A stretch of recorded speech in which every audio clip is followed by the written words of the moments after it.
underscore many more achievements and initiatives that include the APPO Cooperation and Mutual Assistance Framework Agreement, the APPO Guide for the Promotion of Local Content, study on the harmonization of the stratigraphic nomenclature of African sedimentary basins, a study on the future of the oil and gas industry in Africa in the light of COVID-19 and the energy transition, African Petroleum Congress and Exhibition, comparative study of the legal and contractual framework in the field of hydrocarbons in APPO member countries. Since inception, there have been exchanges of technical experiences between member countries and national oil companies. To execute its mandate as a pan-African intergovernmental organization, APPO has a governance structure made up of the Council of Ministers, the Executive Board made up of one country representative, the permanent organ, the APPO Secretariat led by the Secretary General, specialized organizations, meeting of chief executive officers of national oil companies of APPO member countries. As the world navigates the energy transition, APPO continues to forge strategic partnerships, expand the frontiers of the African oil and gas industry, engage diverse stakeholder communities, and chart the pathway to a just transition for the African energy market. In the wake of the global energy transition and the freeze on financing fossil fuels in the continent by the global financial institutions, the African petroleum producing community is now faced with the challenge of mobilizing alternative financing for energy projects and infrastructure, or to declare the hundreds of billions of barrels and hundreds of trillion gas reserves as stranded assets. The African Petroleum Producers Organization has been repositioned to champion the emergence of a strong regional energy economy, as well as strengthening regional energy markets through strategic regional economic cooperation and intra-African trade. APPO has taken on the critical role of promoting and protecting the interest of the petroleum-producing countries. This can only succeed with concerted and collective efforts of all. Given the interdependence of nations in the global economy, no oil and gas producing country is self-sufficient or develops the local capacity for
Africa.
the Stone Age,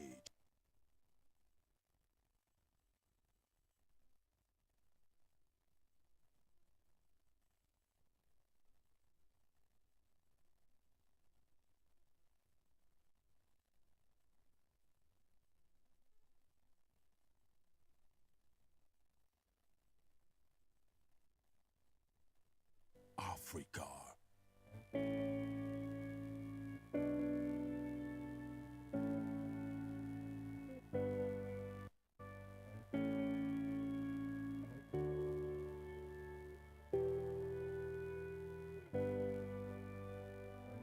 Leading with natural resources,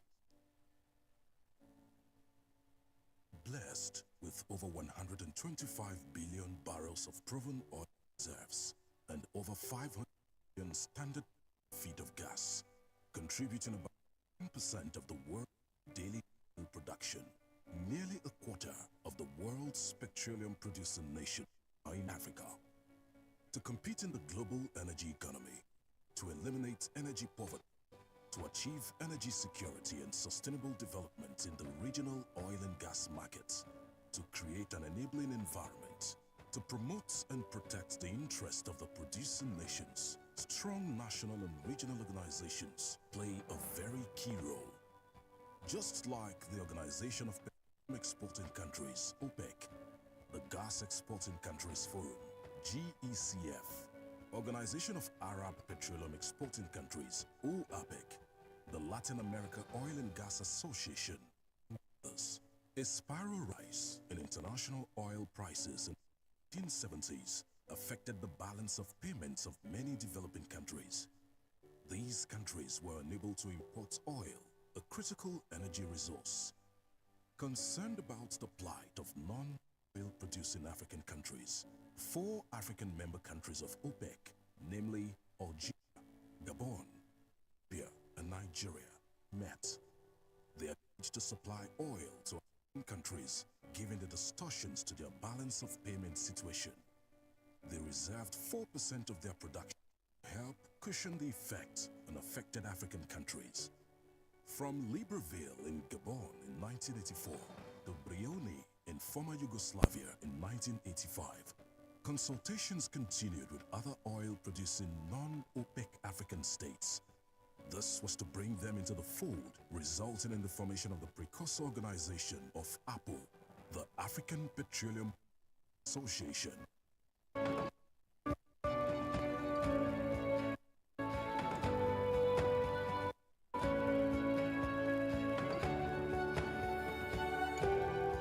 In Libreville, on the 21st and 22nd of April 1986, the founding countries met to draft the association statutes.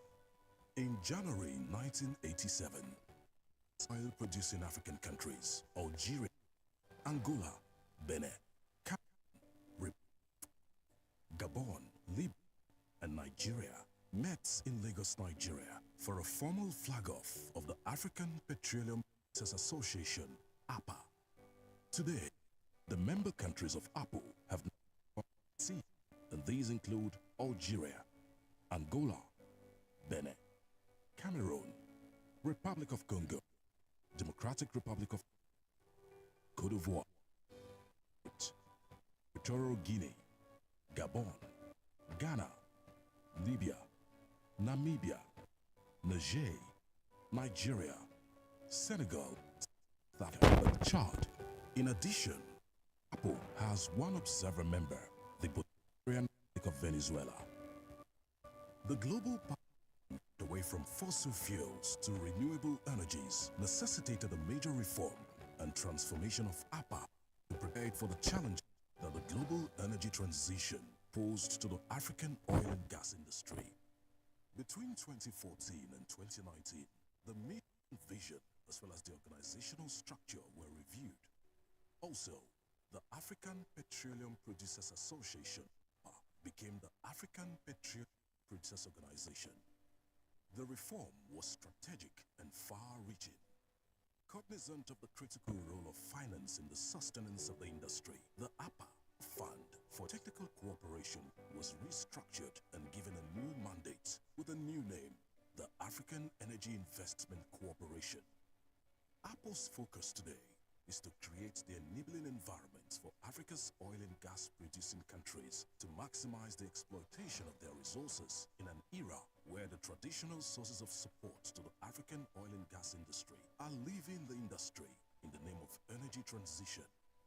Africa needs to be able to exploit its oil and gas resources to make the transition renewable.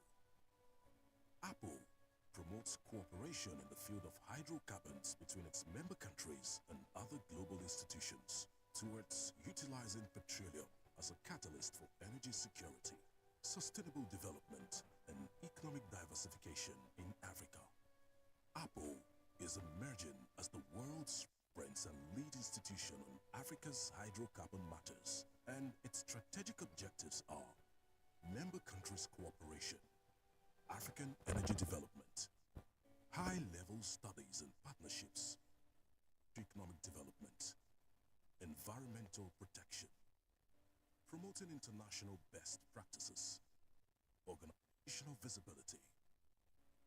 Since its early beginning through the transformation era, APPO continues to score many more achievements and initiatives that include the APPO Cooperation and Mutual Assistance Framework Agreement, the APPO Guide for the Promotion of Local Content, study on the harmonization of the stratigraphic nomenclature of African sedimentary basins, a study on the future of the oil and gas industry in Africa in the light of COVID-19 and the energy transition, African Petroleum Congress and Exhibition, comparative study of the legal and contractual framework in the field of hydrocarbons in APPO member countries.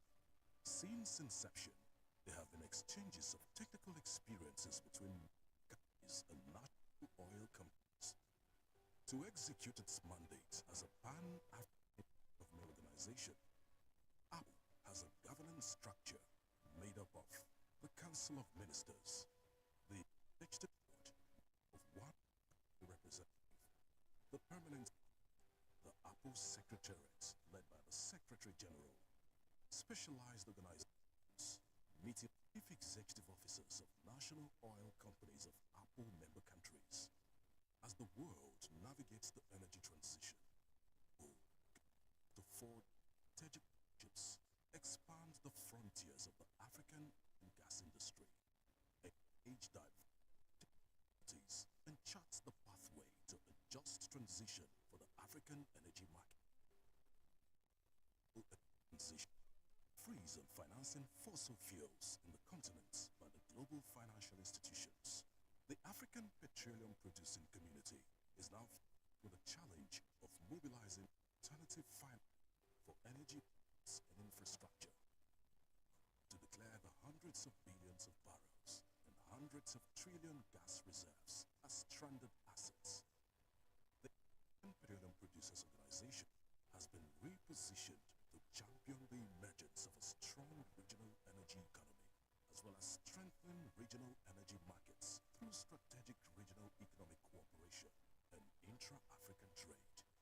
APPO has taken on the critical role of promoting and protecting the interest of the petroleum-producing countries. This can only succeed with concerted and collective efforts of all. Given the interdependence of nations in the global economy, no oil and gas producing country is self-sufficient or develops the local capacity for integrated and sustainable sector development. And with the evident challenges posed by energy transition, the pathway to national and regional energy sector competitiveness is through strategic cooperation and partnerships. In efforts to find solutions to the funding challenge, APPO signed a Memorandum of Understanding with Afrexim Bank to establish the Africa Energy Bank. The mandate of the African Energy Bank is to bridge gaps in energy project finance in Africa, resulting from the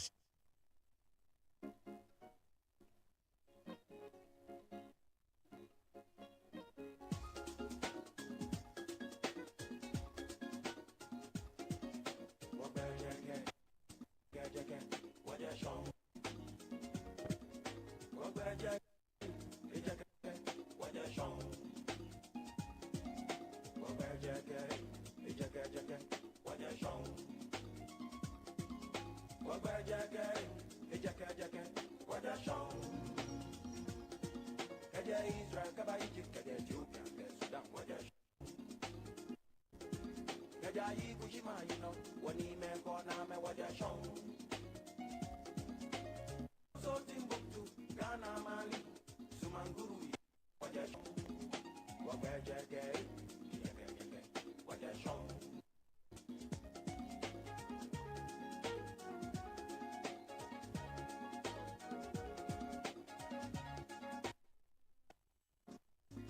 Timbuktu, Ghana, Mali, Sumanguru, you know what they're showing. Machetaki, you know Sumanguru, you know what they're getting, what they're getting, what they're showing. What's that to do? You know, yes, and you know what they're showing. Get your Israel, get Egypt, get Ethiopia, get Sudan, what they're showing. Abaka, you know what you're for. I get you one year, and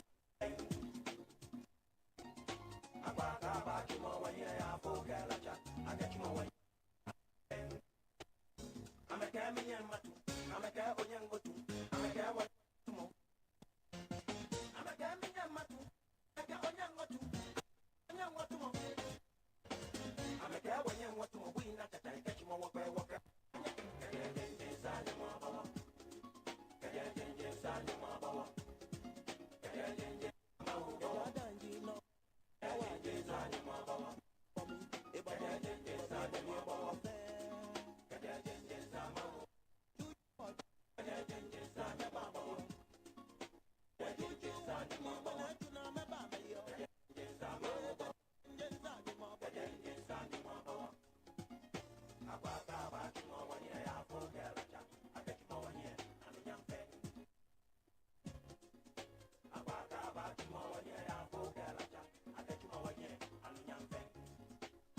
Them say me no fit jump, them say fit jump, them say we no fit jump.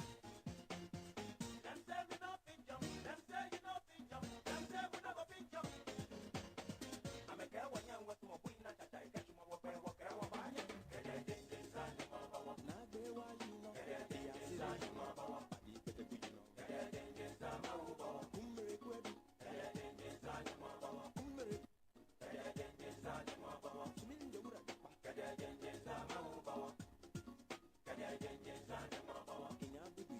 Get a ding, sign your mama. What do you want to be? Get a ding, sign my mama. Get a ding, sign your mama.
Hello.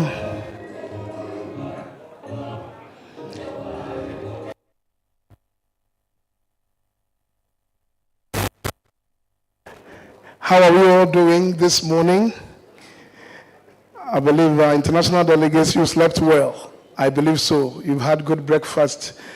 And today we're going to start in earnest. Today is full of panel discussions. This is the meat of our presence here in Ghana. And I believe strongly that by the time we finish today's session, we would come up with some very important decisions for member countries of APPO to consider. Shall we start with the prayer? Father, we thank you for this morning. We thank you for yesterday. We thank you for today as well. Thank you for the gift of life. Our prayer is that this morning as we've gathered, grant us the renewed grace and the strength you gave us yesterday and that you give us every day to go through this day also. And that you open our hearts and minds to deliberate on the very important things that we need to do to protect the environment that you've given us, even as we exploit the resource you have blessed us with. We thank you. Amen. So thank you very much, and we apologize for the late start of today's session. Today, as I did say earlier on, we have presentations throughout, and then after the sessions, there will be a communique that APPO Secretariat will all put together with our rapporteurs and make that declaration here in Accra. So we may call it the Accra Declaration. The Accra Declaration, maybe. And I also want to state that there's an emergency for which reason our Secretary General has to fly back to Congo this morning. So he extends his apologies to all of you.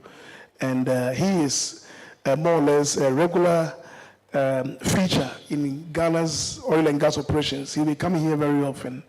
And especially as APPO Ghana's more strength for the continent, we'll be seeing him very often as well. The very first to do this morning is a presentation by APPO. That's from APPO Secretariat. And they want to present to us the vision and objectives APPO has for member countries within the continent. So at this point in time, Dr. Naja, are you the one to do that for us? Oh, yeah, Temilola. So Temi, please come and then do the presentation for us. Temilola George is with the APPO Secretariat in Congo. And she is my sister-in-law because I'm married to a Yoruba woman. So, all right. Good morning, everyone. Thank you, Mr. Edward, for giving me the floor. Please, can we have the presentation on the screen?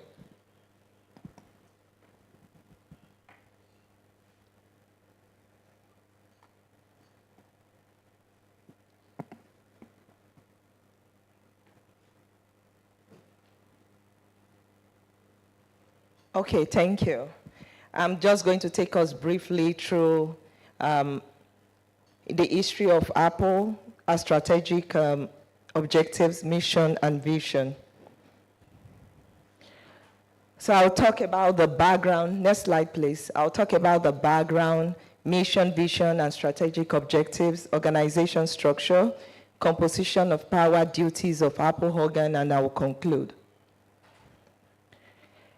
APPO was established in 1987 by 8 oil and gas producing African countries with the modest aim of providing platform for cooperation and collaboration among its member countries. And the founding members are Algeria, Angola, Benin, Cameroon, Congo, Gabon, Libya, and Nigeria. We have our headquarters in Brazzaville, Republic of Congo. And due to the global paradigm shift on energy transition, This actually brought about a reformation in APPO, and it was changed to APPO, which had to align our strategic objectives in response to the global paradigm shift. And also, we've added 10 members after that, which are Chad, Cote d'Ivoire, Congo, DR, Egypt, Equatorial Guinea, Niger, South Africa, and after the reformation, we added Ghana, Namibia, and Senegal. And currently, we have one honorary member, which is the Bolivarian Republic of Venezuela, making us 18 full member countries organization and one honorary member. And our main objective is to provide platform for cooperation and harmonization of efforts among our member countries. Next slide. We have, like I said, we have 18 full members. And out of our 18 full members, we have 6 which are members of OPEC and 5 also members of GCF. Recently, we were 7 before, but Angola pulled out of OPEC. Our mission is to promote cooperation in the field of hydrocarbon between our member countries and other global institutions. Also, our vision is we aspire to be the world's reference and leading institution on African hydrocarbon matters. We have 7 strategic objectives, which are cooperation, energy development, partnership, socio-economic development, environmental protection, organization visibility, and we promote the use of international best practices. We have, under our organization structure, we have 3 different bodies. We have one, the decision-making bodies. We have the permanent organ and the specialized organ. Under the decision-making body, we have two decision-making bodies. One is the Council of Ministers, which they are the supreme policy and decision-making body of the organization. And they are made up of ministers of petroleum, hydrocarbon, mineral resources, whatever nomenclature each member country has defines who represents the country in the Ministerial Council. And also maybe an official appointed as head of a member country delegation. We also have the executive board, which is made up of 1 representative per member countries. And the EB, their main duty is to assist the Council of Ministers in the establishment of the strategic orientation, and they also oversee the affairs of the secretariat. We also have the permanent organ, which is the APPO Secretariat, and is being led by the Secretary General. Currently, the Secretary General is Excellency Dr. Omar Farouk Ibrahim. The APPO Secretariat executes the decision and policy of the governing bodies. Then we have the specialized organ, which is the forum of the CEOs of NOC, and these are the CEOs of our member countries' national oil companies. I will just talk a little bit about a few of our achievements. We have more than this.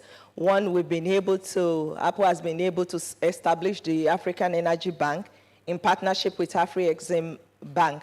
The Secretary General, His Excellency, spoke a little about the establishment of the African Energy Bank during his presentation yesterday. Also, we were able to set up APPO Forum of Directors of Training Institute. The inaugural meeting was held in Algiers in 2023, and last week we had the 2nd edition of the meeting. And also, we plan to have the next one in Malabo in in Cote d'Ivoire, sorry, in 2025. Also, we have the forum of the CEOs of APPO national oil companies. So far, they've been able to hold 5 editions of their meetings, and the next one is scheduled for September 24th in Malabo in Equatorial Guinea. Then we are planning to hold the first summit of head of state of APPO member countries, which will be hosted by Republic of Congo here in 2024. We've also been able to develop APPO Guide to promote local content in the oil and gas industry. Also, we were able to establish the forum of R&D and Innovation Center directors. They held their meeting in April in Luanda, Angola, and the next meeting is scheduled for 2025 February in Algiers. This is our tower building in Brazzaville. This is the APPO Towers, and these are member country flags. So far, I will say thank you. Merci beaucoup. Shukura Gracia, and Obrigado.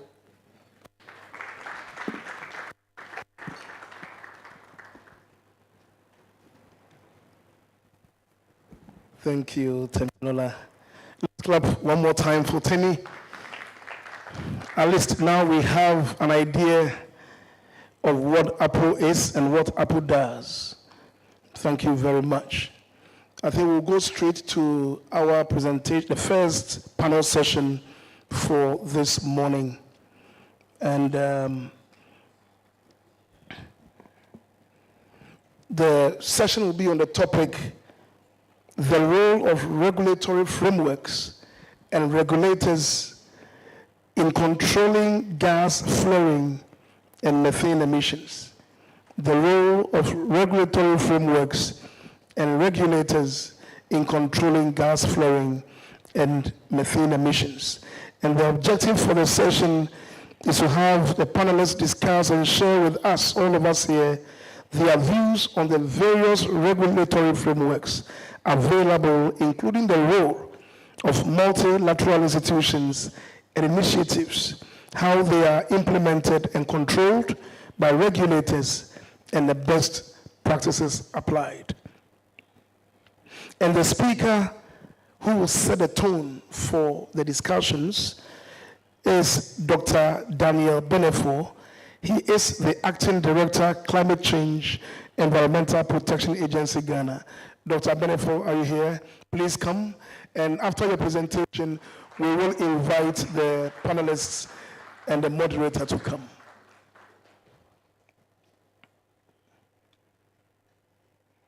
And I think that speech or talk between 8-10 minutes or less. Yeah.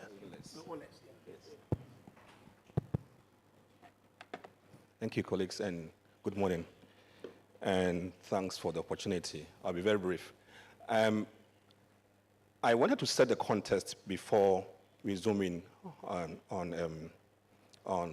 methane and then the oil and gas sector.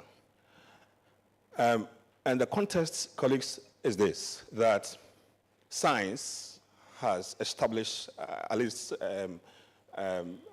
confirmed by the IPCC, that the global surface temperature has warmed by up to 1.1 degrees Celsius as of 2021. And that warming is unprecedented compared to the pre-industrial era average temperatures. And that warming also appears to correlate very well with the rising levels of greenhouse gases over the same period of time, right, compared to what it was in the pre-industrial era. And the pace at which the warming trends are observed is likely to continue to the point that we could get to 2 degrees Celsius compared to what it was in the and beyond in the pre-industrial era as we continue to pump greenhouse gases into the atmosphere. So that is the broad context. All right. And then it means that to be able to achieve this, the Paris Agreement then determined how this will be done. That for us to be able to avoid the further rise in global surface temperature and avoid the environmental, economic, and social consequences of this rise in temperature, we need to reduce greenhouse gas emissions from all sources substantially. In fact, we need to achieve net zero emissions globally by the mid-century.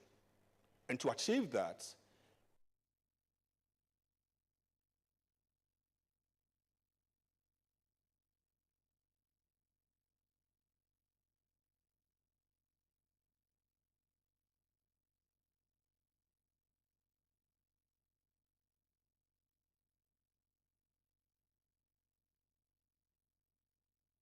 % by 2030 and achieve net zero by the mid-century, 2050. And we can't achieve this without the role of the oil and gas, because the oil and gas is a major source of greenhouse gases. And which of them? Methane. So to be able to do this, we must understand the sources of methane in the entire value chain of the oil and gas industry to help contribute towards achieving the goal of deep cutting the emissions and change course towards the 2 degrees or the 1.5 degree Celsius targets. So that is a context that oil and gas plays a key role in achieving the global net zero commitment before we can be on course. And the role of policies and regulations, in our view, is important to complement the role of the industry, the role of businesses, and the role of R&D is important. So policies and regulations, in our view, are 2 very important pieces of the solution in trying to ensure that we align with the whole idea of promoting net zero commitment. The other very important policy that came out of the recent study or the recent assessment by the UN is also the concept of moving away from fossil fuels. And they invented the concept of transitioning away from fossil fuels to provide a sense of indication of how we can achieve net zero by 2050. But this is not an easy task, colleagues. So just to come home, that to be able to do this, regulators and policymakers play a key role. The first one, in our view, is how do we determine the pace and the direction of the transition? And it ought to be nationally determined and industry responsive. That's the first part. So the policies that are being crafted by our policymakers ought to be science-based, industry responsive, and also progressive and forward-looking. That's the first part. And above all, it ought to be nationally determined and nationally appropriate. The second one is also that regulation has to back the policies. And that is where I think today's conversation is key. And I want to highlight 3 very important areas where regulation can support policies to help achieve the long-term goal. First one is, what do we regulate? Because we need to understand what is to be regulated before we can come out with better ways of regulation. So the first one is understanding what to regulate and at what point to introduce the regulation. And therefore, if we cannot measure what is to be regulated, regulation doesn't have any effective outcome. So the first question is, what do we regulate, and at what point do we regulate? The other point is also about the fact that what are the instruments that are available for us to regulate? It could be fiscal, it could be tech-based, or it could be based on measures in the industry. So the means that are available for us for regulation, in my view, covers about 3 or 4 areas. The first one is that it can be fiscal incentives or disincentives. And now let me give you some few examples. In Ghana, we have a couple of regulations that are in place that when you look at it very deeply, you see 2 things. First one is that many of the existing regulations that methane in oil and gas sometimes are fiscal in nature. So the Act 919 in Ghana talks about the whole idea of promoting no or low or net flaring and the permission to flare, which has a certain consequences of penalty for flaring, whether it's episodic flaring or otherwise. So that is the first part, that you introduce a certain fiscal incentive to disincentivize the whole idea of flaring. That's the first part. And this is largely the section that is contained in Act 919. Then comes the Act 1080, which is Fees and Charges Act, which seeks to impose a fine for emitting greenhouse gases on industries that are liable to emitting greenhouse gases. So that's the second part. The third one, which is interesting, is also the Act 1045, which is the amended Renewable Energy Act, the section 26, I think 3 or so, which seeks to impose, this time around, not a direct fiscal incentive, but promote the investment into renewable energy to offset your emissions, insofar as you are a producer of fossil fuel in Ghana. So that's a bit different from the fiscal incentives that's covered in the Act 1080. So whilst the Act 919 looks at really disincentivizing flaring and seeking permission to flare, the Act 1045 is a bit different, which seeks to promote the investment into renewable energy as a means to offset the emissions from the fossil fuel producers. The last one is quite interesting. The last one was promulgated just last year, Act 112, by the Ministry of Foreign Finance and also the Ghana Revenue Authority, which seeks to impose a direct tax on the release of greenhouse gases across the entire value chain of 5 industries, including oil and gas. So the question is, where is the consistency? So the key question is about the policy and the regulatory coherence across board. And I think I will end there and allow the discussant to look at that. My last point is about the industry reporting itself. So regulations can also be based on industry reporting.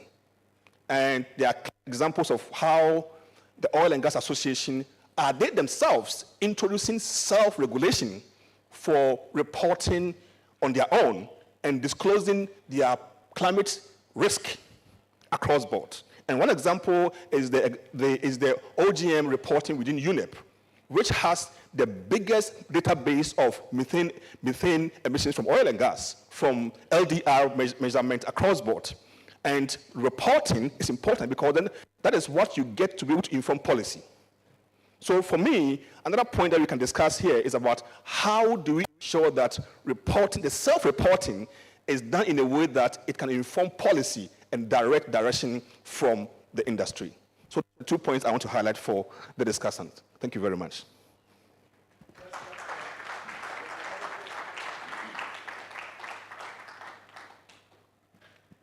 Thank you very much, Doctor. You are a discussant, so please take this and then take a seat.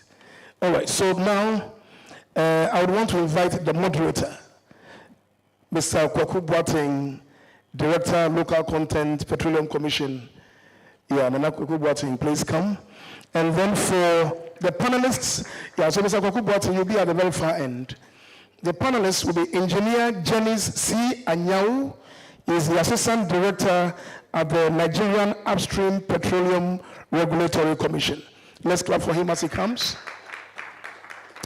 And then, of course, Engineer Janice is representing Engineer Benga Komolafe, who is the CEO of NUPRC. And then also, Timoleon Angie Barre, Advisor on Gas Valorization at the Ministry of Hydrocarbons in the Republic of Congo, is representing Mr. Christian Hippolyte Pambo. Let's clap for him as he comes. Then we have Mr. Phillips Obita, who is the General Manager Upstream UNOC, National Oil Corporation. And then Dr. Benefo himself is here.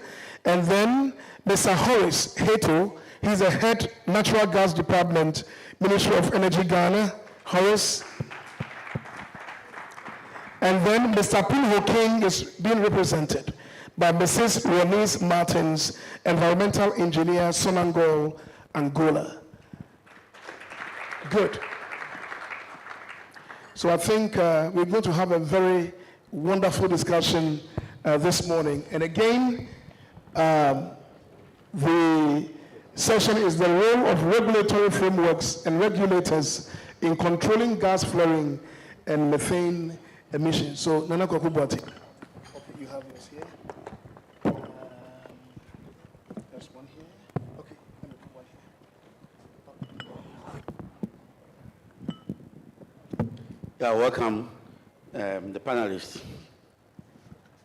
Let me thank Dr. Benny from EPA for very brief but very thought-provoking presentation. I really enjoyed the presentation, and I wish that you have continued on. Well, gas flaring and methane emissions, just like any other pollution, are clearly evidence of market failure. The fact that the companies can emit methane, which will pollute the environment, in which all of us will suffer from it, but the benefits go to the pollutant. Once you have the presence of such a phenomena, it's a clear indication that there's an element of market failure. And when the market fails, there's a need for a regulator to come in to address the incidence of market failure. And therefore, the regulatory framework that is set up to address methane emission or gas flaring is very critical in reducing or minimizing the level of emission. The speaker made mention a number of important points. First, he said that the global warming is a fact, and he just pointed the fact that 2021, you saw unprecedented level of global warming. And he also made the point that in the past, especially during the Trump era in the United States, where attempts were made by some policymakers and even scientists to deny the incidence of climate change for political interests.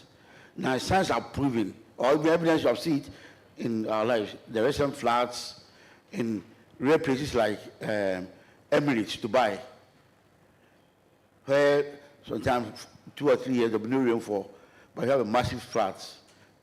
And you have seen in Ghana even this year, you have seen very unprecedented warming in the months of from March and April. So science are proving that, or our own lives are proving that global warming is a fact. And he said that if you want to tackle global warming, you will need policy intervention. At the government level, there's a need for policy to address global warming. And he went on to say that you need regulations to back the policies so that policies will be legally enforceable. And went on to mention a number of regulations as to in terms of what do you measure, how do you measure pollution, and what are the instruments of regulation to tackle it. He mentioned about 4 acts in Ghana and pointed out the gaps or contradictions among these 4 gaps. So our discussion will focus on most of this. So let me begin first.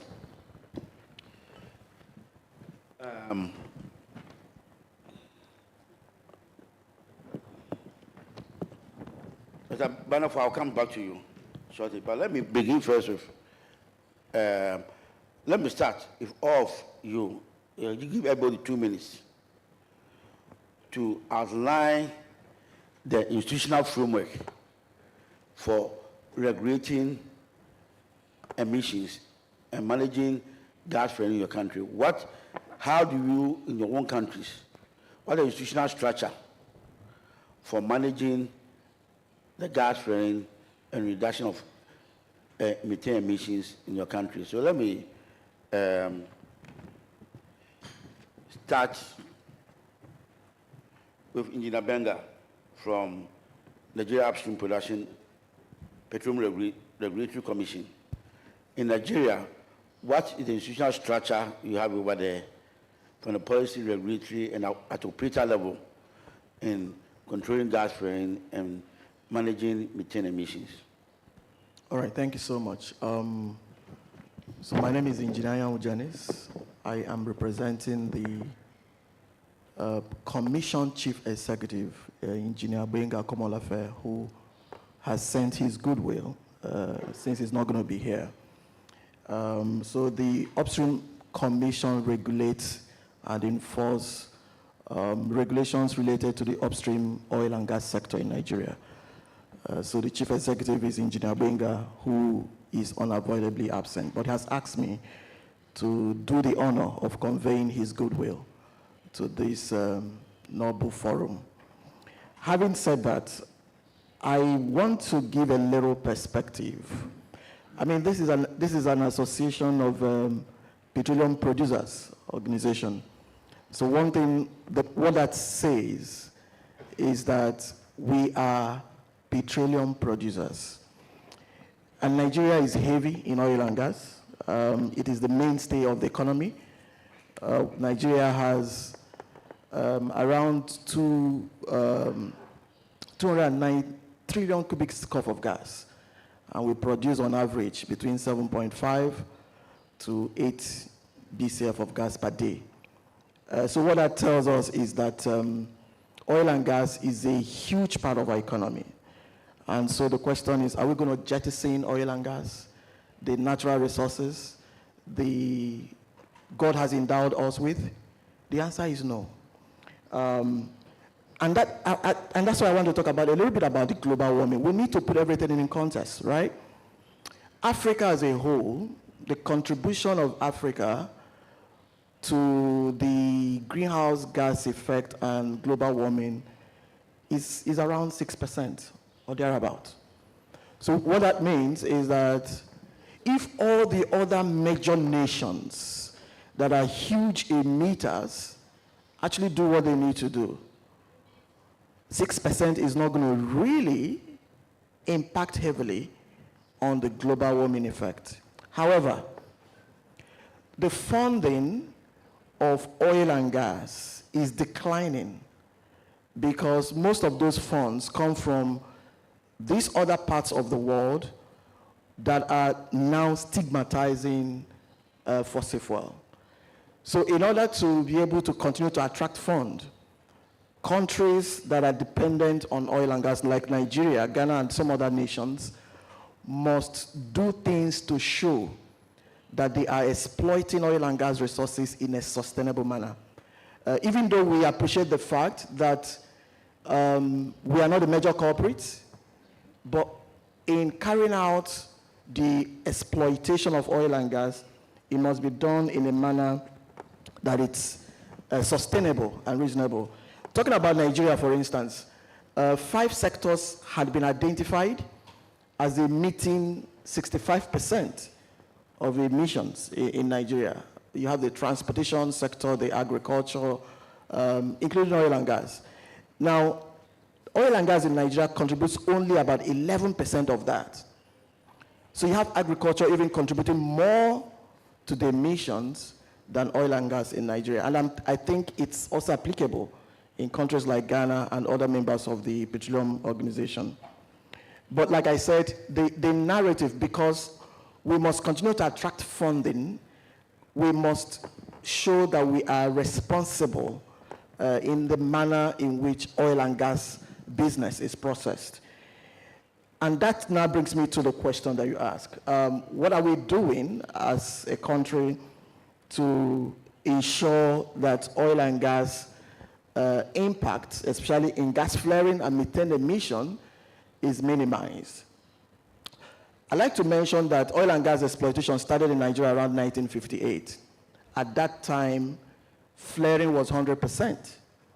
Gas flaring was 100%. In fact, at the time, Nigeria was just producing about 5 million scoff of gas per day. But all of that was flared. But we have had legislative and regulatory framework that has led to decline from 100% flaring in 1958 to about 7%. So as of 2023, Nigeria is only flaring 7% of its produced gas. And that is because we have in place regulations, legislative reforms that had ensured that that happened. And one of it, in 2008, Nigeria implemented what we call the domestic gas supply obligation, which ensured that there was a a volume of gas earmarked for supply to the Nigerian market. That came with an increased utilization of gas that was originally flared. And then in 2018, just like the opening speaker mentioned, in 2018, there was a gas flare regulation that increased the penalty. In the past, it was like 10 naira, which is in the very minimal cents of dollars. But in 2018, there was a tremendous increase in gas flaring penalty from the 10 naira, which was like 5 cents, to $2 per 1,000 cubic feet of gas. If you were producing oil in the range of 10,000 barrels per day, the flare penalty was $2. So you see that $2 was enough stringent incentive to motivate oil producers to implement gas flare utilization solution, because nobody wants to pay $2 per 1,000 scoop of gas, all right? So instead of paying $2 per 1,000 scoop of gas, most of the companies now devised means, implemented solutions that would utilize the gas that was originally intended for the flares. So that was 2018. However, in 2023, because of the need to address the issues of methane, that gas flare regulation was upgraded to what we call gas flaring, venting, methane emissions regulation 2023, which now captures methane as emission that must also be monitored together with gas flaring. And by the way, gas flaring contributes a lot to methane emissions. And I think we're going to discuss some of that maybe in the course of this feature. But just to round up in the 2 minutes I was given. So we have had a combination of what they call the stick and carrot in our regulatory approach or legislative framework in order to address gas flaring. And I need to mention that finally, in 2023, the Commission implemented what we call the Nigerian Gas Flare Commercialization Program, which is a program that sees that gas flares that oil companies are not able to extinguish by themselves were auctioned to third-party investors who would only focus in elimination of those flares. And that program is on course. 49 flare sites were awarded and were bidded for and awarded, and we have small-scale, competent, technically and commercially viable companies that have bidded for those flare sites, and they are already in the process of implementing projects to eliminate flares from those 49 flare sites. And if that is done, it will be eliminating about 300 million scf per day of gas from flaring in Nigeria, which is about half of the total flaring that is currently happening in Nigeria today. So there has been regulations, legislations, and then mechanisms, market-driven mechanisms to eliminate flares in Nigeria.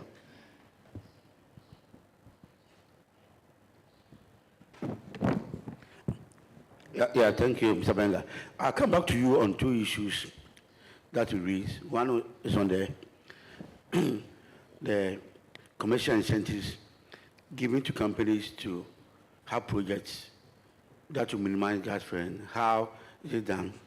And also another question that I was ask you about the penalties for flaring in case the downstream end users like NGC or NPC are unable to evacuate the gas.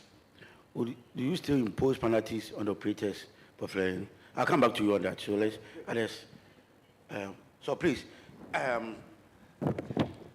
as I said, can you just quickly tell us the structure or the framework you have in your country in minimizing gas flaring and emissions? So my next, I'll go to Uganda, Phillips Obita.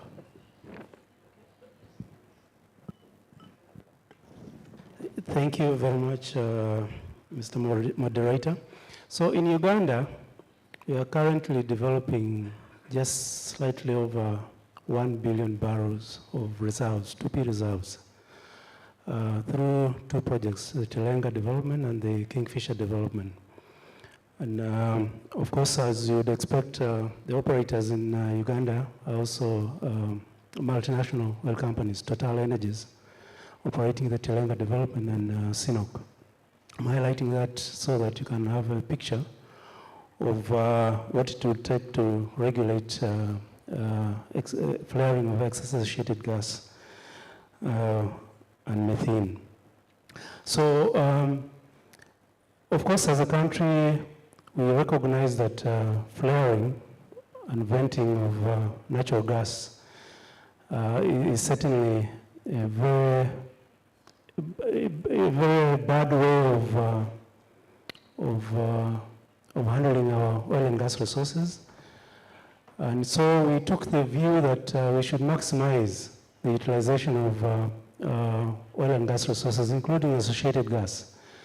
And so consequently, the government developed policies and regulations to manage this. And the legislation actually prohibits flaring of gas in totality, including associated gas. And we have adopted as a country, of course, the best practice institutional framework in the industry that separates the role of the different entities, the key entities involved in the industry. So our regulator for the sector is the Petroleum Authority of Uganda. And for us, UNOC, as a national company, we manage the commercial interest. And then, of course, the ministry that is led by the minister that handles the promotion, licensing, and other policy aspects of the industry. So our legislation prohibits non-routine flaring of associated gas. Now, it allows for flaring for purposes of safe operations of the facilities or for oil and gas production. But even then, for the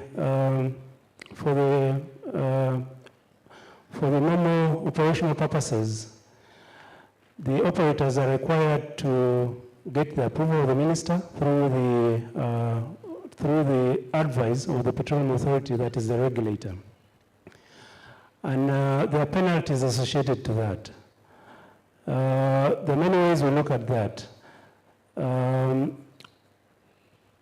Of course, like already mentioned, penalties, depending on how it's structured, can actually be either a deterrent or an incentive to flare. Depending on the case, the operators are required to seek the approval of the regulator in order to flare for normal, to ensure the normal or safe operation of the facilities.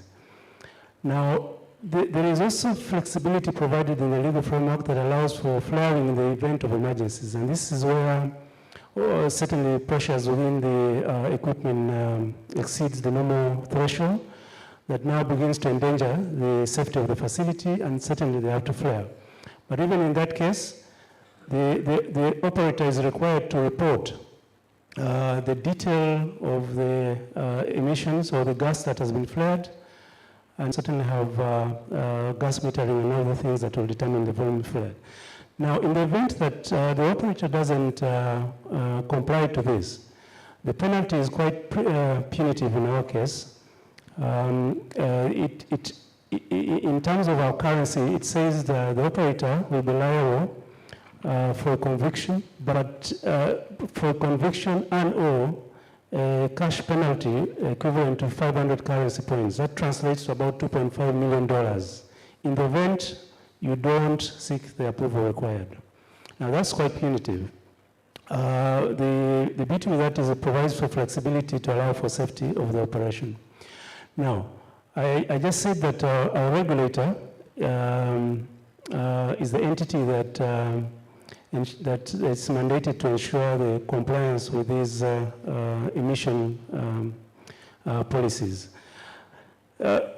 In our case, for sure, the regulator is very, very fully empowered to monitor and regulate and enforce the policies and regulation. And also importantly, in order to emphasize or enhance the provision in the legal framework, the regulator has been putting in place several instruments, including guidelines, operational procedures that will ensure that they actually monitor the flaring. There is also a process for not only measuring the gas that will be flared, but also reporting the quantities of gas that has been flared and the application that comes to that. So in a nutshell, from our point of view in Uganda, addressing the issue of emission using regulatory requirement has certainly been taken care of. Of course, like I said, Uganda has not yet started producing, so the framework has not been tested, and we're yet to test it once production starts to Q4 of next year. So that's where we are in terms of the regulatory framework for an institutional framework for monitoring natural gas and methane flaring. All right, thank you. In Uganda, you have the petroleum regulator and you have the environmental regulator. Yes, so we do have the regulator for the upstream and midstream segment of the oil and gas value chain, which is the Petroleum Authority of Uganda. And then we also have a separate regulator for environmental regulator, which we call the National Environment Management Authority. So there is certainly an interface regulation of the sector that comes into play, but the lead regulatory agency for the sector is the Petroleum Authority, and so they do that in liaison with the National Environment Management Authority. Okay, thank you. So, Mr. Ibrahim, from Niger.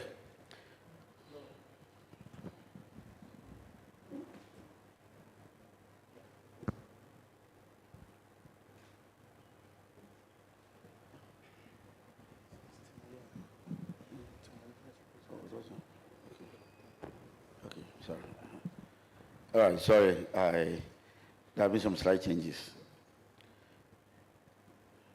Mr. Tipolin, Congo has been producing oil, I think, even long before. It's one of the modest oil producing countries in Africa for a long time.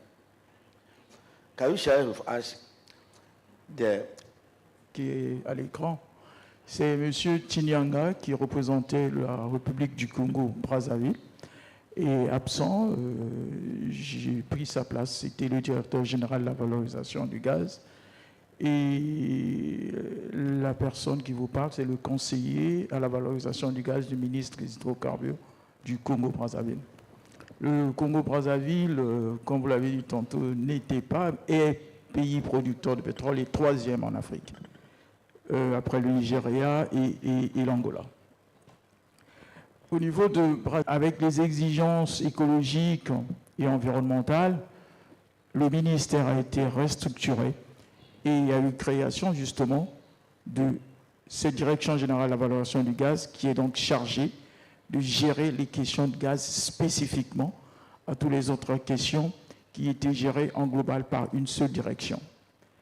Question de séparer les tâches pour être plus efficace.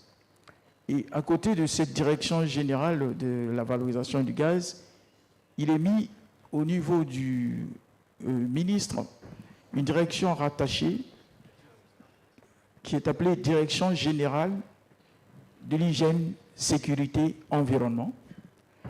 Et à côté de cette direction générale, de cette direction technique, il est mis en place une inspection générale des hydrocarbures. Donc, au niveau organe de régulation dans le milieu pétrolier congolais, nous n'avons pas de structure de régulation pour l'amont pétrolier. Et c'est ce qu'on est en train de penser à créer en mettant en place une structure plus globale qui devait réguler l'amont et l'aval. Et justement, il existe un interministériel par ces... Donc, s'il s'agit de flairer, comme on dit, donc de torcher la question se pose au niveau de la direction hygiène, sécurité, environnement et du ministère de l'Environnement. Ces organes sont des organes de contrôle et des organes qui autorisent aux sociétés pétrolières de faire recours à un torchage, mais un torchage est justifié parce que le torchage est devenu exceptionnel. Et si les conditions sont prouvées que le gaz demandé pour le torchage peut être valorisé, là rentre en ligne de compte la Direction générale de la valorisation du gaz qui prend le relais pour la valorisation justement de cette partie du gaz. Sinon, toutes les questions techniques liées aux émissions sont gérées de façon concomitante par la Direction hygiène, sécurité, environnement, la direction, le ministère de l'Environnement et du Tourisme, et l'inspection générale des hydrocarbures vient comme pour contrôler les différentes directions après exécution de leur travail. Alors, le schéma est que la direction de l'environnement se rend compte qu'il y a possibilité de torcher et l'avis est remonté au niveau du ministériel et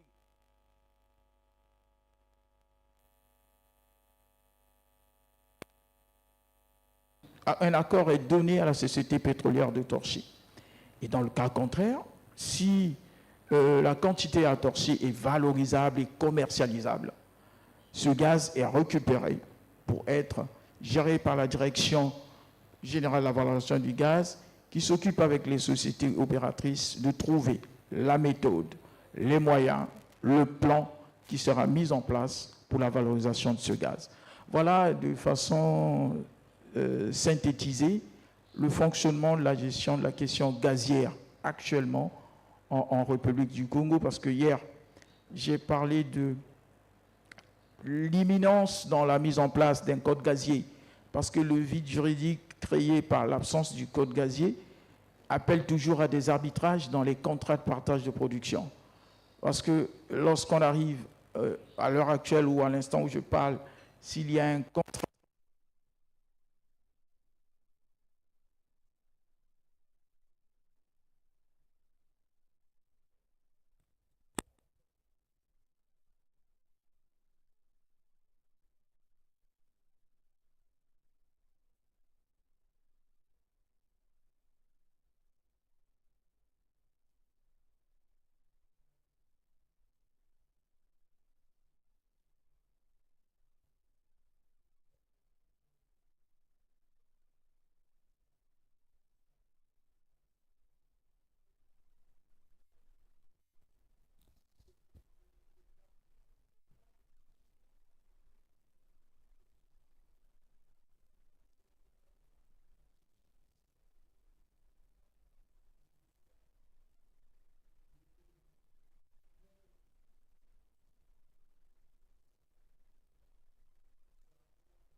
pour le futur, donc pour une...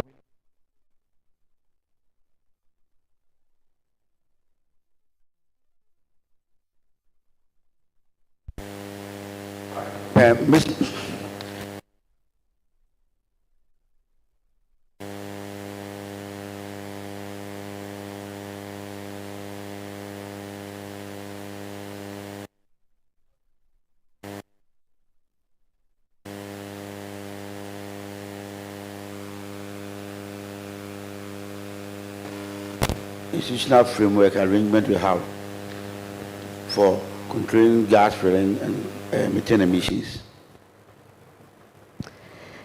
Thank you very much for your questions. In Angola, we have a same approach as Uganda. We have legislations. Just quite ago, we have a legislation that refers that all the companies that should flare, they have to notify previously the Ministry of Petroleum. And but normally they have to flare just in emergencies situations. We are not allowed the companies just flaring in the routine situations. But if to do so, they have to request the permission from Petroleum Ministry.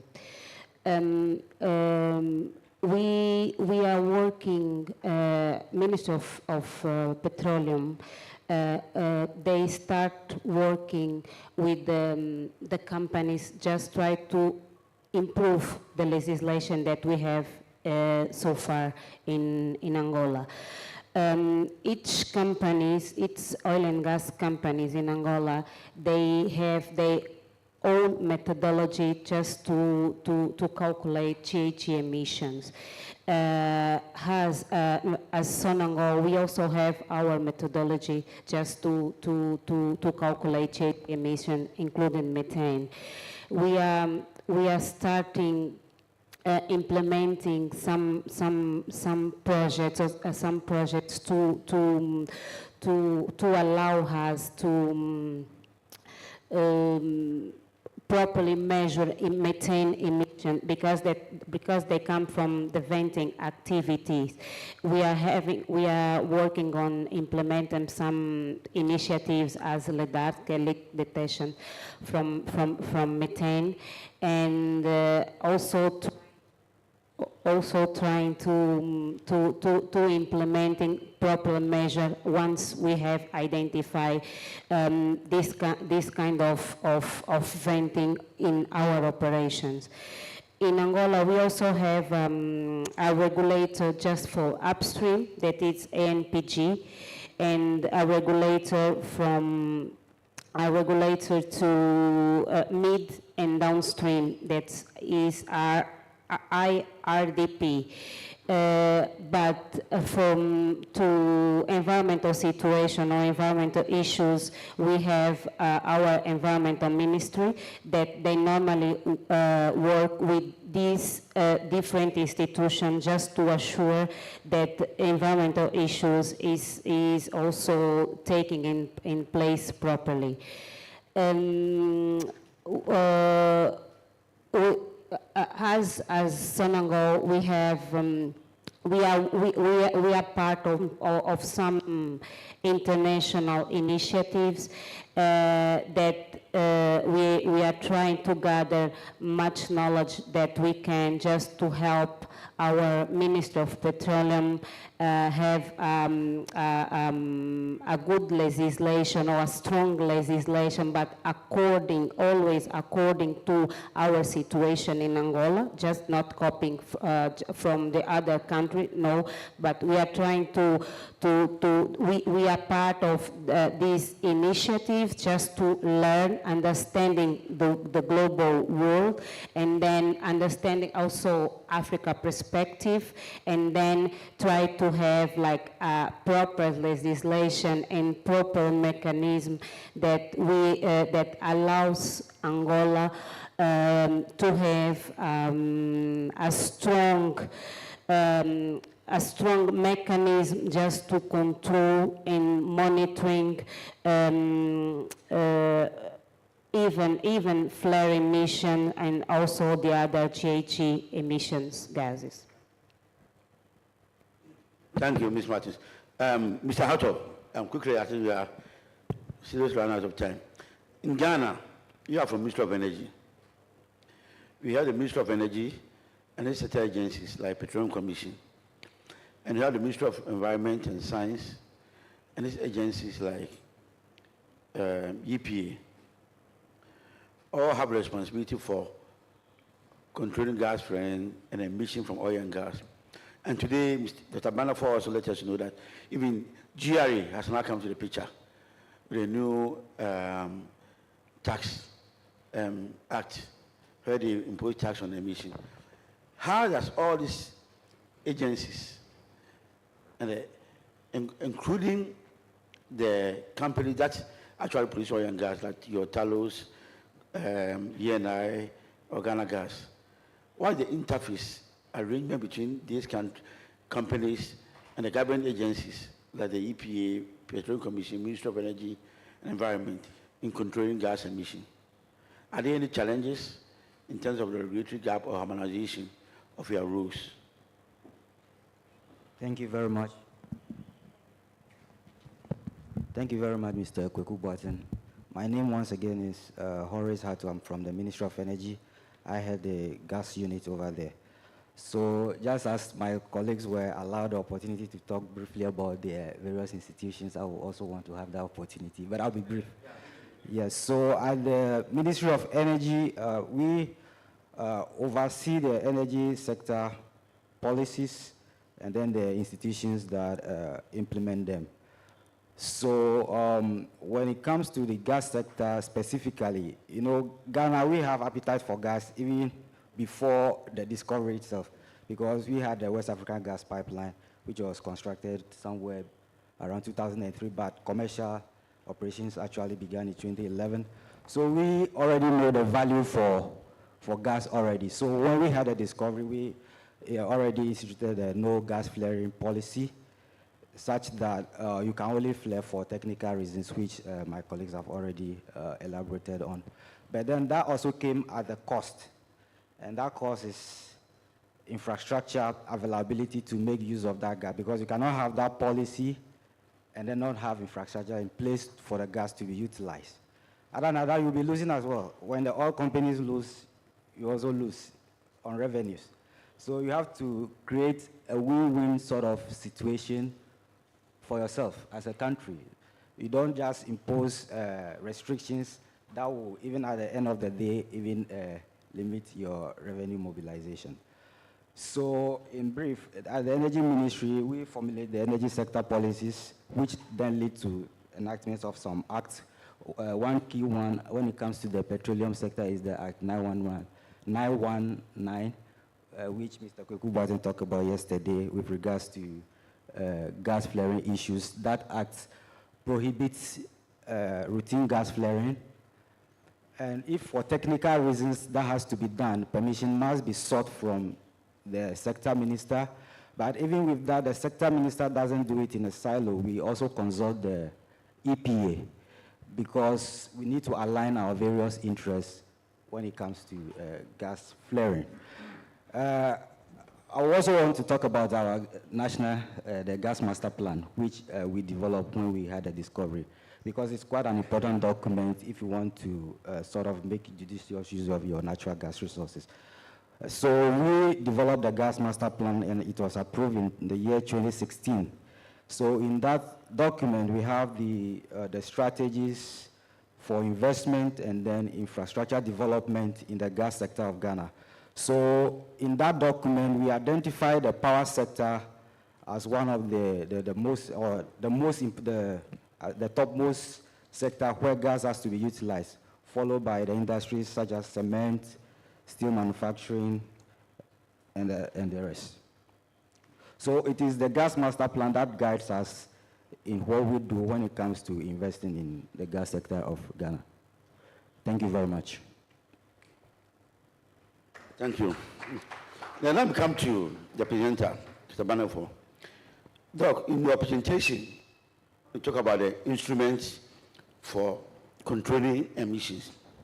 You mentioned a number of enactments in Ghana, the Act 919, that the Petroleum Law, Act 1040, and then the income tax, sorry, the GRA law, which you said that they provide physical incentives for controlling emissions. And then you mentioned the income tax, renewable energy bill as amended at 1048, which provide tips for controlling emission.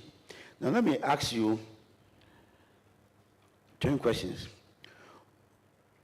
Which regulatory approach do you think that is suitable for controlling gas emission? Should we go for, based on your presentation, should we go for performance-based regulation, where the regulators create ideal economic incentives for companies to voluntarily reduce emissions? Or should we go for the prescriptive regulatory framework, where they impose penalties for those who emit? That's the first question. The second question is, who should have the primary responsibility for investing in technology for controlling gas emission? Should it be the burden of the government who give the petroleum licenses to these companies, or the companies who actually emit and directly profit from those emissions? Tough questions. Okay. But just briefly, I wanted to just say 4 things. The first one is what my colleague mentioned, the fact that we all know globally the net contribution of Africa to the global emission is around 6%, and therefore, why should we bother? Question is that about more than 70% of the investment into the oil and gas sector is coming from the other side of the world, and they are already introducing policies to support the transition. So whatever they are doing would have direct or indirect impact on investment on the other side. On the flip side is also the consumption side.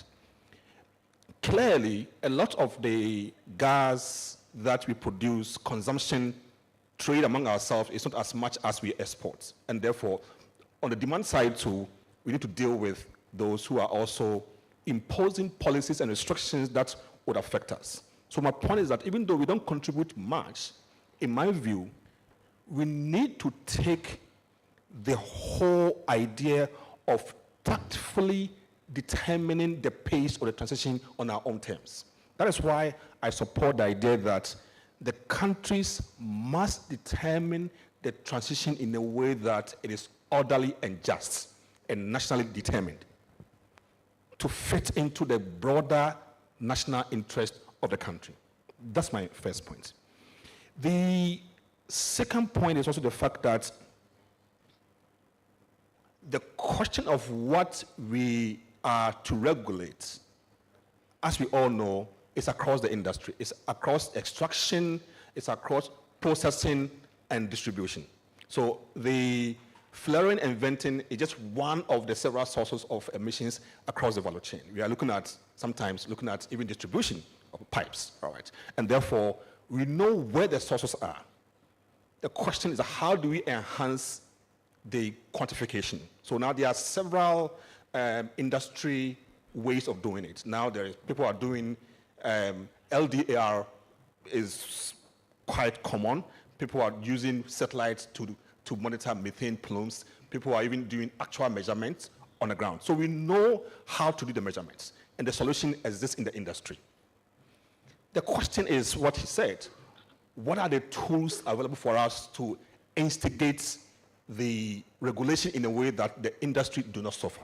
And I want to say about 4 things on that. The first one is the good example, I think, in Ghana. What Horace just mentioned for me is a good example where the government of Ghana decided to commercialize the downstream and place value on the gas. And the whole idea of investing in infrastructure to uptake the gas, convert the gas in as fuel for power production is good, because then that policy created value addition across the value chain. Now we have the whole power sector depending on the gas to produce power. The Ghana gas already is producing value-added products that support industry in homes. So for me, the innovation around policy is as important as regulation. And that, for me, that policy was a good example that I want to cite. The other example for me is also the self-abatement solution that the industry is also bringing on board. Now, there's this very interesting emerging solutions around carbon capture and storage. Very expensive to the industry. It's not even at the matured end for us to even consider.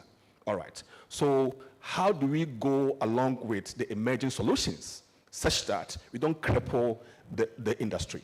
So there's now people are talking about rainbow hydrogen and how that affects the industry. So how do we go along with emerging solutions? The third one is also abatement.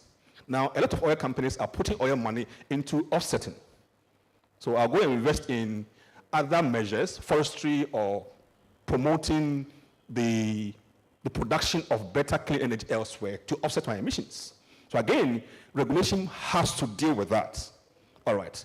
So for me, to answer your question, the policy and the regulator has to provide the industry with a many of options that reflect the cost effectiveness of policy and regulation. Otherwise, we'll kill the industry. So in my view, the investment has to be on the industry, but the policy has to provide options that are cost effective and practical for industry. Otherwise, I think that will not be helpful for the industry. Last point. The last point is in my view, is quite political. That why should we allow countries that are responsible for the problem and had benefited from the oil and gas or the gas industry to tell us what to do? And that is not our problem, it's somebody else's problem. But I think my colleague from Nigeria made a very good point that in the midst of all of this, the responsibility lies on us. Policy for me is key. How do we safeguard the industry even as we are all in support of transition? So for me, Koku, that is where my view is. Thank you. Yeah, so, Mr. Benga, the issue that I raised, you said in Nigeria that you find the complete formation, as was just said by Horace and also Dr. Benefo. Like in Ghana, government promised that you are going to have midstream and downstream infrastructure for regulating the gas that is produced. Now, when the operators produce the gas, and for some reason, the midstream and downstream operators are not able to evacuate the gas. In your case, maybe NGC, the gas company, and NNPC. If they are not able to evacuate the gas, why do you penalize the companies for flaring the gas? Because they can't evacuate the gas, maybe the ocean will be re-inject the gas and also have an effect on the reservoir. So if the operators are put in such a tight corner, why should the regulation is that the flare penalty by a recent law, the PIA, is used for gas infrastructure development. So we have a fund, which is called the Midstream and Downstream Gas Infrastructure Fund, which is funded from the penalty on gas flare. So the intention of that piece of legislation is to ensure that the money that is accrued to the government from penalty on flaring is invested in gas infrastructure so that it will eliminate further gas flaring in the future. So there is actually a board that manages this gas infrastructure fund because they're supposed to take the high risk, which other investors are not taking, because there was a question, I think you even asked, who invests on is it government or is it the companies? Anybody can invest. The issue of investment is that it has to make economic sense. Nobody puts his money where he or she doesn't believe return is going to come. So, but if that risk is taken off or taken away, you would see investors will come. And usually government are not supposed to be investors. The private sectors are the best investors. So what the fund that I just mentioned do is equity investment in high-risk areas of gas infrastructure to eliminate such a situation. So it is a carrot and stick. You give incentive, you penalize. The goal is to minimize or eliminate flare. All right. So just one quick question to Ms. Martins in Angola. Angola, perhaps, is the most petroleum-dependent economy in Africa in terms of the share of oil and gas receipts to government revenue. Perhaps maybe apart from Algeria or Libya. It depends very much on petroleum revenue as a source of government revenue. Now, when you impose straight methane emission regulations, it comes with a cost. Either you have to make investment which will affect the cost oil, increase the cost oil, affect the state take from petroleum operations, or it may have effect of reducing petroleum production. How in the past balance the short-term economic benefits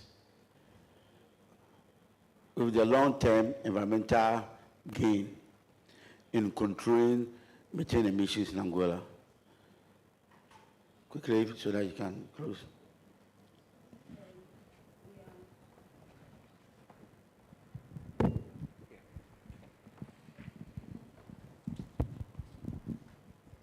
Yeah, we know that Angola depends most of on the petroleum, but we know that we need to take care or look after about the environment.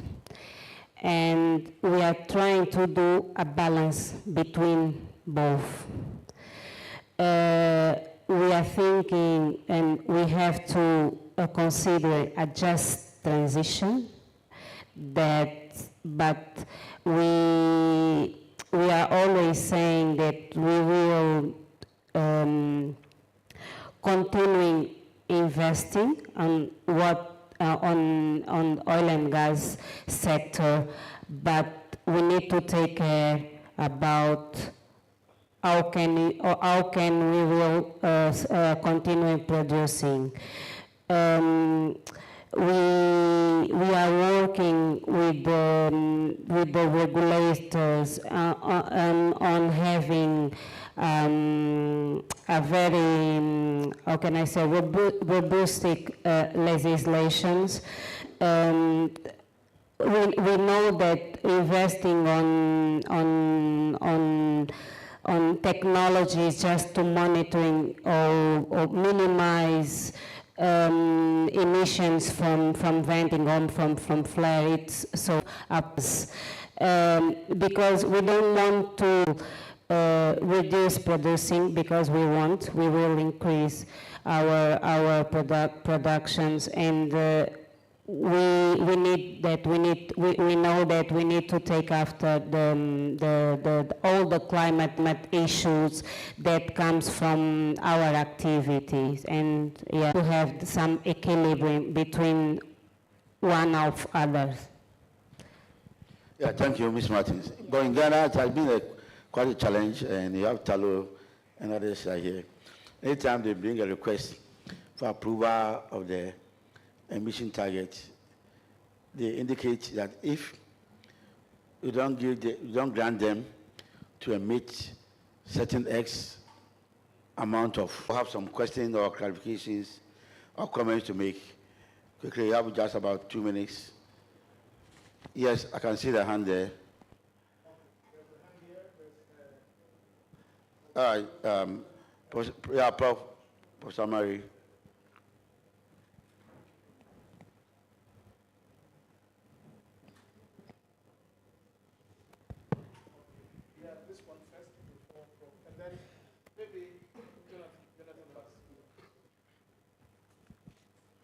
Thank you very much for the insightful learning opportunities that we got from the discussant. Please, my name is Yen. I'm from KNUST. I have just a very brief comment. All the countries that have been involved in the discussion seems to have some regulations, which is great. But the regulations are, first of all, limited, static, and also scattered. So first, we have regulations. They are in different documents. And then the regulation seems to be limited. So once a while, we need an amendment to catch up. And then finally, the regulation seems to apportion the consequences, and the consequences will remain the same for a very long time. I'm going to put that in an example. If, for example, you enact a law to regulate flaring, and the penalty is $2, and it's going to remain $2 for a very long time, it comes to a time that $2 might not be punitive enough. So my suggestion would be that you have a law that is, first of all, holistic. That is, we've looked into the future and we developed a regulation that will cover a very long time, let's say up to the next 30 years. Or even 10 years is enough.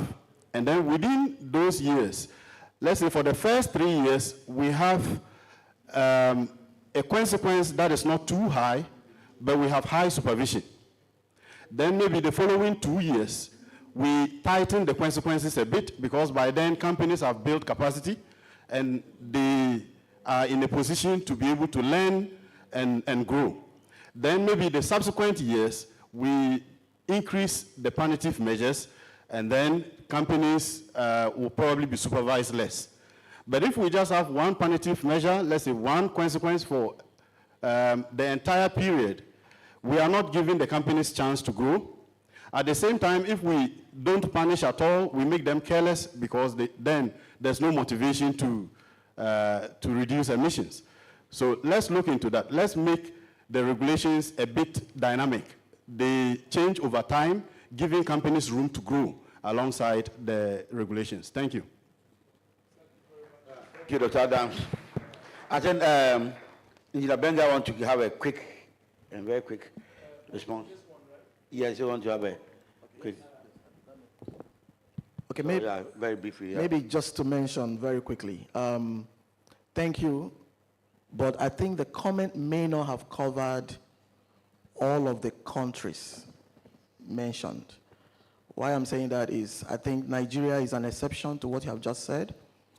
We have a legislation, which is the law, the Petroleum Industry Act. Prior to that, we had the Petroleum Act of 1969. And with legislations, because it passes through legislative processes where the politicians, elected politicians, the National Assembly, would have to pass that, and the president endorses that before it becomes law. So that is a huge process. So we had a Petroleum Act of 1969, and it took Nigeria almost 20 years to do the Petroleum Industry Act in 2021. But it does not carry any fees for penalty. Now, you now have subsidiary regulations made pursuant to the law, right? And regulations can be updated anytime because it does not pass through legislative process.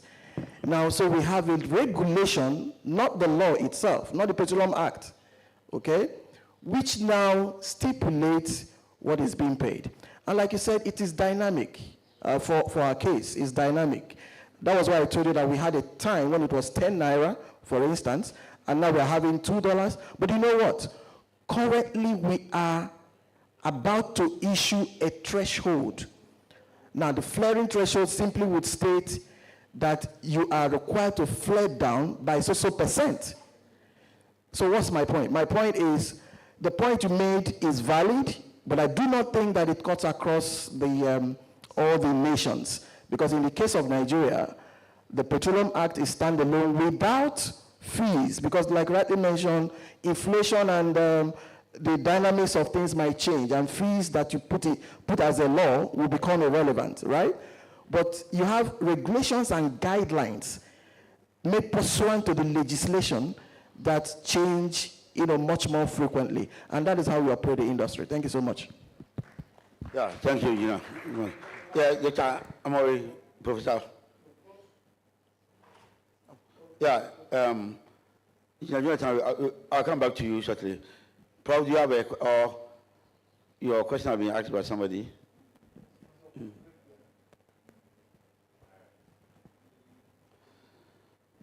Thank you very much. Thank you for the insightful deliveries. I just want to ask a question.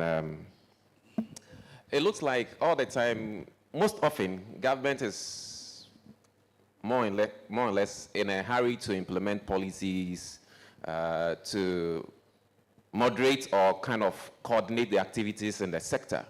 But I hardly see government trying to invest more to also play a role in solving those issues. Across the various countries that spoke, apart from Ghana that I know, maybe we have the APPO gas processing plant. I just want to find out, why is it that government sometimes finds it difficult investing into some of these things that would, at the end of the day, benefit the people in that country more? That is my only concern. Is there a challenge? Is it like the coast nation do not have enough resources to invest? Yeah, thank you. All right, so thank you, Wanoji. But yesterday, during the ministerial session, I think there are two issues on this. One was many countries, the treasuries are quite challenged, the resources are not enough, and the Secretary General also made a point that it's a matter of priority. Where do you set the priority? So I think the combination of the two, either the resources are not available, or the government doesn't have the priority, or the priority is somewhere else. So I think because response to your questions is we're going to take a number of minutes, and so for the sake of time, I'll plead with you. So I take the last question, and then we'll bring the discussion to an end. Yes, Jonathan. Thank you very much. Please, my question goes to engineer from Nigeria. In your discussion, you raised that for flaring fees, you have made it in such a way that there is a board that, sort of consolidates these fees, which is later used to develop gas infrastructure. So my question is, usually we are aware that the EPA plays a role in that regard. However, with these fees you are talking about, which is going to the board, how does EPA in your jurisdiction actually operate with regards to the fees? Because in some other jurisdiction, EPA sort of levy for you flaring to the environment, going beyond a certain flare rate that they give you. Okay, thank you very much. So I think Nigeria is a little bit different, the way we operate. So all matters of the oil and gas industry is vested with the Ministry of Petroleum Resources. Now we have the Ministry of Environment, that is also, which is the EPA, for instance, you're talking about, that is charged with the general environmental management. However, sector-specific administration of environmental challenges is vested with the Ministry of Petroleum Resources, and it is enforced by the regulatory bodies. Now, in the case of Nigeria, we have the Regulatory Upstream Commission, which I represent, and then we have another body recently created by the new law, which is the Nigerian Midstream Downstream Regulatory Authority, that regulates the midstream and downstream activity. Before 2021, all of that was managed by one entity that is called the Department of Petroleum Resources, now defunct. So the EPA, or the Ministry of Environment, has no part in terms of the flare monitoring of the funds. By the recent law, the EPA, which is the Federal Ministry of Environment, is only responsible for the environmental impact assessment of projects, and it ends there. Now, the environmental management plan and monitoring, it is now enforced either by the Upstream Regulatory Commission or the Midstream Downstream Regulatory Commission, depending on what sector of the value chain that we're talking about. I think that answers your question. And let me quickly address him You talked about Ghana. I don't know how you didn't talk about Nigeria when you're talking about investment. Nigeria runs a case where you have joint ventures of government owning beyond 50% in most of the assets. Government owns 50%. So you see a Shell, for instance, a Shell today in Nigeria or a Chevron owns just about 49% of the field or the asset that they're operating. Government owns about 50%, always higher share.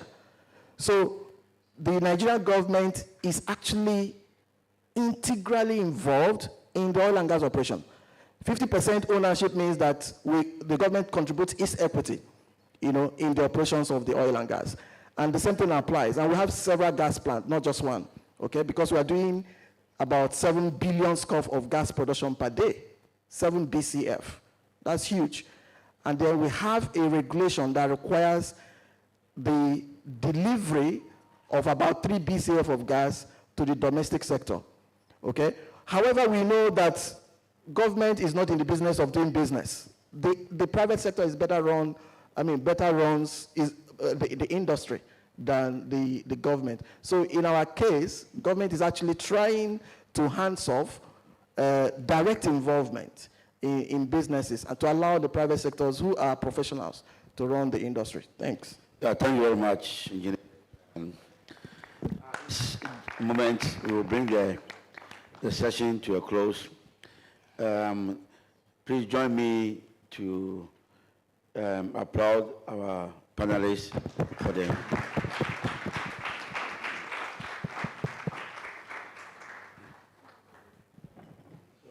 Okay, so thank you very much, Mr. Moderator. So please, where's the photographer? We would have a group picture of you, and then you may have your seat.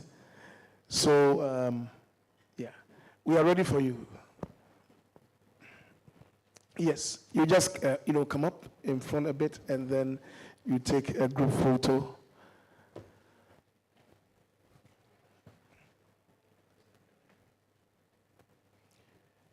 Will the background light offend it? Or it will offend it, right? It's better this way. Okay, that's fine.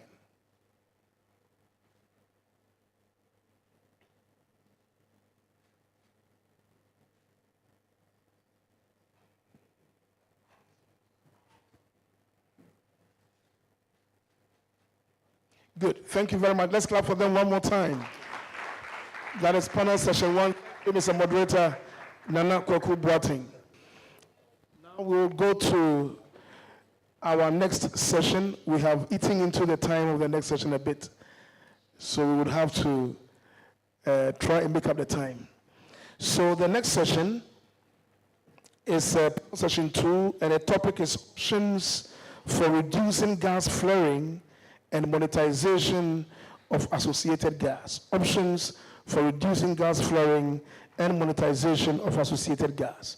The objective is to have the panelists discuss and share ideas with the participants, their expertise and views on the various options available and being implemented for gas flaring reduction and gas monetization. And Dr. Charles Ofori, who is a policy lead, climate change at the African Center for Energy Policy, could not come, but he is represented by Mr. Eliasu Ali, who is the policy analyst at ASEP, African Center for Energy Policy. So, Mr. Eliasu, where are you? Yes, let's clap for him. Please come. And I think we need a podium for him. You don't need that? Okay, that is fine. You need it? Okay, please come and help me. Yes. They will help us. Yeah. So you go up. Yes, okay.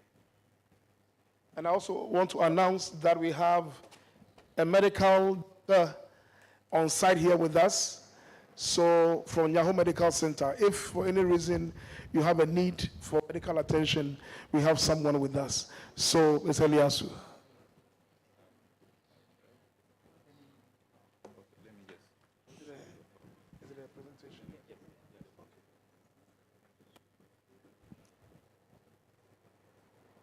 Okay, I think.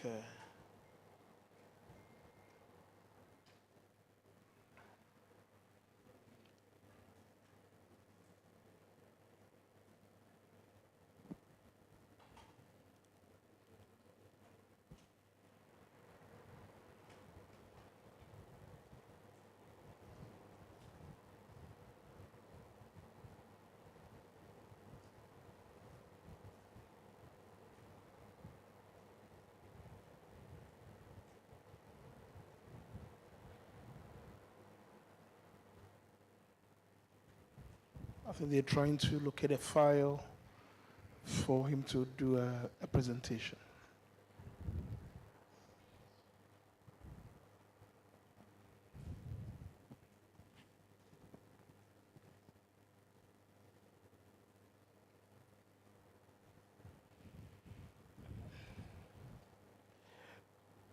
Mr. Elias, how many minutes do you think the presentation would be?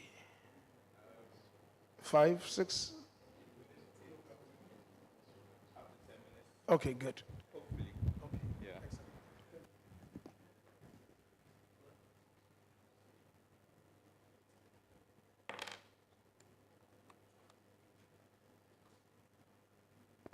Okay. Good morning, everyone, once again. As earlier mentioned, I'm stepping in on behalf of Dr. Charles Ofori Jemfi. So he was supposed to be here, but for some other reasons, he was not able to come. So this presentation is basically based on a study that we did at the center, looking at the place of methane management in Africa's energy sector, and also how it ties to the development plans of the continent. By way of introduction, we are very much aware that methane is a very potent greenhouse gas, and in terms of volumes, constitutes about 16% of global emissions, actually has a potency of about 30 times that of carbon dioxide.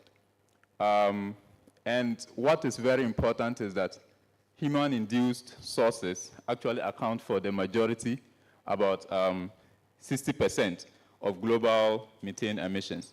And when you come to the energy sector specifically, about 40% of these anthropogenic greenhouse gas emissions that are actually methane come from the energy sector. Within the energy sector, 70% of the emissions are contributed by the oil and gas sector, where we notice that venting, fugitive emissions, and flaring, in this order of importance, what is important to notice is how venting actually constitute the majority of emissions across all the study countries. And then fugitive emissions also come in second. Flaring is actually at the trail, even though the emphasis has always been on flaring. So this means that from all that has been said in the previous background, the power that lies in us to actually mitigate the emission of methane.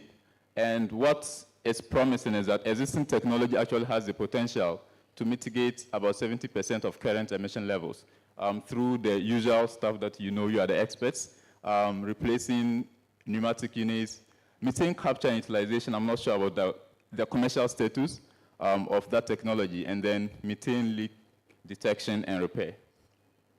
There have been some global commitments on the global scale in terms of methane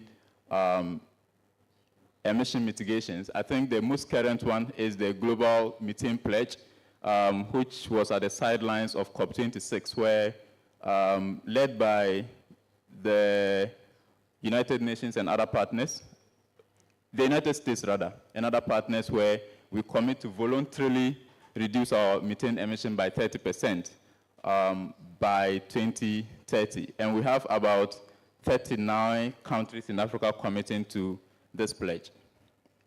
So the big objective of the study was to look at opportunities and barriers that either support or militate against efforts to reduce methane emissions. The countries we looked at were Ghana, Nigeria, Angola, Senegal, and Mozambique.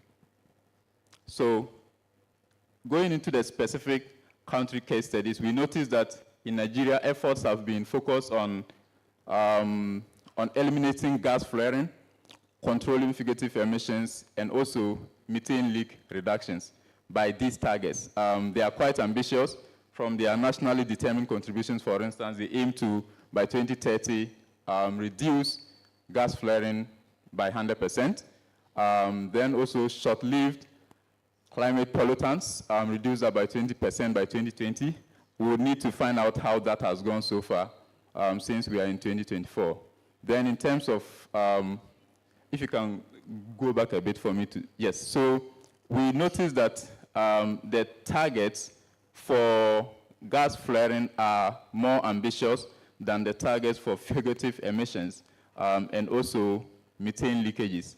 I think we may have to discuss the implications of that and what motivates these sort of ambitions, yes. So looking at the emission trends in Nigeria is quite positive. We notice that it's on a downward trend. You would see the opposite for Ghana as we go along. We see that, but yes, so I think Engineer Gwenga did mention about the punitive measures being put in place where every 1,000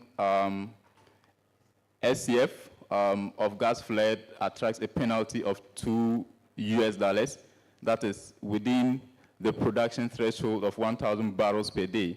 And then also 50 cents for every 1,000 SCF within a production threshold of 10,000 barrels per day.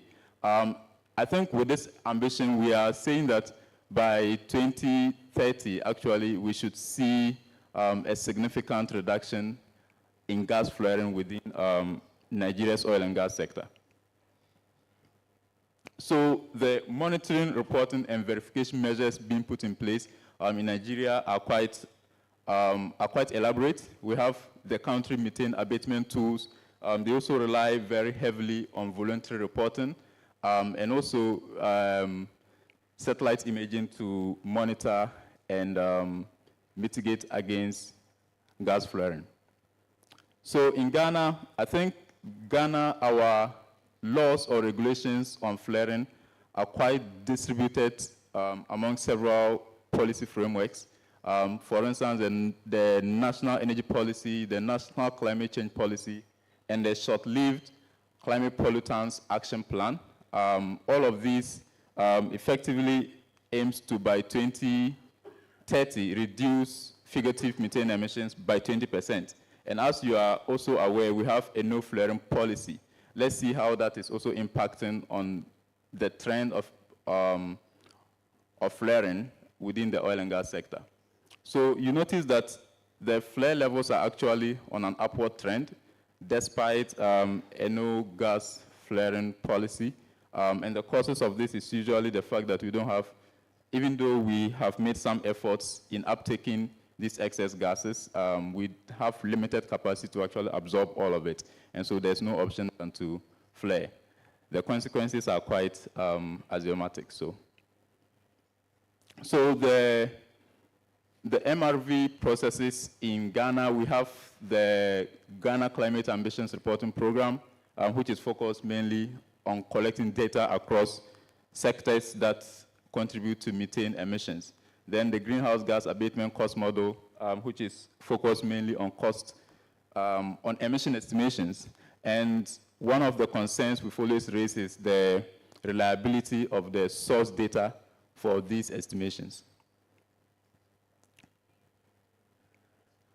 So the Angola case study, we see that their emission targets are quite boxed into their general oil and gas sector frameworks. They focus on energy efficiency measures to control especially fugitive emissions. And for flare reduction, the conditional and unconditional nationally determined contributions have respective targets. Of course, you would understand why the conditional one has a higher ambition than the unconditional one, because that one is premised on they receiving external funding. And the trend is quite impressive.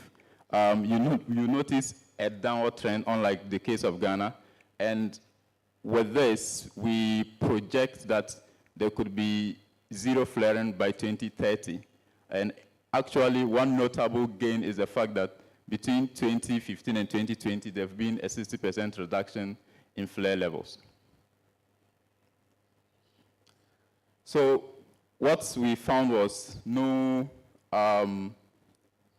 exclusive measures in place to monitor, report, and actually verify methane emission levels. So the documents do not point to any of such measures in place as of now.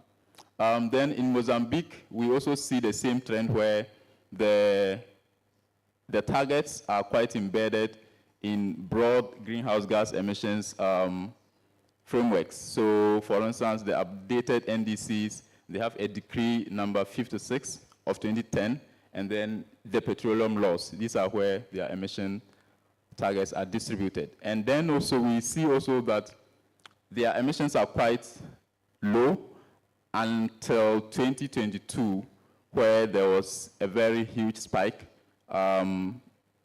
mainly due to the bringing on stream of ENI's exported LNG from the Coral South field. Again, Mozambique relies largely on voluntary reporting, and from our interactions with them, they are in the process of developing a monitoring, reporting, and verification system for methane emissions.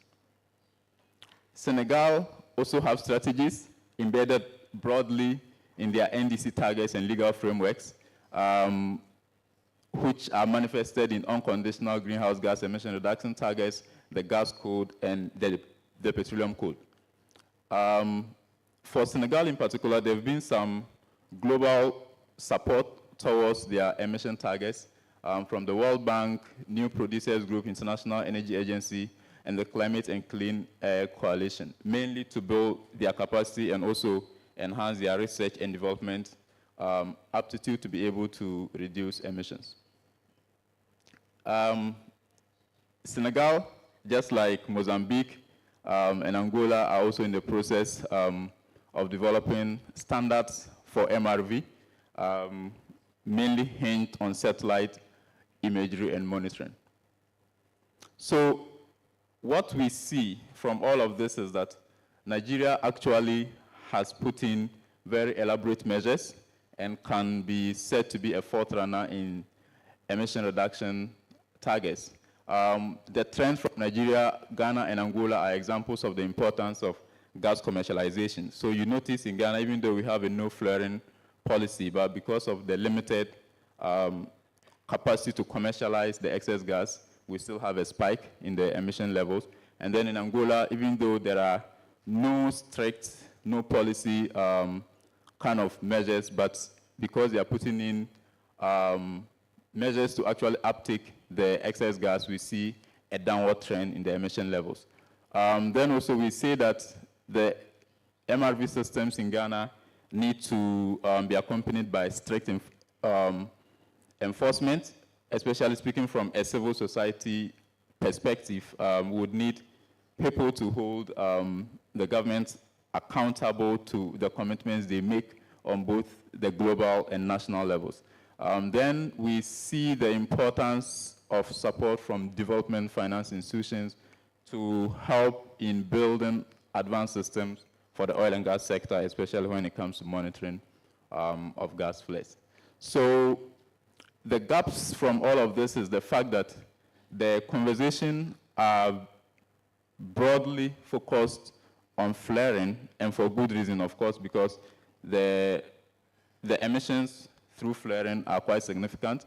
But when you look at the data, we see that venting actually accounts for at least 65% across all the project countries that we looked at. So as much effort should also be put in that regard. Then there's limited political will in some situations. I think part of that were discussed in terms of you having to balance the economic gains with the environmental benefits that you are looking at. That can put in some political breaks somewhere. Then we see that for the majority of countries that we looked at, there were no explicit MRV systems in place.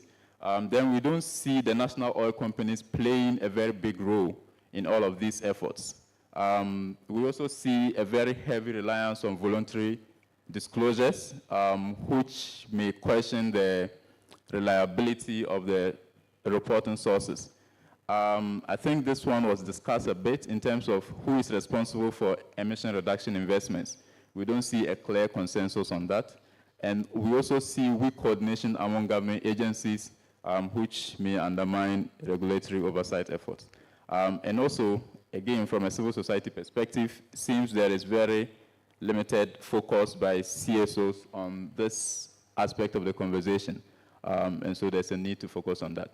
So the recommendation for mature producers, we encourage producers to take responsibility for these emissions and be realistic in terms of the extent to which they can go in eliminating emissions.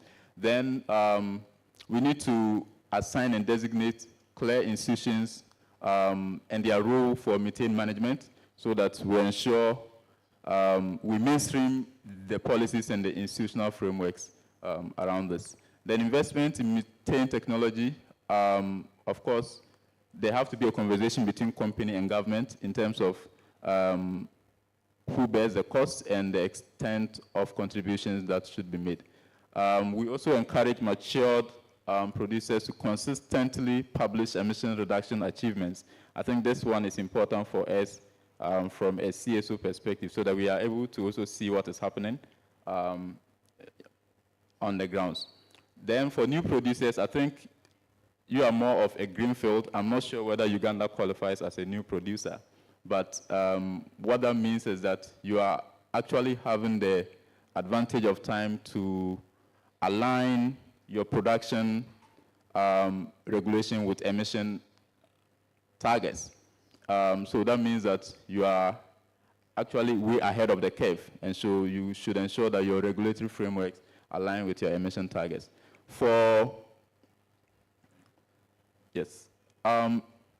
Overall, we think that the governments and regulatory agencies should prioritize methane emissions. This would require the companies to design, of course, and governments to design specific policies to deal with methane abatement. Philanthropy organizations and development partners should make methane emission a key component of their allocations to ensure that we are making headways in that regard. I think the rest, I touch on them quite a bit. Thank you very much.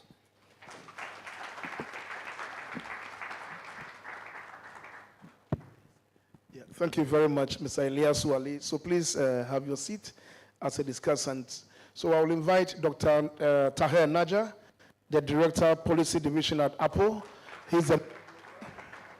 And then we have the panelist, Mr. Maswa Kali, Senior Manager, Engineering and Maintenance, Ghana Gas.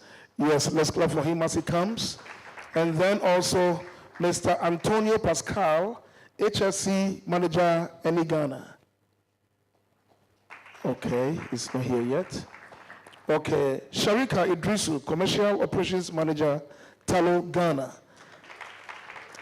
And then Sheila Ado is the Assistant to the President of the African Refiners and Distributors Association, ARDA. Sheila, are you here? Sheila Ada, all right. Then we have Engineer Jenny C. Anyawu, Assistant Director, Nigerian Upstream. Yes, let's clap for him. We're excited to see the contributions Nigeria is really making in this area. Thank you very much. And then, of course, Eliasu is here. And then Mr. Pinho King Homero, Environment Officer, Sonangol. Let's clap for him.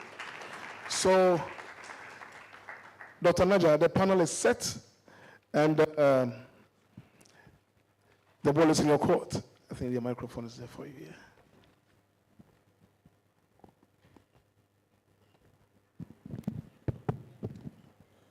Thank you very much, Edward, and I welcome my colleagues, the panelists, for this session. we had the opportunity to listen to the efforts of governments in developing regulations to regulate gas flaring, methane emission, because we have a dedicated session just after this session on methane. So this session is only for gas flaring.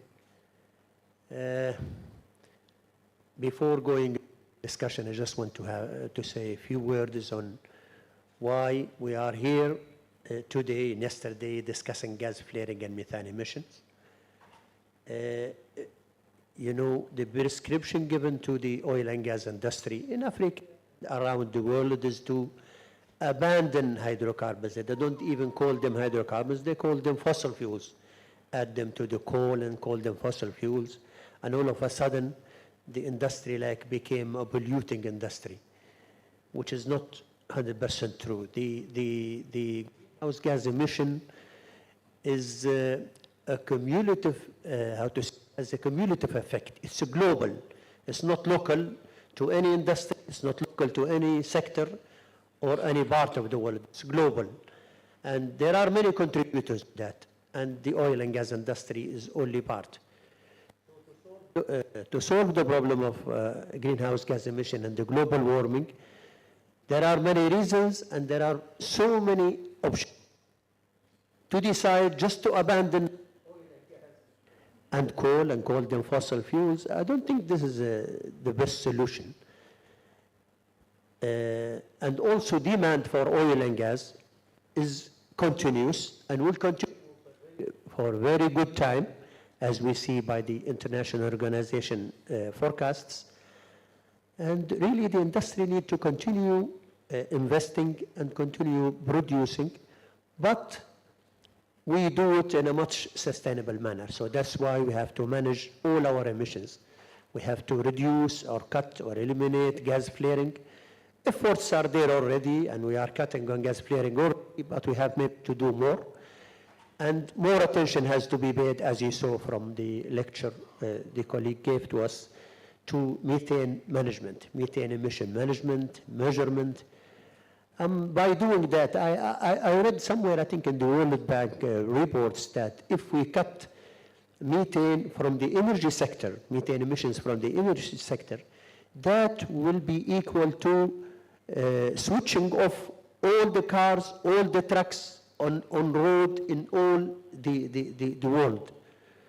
So you see, this is action which will solve the problem and allow us using our cars and our trucks and provide the mobility we provide today to all the globe. This session is about gas flaring. We heard about the regulations, the incentives, the penalties being put in place by governments, by regulators. And now what we want to see is the operator's perspective. How we manage gas flaring. What are we doing to cut gas flaring? How we see this regulatory framework, what opportunities we see into these frameworks, what challenges we are facing. So this is what we will be discussing in this session. I will start from my colleague next to me, Maxwell, yes. So, sorry, because I was just coming up, I have to make sure that I know to whom I am talking. Maxwell, you are the Ghana gas. So in Ghana gas, you are receiving a lot of gas and you are distributing it, utilizing it. You are the major gas operator. How you are managing gas flaring? What efforts you have been doing to minimize or eliminate gas flaring? Share with us your perspectives on. Thank you very much. My name is Maxwell Kwame Kali, Ghana Gas Head of Engineering and Maintenance. I'm sitting in for our CEO, who is an expert authority in the industry, but currently handling a concurrent governmental issues. So I'm pleased to be here. just to give you a background of Ghana Gas, as you know, we are not only a premier gas operator company in Ghana, but in the regional West African country, we are the 100% indigenous company in West Africa. We have been very consistent with the government of Ghana law on zero flaring by ensuring gas utilization and also leading and developing gas midstream and downstream infrastructure. We have contributed to no flaring in so many or diverse ways. One of the ways that we've done is to ensure that access to market infrastructure is rapid and developed by the company solely. Ghana Gas sees that as one of the Achilles heels in our country's effort to zero flaring. So we are investing heavily both in the midstream and also the downstream. Currently, Ghana Gas infrastructure contributes over 65% on the midstream and downstream and about 30% upstream in terms of offshore pipeline.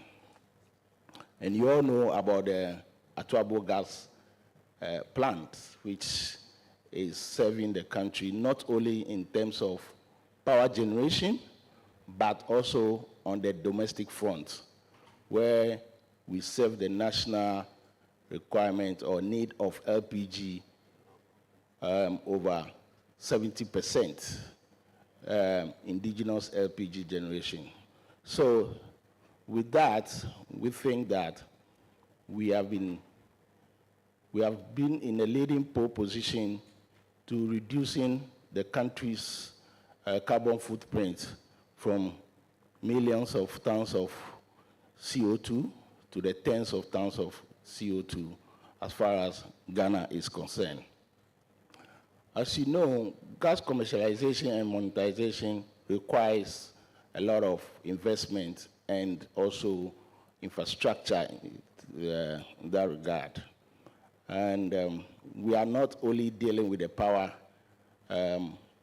industries, we have been mandated by the regulators to handle high pressure downstream customers.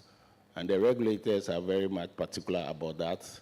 And as we speak, Ghana Gas has been able to serve the industrial enclave in Tema with, as you all know, Central Oil Refinery. We serve them with gas, and this gas that we serve them requires some infrastructure to Central. Without that, that amount of gas would have been flared. We are also serving the ceramic industry, both in Takoradi and Tema, and then also we are serving the cement industry in Tema as well. We have plans to serve the cocoa industry, cocoa processing industry in the Shaman Free Zone Enclave, and also we are currently spearheading discussion with the steel manufacturing company, and also some other industrial players within the Free Zone Enclave. So with that, we think that the envelope for the industrial players should go beyond the current availability that we have in both the Tema and Takoradi Free Zone Enclave. So we are also developing infrastructure to the Shama Enclave. Regulators will tell you that if earmark the Shama Enclave for some other industry players to position themselves there. And then we've also been able to play a critical role to develop infrastructure to the petrochemical industry and also along the line for our fertilizer plant. We believe that this infrastructure will go a long way in promoting access to market infrastructure, which, if that is available, will harness the available gas, natural gas, to serve the indigenous company. And by so doing, the undesired methane emission that we are all here to talk about will become a desired energy commodity for our industrialization. Thank you very much.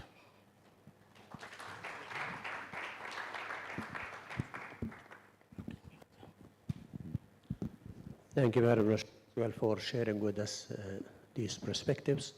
And now I move to Mrs. Sharika Idrisu from Talo, Ghana. Talo, Ghana, you are stakeholders and the operators of the main oil field here. And you have a lot to share with us. The question is, do you have routine gas flaring today? And what you are doing, if yes or not, what you are doing about this. We know that a lot of options are being considered. A priority always given to use this, maintain the reservoir pressure, or just to keep it in the reservoir. If you have the pipeline, or if you established maybe together with the host government the infrastructure, you can always send the gas to the network for utilization, or using it for your own energy sources by generating electricity, or maybe even generating electricity and sending it to the grid.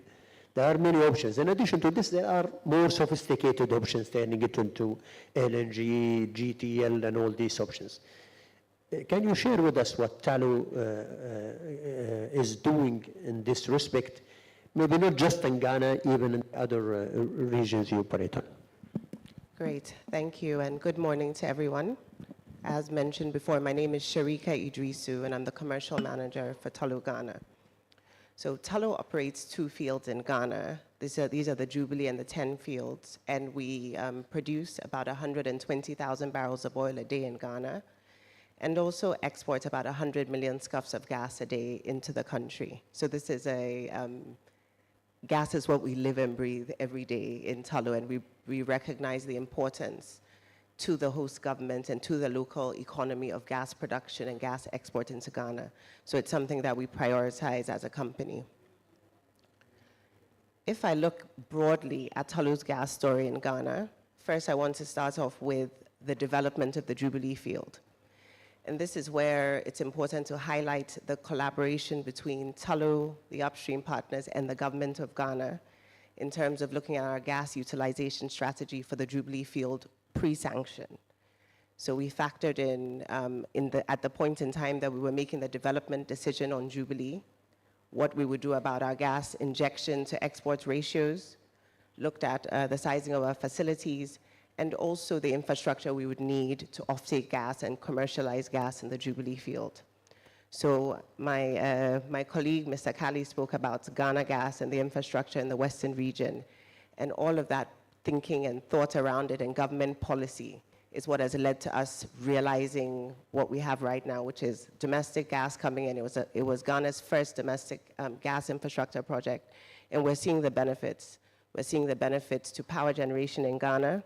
We're seeing the benefits to having natural gas liquids and products into the country. And this has been operated expertly by Ghana Gas. So that's something we are proud of as an organization. And I think going back to the development stage, that's where you can make the biggest impact in terms of your flaring as a business and as a company. So if I move to where we are today as an organization, we are, and let me take this is about 10 years from, we've been producing now from the Jubilee field for about 14 years. And then from the 10 field, we've been producing since 2016, so about 8 years. So on the Jubilee field, what's happened is that we learned more about the reservoir. Not everything happened as expected in terms of the project planning and infrastructure planning, but we learned more about the reservoir, and there were some implications. So with the Jubilee field, we've had higher than expected gas-oil ratios for a few reasons, and then that's resulted in us having to flare some gas in the Jubilee field. I think the question is, what are we going to do about it? And what are the plans we're putting in place to eliminate flaring on the Jubilee field, or routine flaring on the Jubilee field? And that's something my colleague will speak about later on in a separate session. So looking at the technical basis behind it and the plans associated with it. But I can say at a broad level, we are going to eliminate routine flare on the Jubilee field in about 2025. So, and that coincides with the shutdown that we have planned for the field next year. With respect to the 10 field, also, our gas utilization and gas management was front and center in the development of the 10 field, which started producing in 2016. We do have some routine flare on 10, which we expect also within 2025 to eliminate. And this is more due to, and full disclaimer, I'm not an engineer here, so I'm speaking on the advisement of the engineering team. But then we have lower than expected pressures from some of our reservoirs, and there are also some facility upgrades that need to be done. So my colleague will talk about it in more detail in another forum.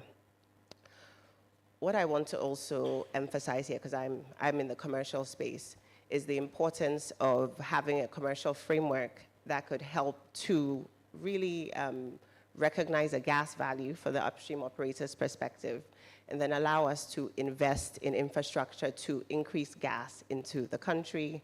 And then on a broader level, once there's an established gas commercial framework, it would allow the upstream producers, I believe, to, and this is more broadly now, to prioritize the monetization and the evacuation of associated gas in the country. And this is something we've successfully done on the Jubilee field. So we have a commercial framework that we are implementing currently with, and the important elements here are, one, the pricing of the gas. Are the upstream producers being compensated for the value of the gas? And the value of the gas, we can look at it in a few ways. One is with the capital you invest to export the gas, or in the event, if you're looking at associated gas, it's really, for some fields, it's going to be the oil loss impact. So the value of the gas. And then the next point is having a framework that ensures that we get, or the upstream producers get paid for the gas.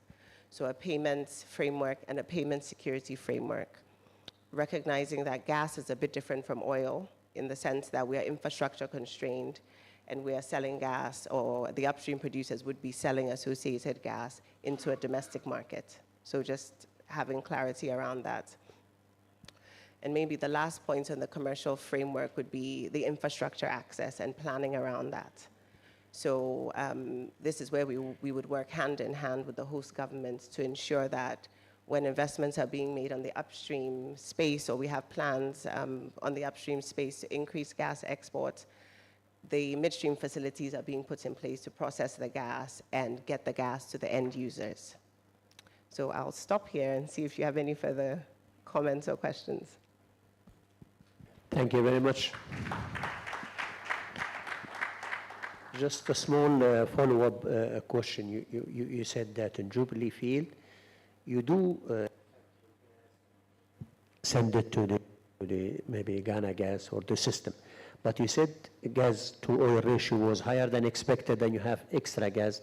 Is it because the system you put in place has some limitation that you cannot manage all the gas, or? So we had a delay to the some of the processing infrastructure being put in place. So there was a multi-year delay in that. Gas at higher rates than expected as part of the development plan. So that's one of the major contributors to that. But I also have to add that, as we drill more in the reservoir, we understand it better. So there's also the element of just a higher gas-oil ratio overall in the field. So those are the 2 points that, that contributed to it. Thank you very much again. Now we go back to Nigeria. Mr. Anyanu, you were talking from the before, and now we want to listen to the operator's perspective, the NMBC and the other operators in the country. How do they deal with gas flaring? Nigeria have been producing for centuries, and they have been flaring gas all along, but I'm sure they are not flaring today as they used to do a decade or 2 decades ago. So what sort of intervention the industry is taking to minimize gas flaring and to commercialize all the associated gas they are producing with oil? Please. Okay, so you're right. The flaring that we have are as a result of previous installations. You know, in the 1958s, 1970s, 80s, gas was not considered as a commodity in its right. It was considered as a waste byproduct. So oil and gas installations and facilities were installed with the primary objective of extracting oil, and then the only way to dispose of gas safely was to flare it. So it was normal, right? However, in recent times, the laws now prohibit the commissioning of any oil and gas infrastructure without a robust gas utilization solution. So the process of gas flare elimination starts with the field development. So today in the field development plans, just before you even begin to talk about putting in place a production facility, you must present to the commission, that is my commission, a robust plan to utilize the gas, because gas flaring is not allowed from any greenfield. That is in our regulation 2018. So there is no commissioning of any installation, gas production facility that does not have a gas utilization solution. So that is number one. Then there is also no commissioning of any greenfield without gas flare meters, because what you don't measure, you cannot manage. And so gas flare metering, it's key. And we have also, again, in our 2018 regulation, issued a mandate to all the companies, and we gave a moratorium of 2 years for them to install meters in all their flare sites. And I can tell you that we are about 96% compliant in that regard. So there is flare metering, and then there is in the FDPs, which is the Field Development Plan, non-allowance for any plan that does not have a gas flare management solution. And then there is also the requirement for increased utilization of gas domestically. So in Nigeria, we also have a regulation which we call domestic gas delivery obligation. And it was a move away, if you like, from an earlier regulation of 2008 that was called domestic gas supply obligation. Now, what that does is the country identified 3 strategic sectors. The first one is power, the second one is the industries, and then the other one is commercial. Power usage of gas. Industry usage is where you use gas as feedstocks. So you have the petrochemicals, you have the fertilizer companies, and then the commercial is where you have gas used as fuel. So instead of using heavy oil, for instance, to power their furnaces or their boilers, they are using gas to do that. So these strategic sectors, there is a requirement to commit certain amount of gas from the operators at a reduced or regulated price, to the market. So that's another thing. And then we now have the requirement to not only ensure the installation of gas flare meters, but also ensure that they are calibrated quarterly with the participation of the commission.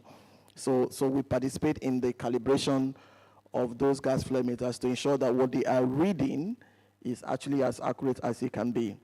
But I'd like to mention that during COP27, in Egypt, Nigeria launched the guidelines on methane emission abatement in the upstream oil and gas sector. The first one for any African country. That was actually in a forum that was chaired by the then Secretary of State, what's his name again, from the US, John Kerry, right? Now, the guidelines for methane emissions abatement makes it mandatory for the operators to report their greenhouse gas emissions. It also specifies equipment standards, pneumatic equipment that let off emissions, compressors, valves, or flanges. So these are where you might have fugitive venting or fugitive emissions. And so the guideline, which is geared towards much more focus, and I think that tends to address, in your presentation, you talked about why the focus was on gas flaring more than methane emission. But you see that there is actually a deliberate, intentional effort. So the guidelines on methane emission has never been there before. And in order to give a bite to that guidelines, Nigeria also upgraded the 2018 gas flare regulation to what we now call 2023 gas flaring, venting, methane emissions regulation. So which now encompasses not just gas flaring, but also venting and methane emissions. But it's also important to mention that gas flare elimination would greatly reduce emissions, because if you see your gas flare stack, if that gas flare stack is actually operating optimally, it will be combusting or destroying methane by just about 96 to 98%. So there's always that incomplete combustion, right? And so from gas flaring, you actually have methane emissions.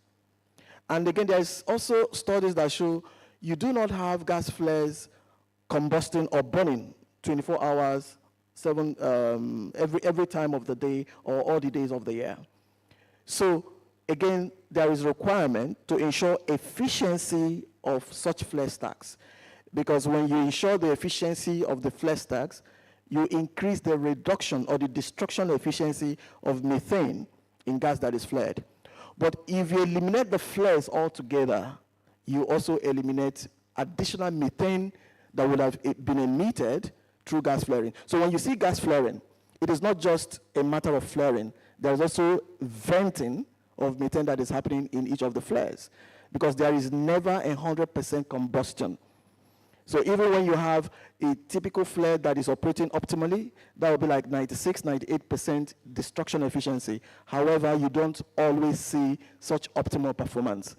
So we're going to see a situation whereby you have gas flares, and then you also have venting occurring from those flares. So what Nigeria is doing is to also enhance the monitoring requirement of the flare stack to ensure that the efficiency is enhanced.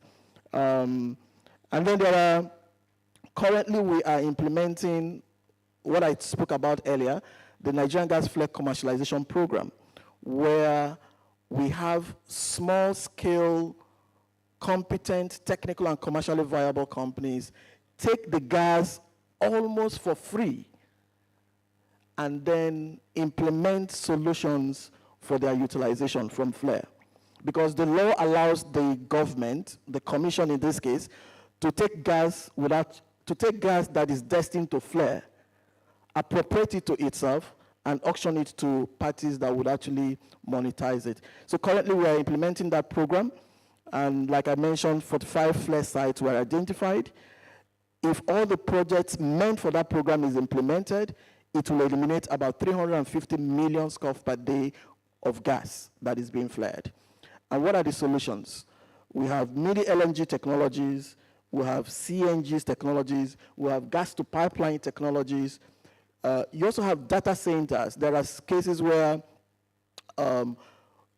simply the gas flare is used to power data centers. Some of them are actually crypto mining, all right? But the idea is, instead of wasting the gas or flaring, it is used as a combustion fuel that powers a data center, for useful purposes.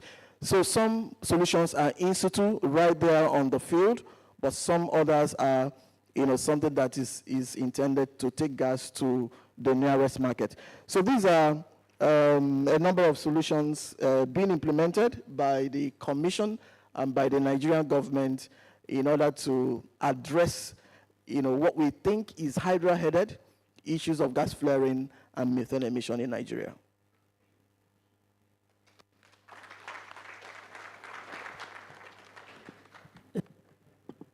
Thank you for sharing that.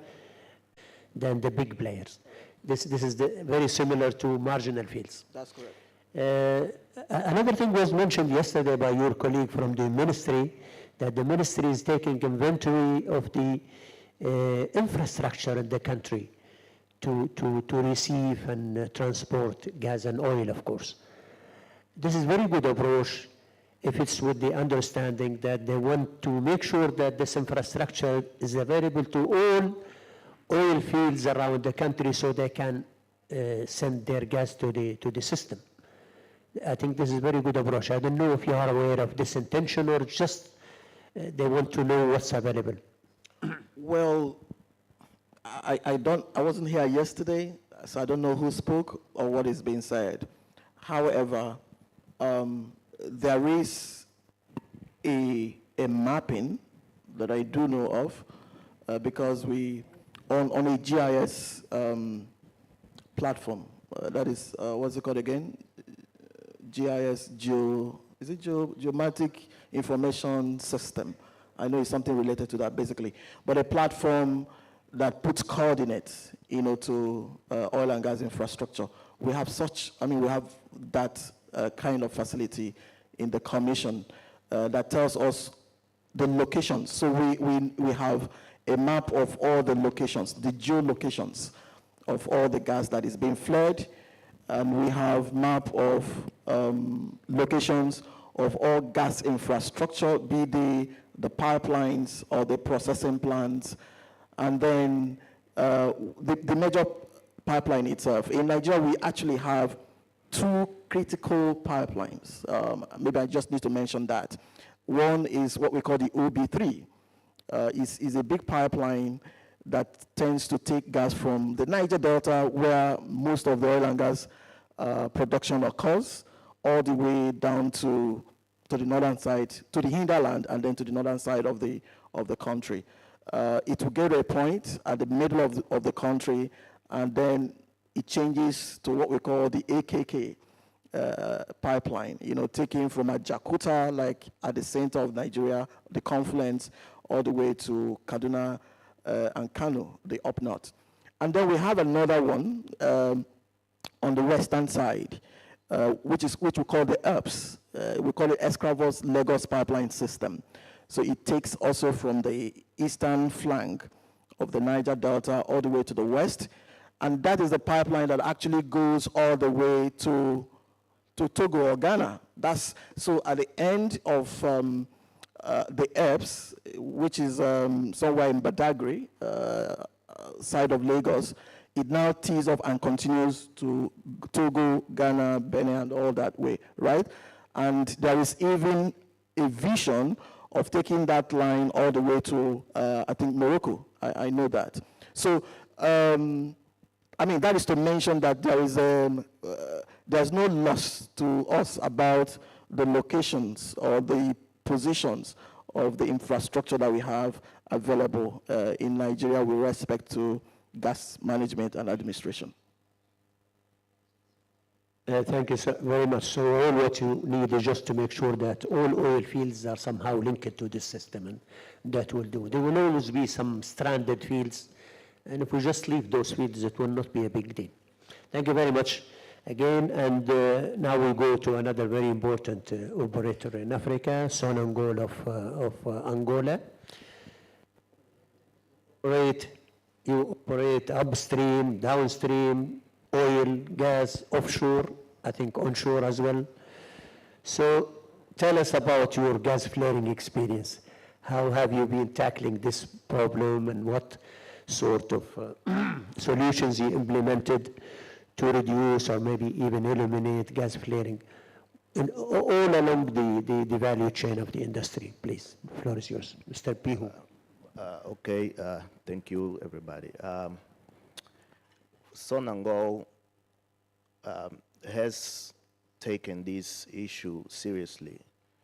We have been dealing with trying to reduce our emissions in Angola for quite some time. We have some old infrastructures that we are trying to deal with now. They are the ones that contribute the most for our emissions.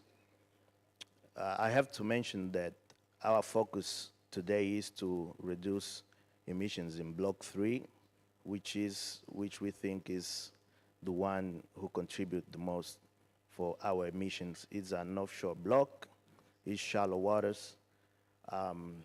It was had this first oil in '85, and currently we have a production of around 23 barrels of oil per day.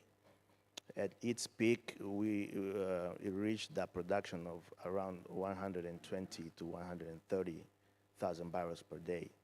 But because of the size of the field and the way it was developed, it presents today a challenge for us. But we think we will be able to solve it, because we already have some infrastructure that will help tackle this issue for us, which is Angola LNG. Was a project developed by all the operators in Angola. Just envisioned that one day we could use this gas that we were treating as waste. And today now we're in the engineering phase. We looked at different options, which was disposal, reinjection, so on and so forth. And we saw the best course for action would be to send this gas to Angola LNG for monetization.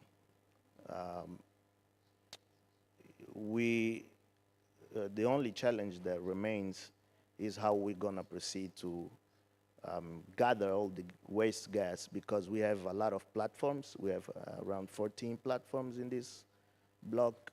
We have 3 processing platforms.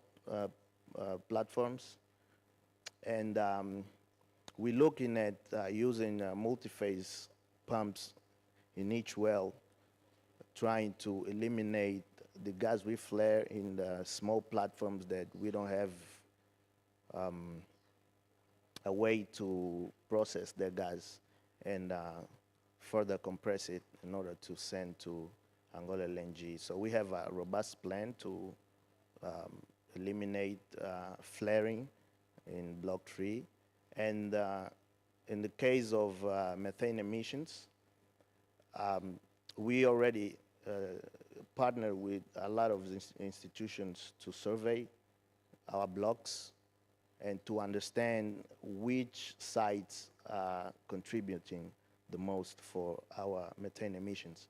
So we now understand very well where those emissions are coming from. So we're now in the process to work, procure and do some contract with some companies to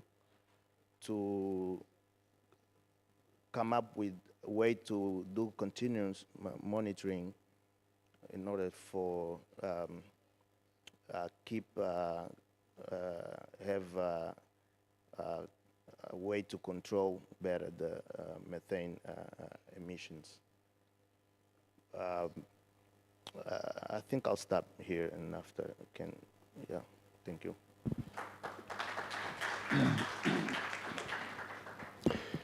Thank you very much for sharing with us all that. Staying in Angola, with respect to new developments, new fields, whether you do it on your own or in partnership with others, do you have this condition that gas flaring is not permitted, or it's not yet there? Yes, we have this law in place that every new development needs to take into account zero flare. It's mandatory. Thank you very much. Thank you again. So we go to our last panelist, our speaker for this session, Mr. Ilyasu. Your presentation was very interesting, but it was more about methane emissions. A couple of small questions. First of all, do you plan to also trace gas flaring, the status of gas flaring? Second question, why you did not include any examples from North Africa? North Africa is also part of Africa. And the last question, it was surprising to show that Nigeria is venting methane, not just fugitive emission. Is it through flare stacks? And how did you arrive to these numbers? Please, thank you very much.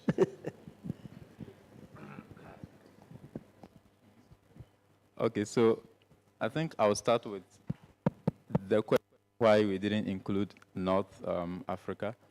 Some of these studies, if you want to get on-ground data, you need to actually be there in person.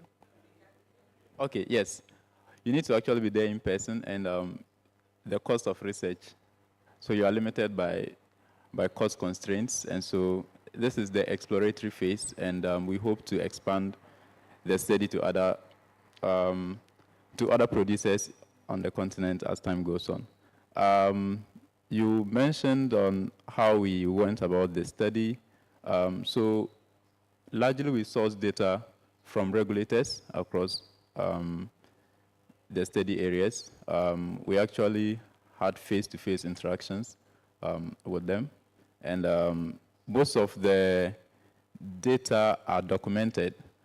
Sometimes we just need to verify or seek more information from what we see documented so that we understand more what the intentions are behind those interventions, or to better understand the numbers.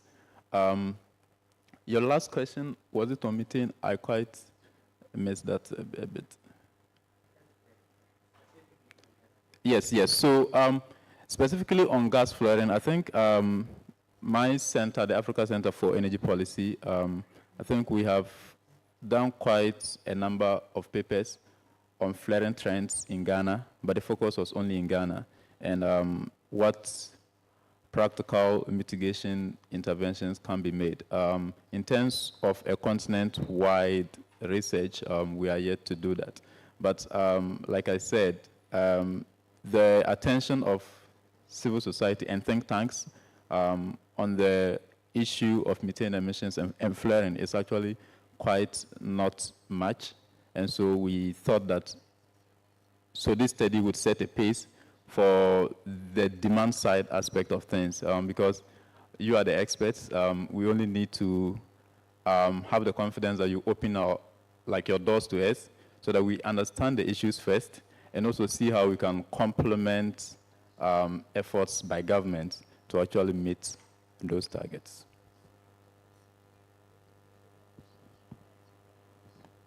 Thank you very much for that.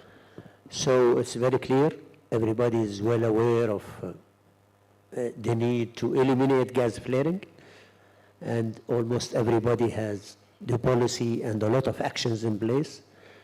Almost all reported that there is no room for gas flaring in the new projects. For the existing producing fields, efforts are there by the operators, by the governments, by the NOCs, to see how to bring this gas to commercial use instead of just flaring it.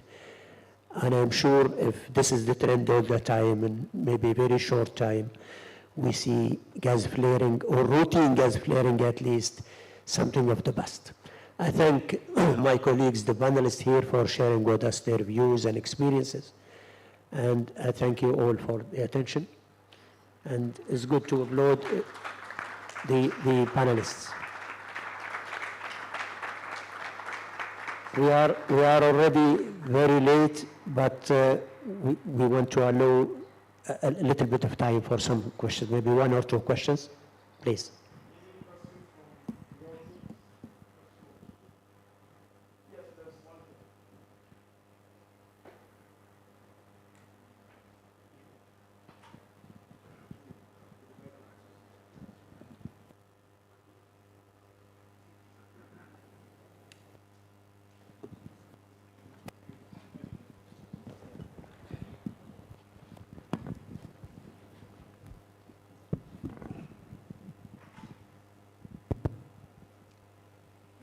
No. My name is David Amofa from GMPC, Research and Data Department. My first question goes to Shanika from Tello. Hi, Shanika. You said by 2025 you're going to shut out your fields. Is it the Jubilee field? Are you going to shut down certain wells, or you're going to shut down the whole field? That's what I had though, but I want you to elaborate a bit more on that. And then my second question goes to the whole panel. I mean, possibly Nigeria and Angola. What novel ways in terms of research are you actually or have embarked on or currently embarking on to capture methane and probably transform it into other forms for good use for the environment? Thank you. Okay, thank you. I think I'll take the first question. And just for clarification, my name is Sharika Idrisu, yes. So what I mentioned in my presentation was the plan by Tullow Ghana through its operations to eliminate routine flaring from the Jubilee and 10 fields in 2025. So that's not implying a shutdown of the fields itself. It's just a shutdown of an elimination of the flaring. We do expect that oil production will continue and gas exports will also continue from the Jubilee and 10 fields in the medium to long term.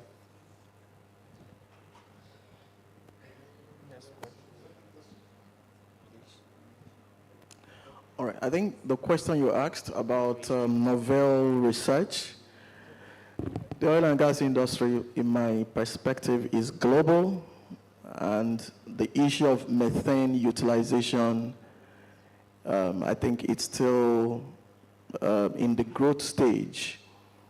Currently, there has been talks about LDRs, leak detection,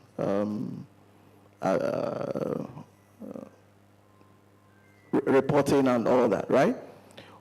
And then there are OGI cameras, which are sensitive cameras designed to, measure, such fugitive emissions that we can't see or that other regular cameras can't actually measure.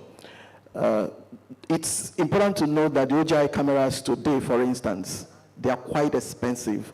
They are rented in hundreds of thousands of dollars to come into Africa. I mean, they are not like, it's not something that is like hugely available everywhere. You still have the original equipment manufacturers, who are still the owners.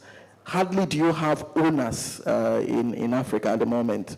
They are mostly rented or in partnership with the original equipment manufacturers. But what's my point? My point is, it is still in the advanced stages, but the issue is about identification of the leakages and measurement, then curing the leakages. Utilization of methane would come. However, currently we have huge gas resources that is being wasted. The focus is on utilizing the gas that is being flared and reducing leakages that are, spread across the distribution or the pipeline infrastructure. You need to catch the low-hanging fruit first before you begin to dip deeper. But it's a work in progress, and I think it's a progression. The entire industry, not just Nigeria or Africa, it's making progress in that direction.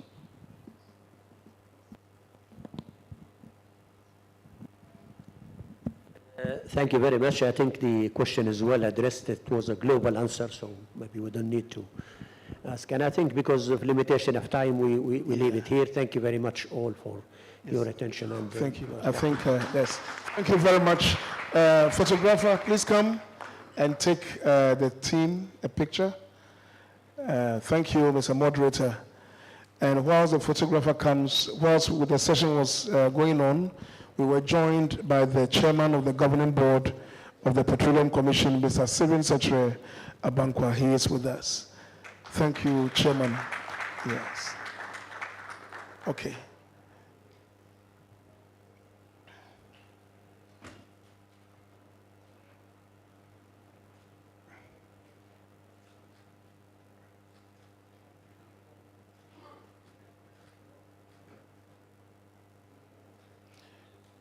Is that it?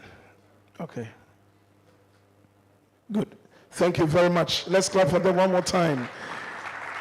Thank you. Today, time is not our friend at all. We are far behind time. We're going to have a quick coffee break, and then we'll come back. 10 minutes, and then we come back here. We will do the session 3 and 4, and then we go for lunch, come back, and then continue with the others. Thank you very much. Let's do it quickly. Come back in 10 minutes. Thank you.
Hello, hello, hello. Time is up, time is up. You can bring your snacks in. Hi, yes. Time is up. Mark. You can bring your snacks in. You can bring your snacks in. Time is up. The Henry way. Oh, okay. We know you just so pay.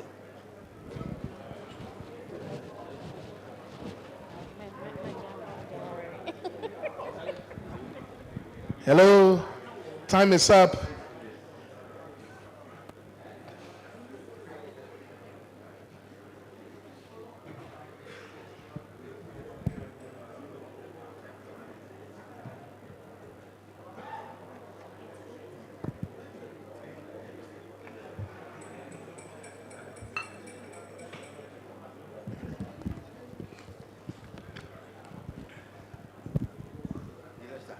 Yes, that's okay. All right. So thank you very much. We are back from coffee break. Our next session is panel session 3, which is measures applied to eliminate fugitive methane emissions. Measures applied to eliminate fugitive methane emissions. And the objective for the session is for panelists to discuss and share ideas and views and their experiences with participants on the best practices being applied in the elimination and control of methane emissions. And the speaker for this session is Mr. Sena Agbeko. Mr. Agbeko is a process safety engineer at Modec Ghana Limited. Mr. Agbeko, are you here? Very good. Please, I think, Mr. Menu, Isaac, if you could help me, let's get the podium up for.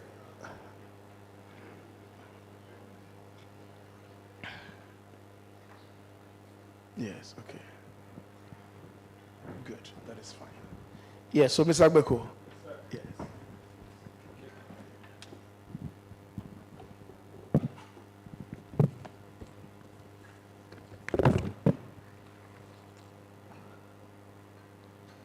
All right, good afternoon, everybody.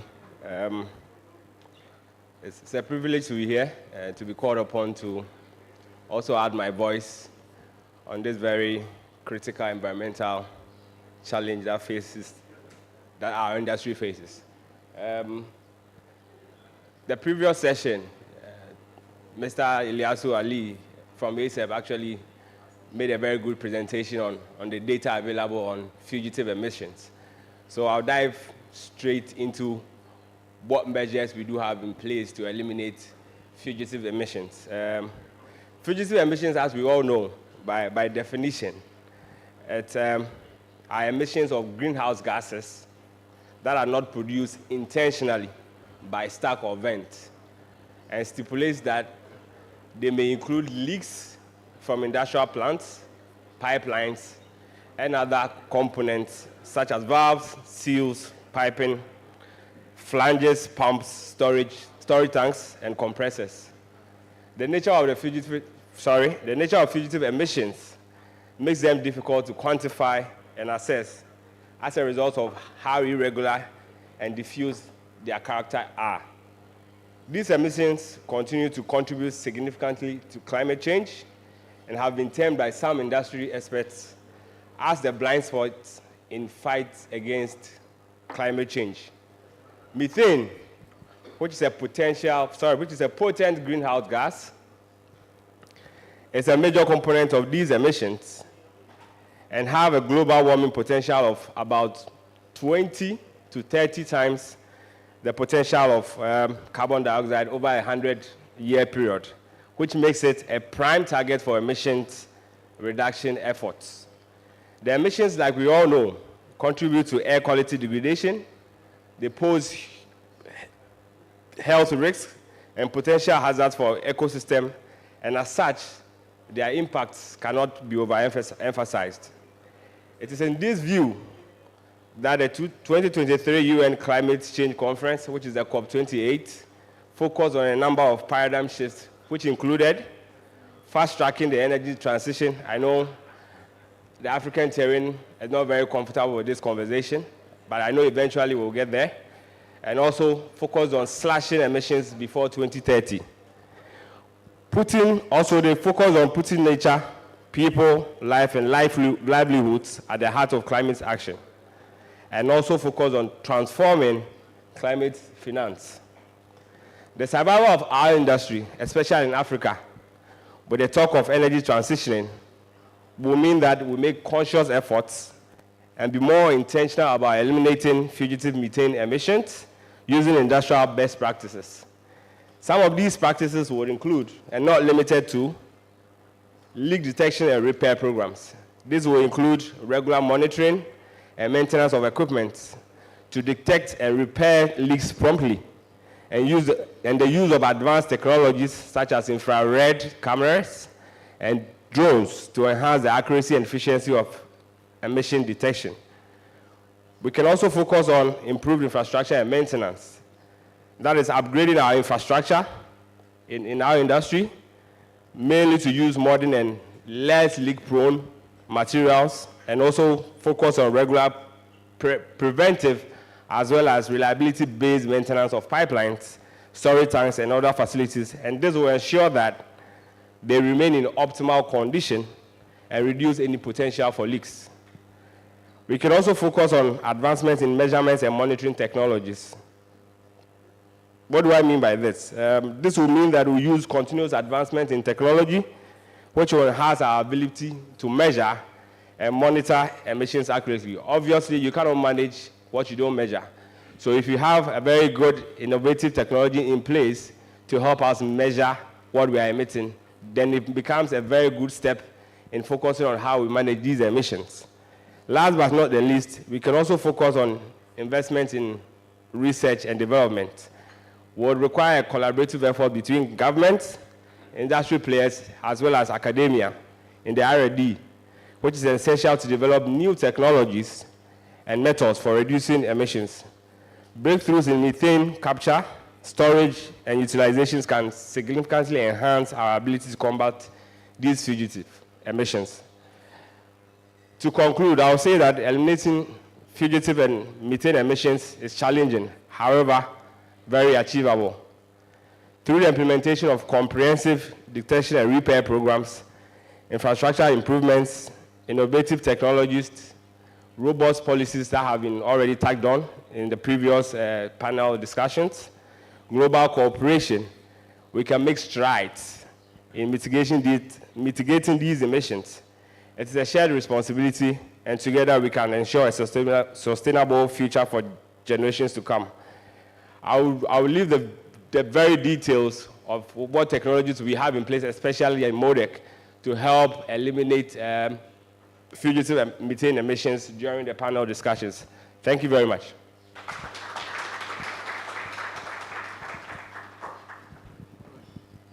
Thank you very much, Mr. Agbeko.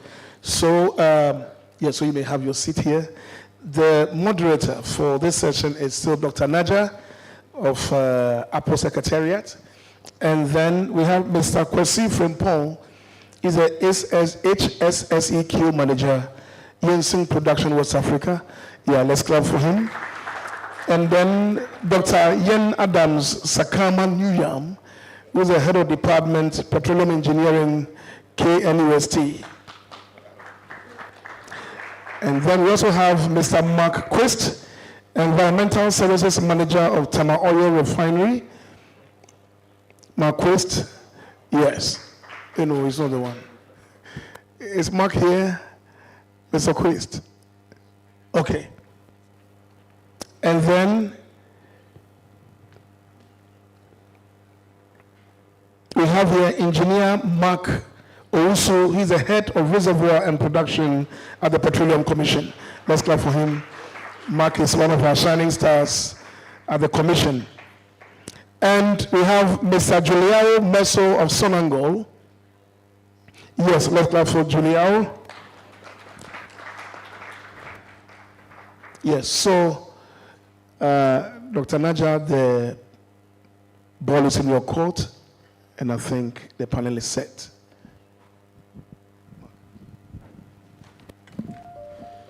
From the stone Thank you very age much, to the Edward. industrial Sorry revolution for having me to again. today's growing global innovation and circular economy, development and human existence have been now we powered talk by about different another sources of topic. energy, such as coal, It's the methane nuclear, emission, and petroleum. as you can see here, it's Petroleum has positive perhaps been the methane natural emission. energy source There that is has positive generated methane tremendous emission, and there economic is value. methane venting on purpose. Methane venting, in fact, I don't think it needs discussion because it should be regulated, should be prevented. If you are to vent natural gas, the operating flare stack. This is the option. There should not be an option just to vent natural gas or methane to the atmosphere without burning. But fugitive methane emission is, as was explained by my colleague, the speaker, is the gas that escaped from the various equipment due to this equipment not being airtight.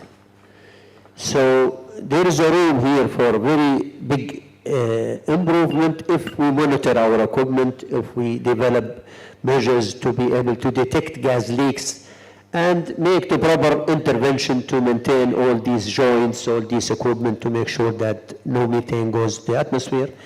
And in here, this can be, I think, easily regulated simply through penalties. You don't have to give any incentive for operators to make sure that their equipment is airtight. So this is another very interesting topic, and it's important you all know that the impact of methane in terms of global warming is more than the carbon dioxide. It's 80 folds when you compare them in 20 years framework, and goes down to like 25 to 28 folds in 100 years time frame. So it's very effective global warming greenhouse gas, and eliminating methane, as you see, is a priority. And here in this panel, we are to discuss with the panelists the measures, the challenges they are facing, eliminating fugitive methane emission.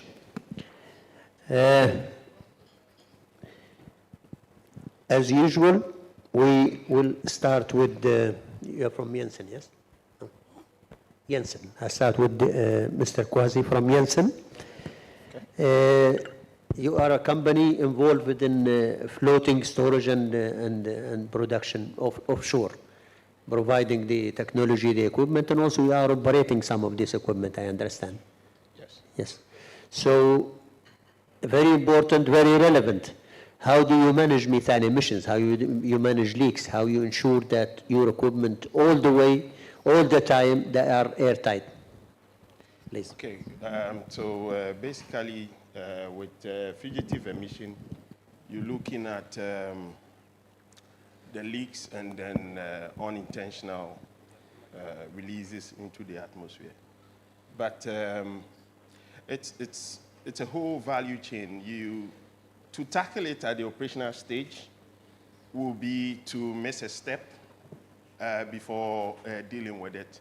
What we do is to tackle it right from project phase, where you're looking at the project equipment, valves, flanges, all that, the standard of setting this equipment.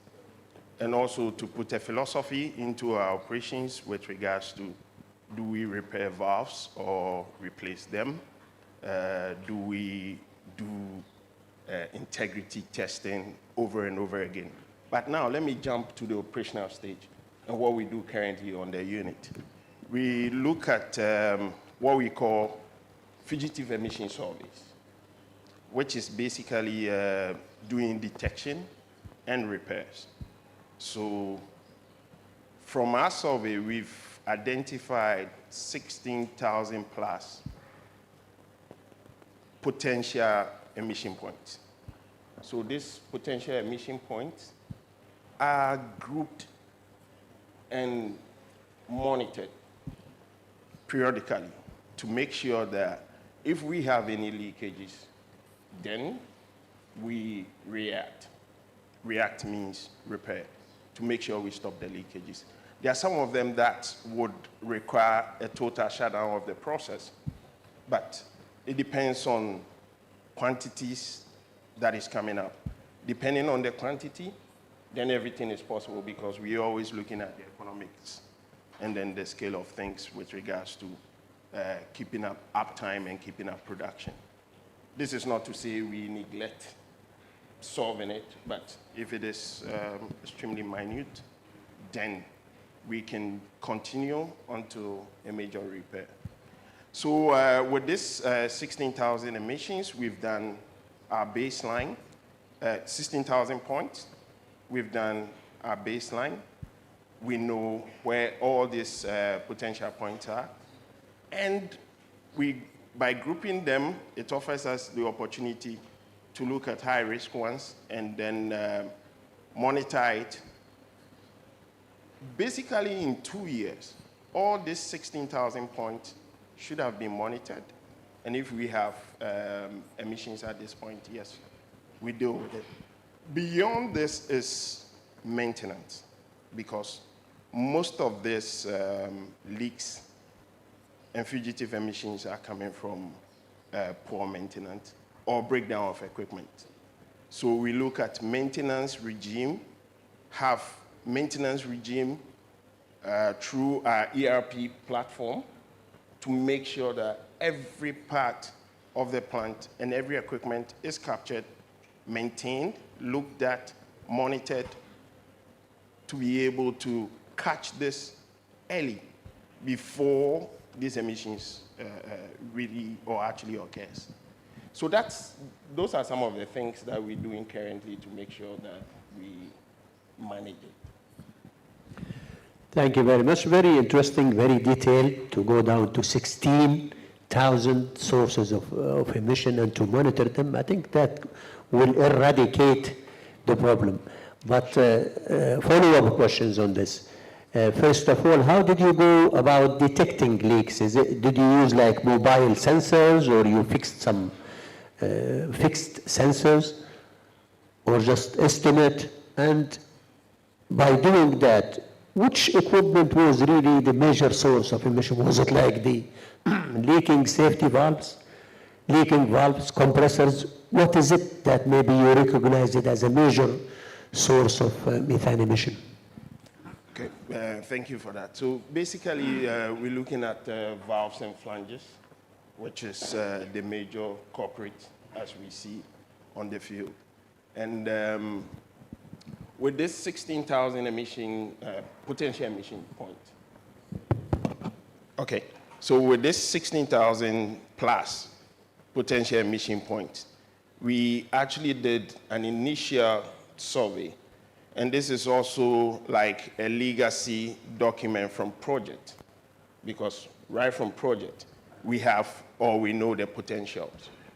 And so on the field, we, together with our client, which is E&I, we then did a survey, and we identified this 16,000 to do it on a regular basis. And we are supposed to cover the 16,000 within every 2 years to make sure that at least we're keeping up with monitoring and detection quickly, and resolution with regards to repairs where need be.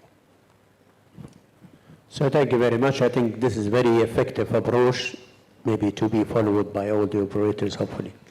Now we go to the gentleman from MODEC. Mr. APPO, you are involved in a very similar activity. You are providers of floating production and storage facilities, and also platforms, production and maybe even development or drilling platforms.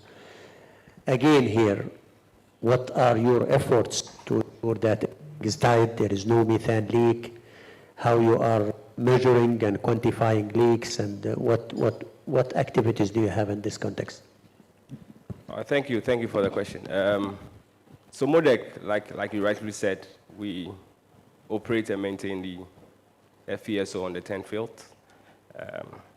As part of our core values, we have a core value which is abbreviated to be ocean, O-C-E-A-N. The C in there is care, which means that we care for the environment, care for lives, right? Because we understand the impacts of fugitive emissions, we have in place certain technologies as well as practices offshore, which is used to eliminate, first of all, detect emissions, and then we plan to eliminate those leak points. So we are using leak detection and repair campaigns mainly.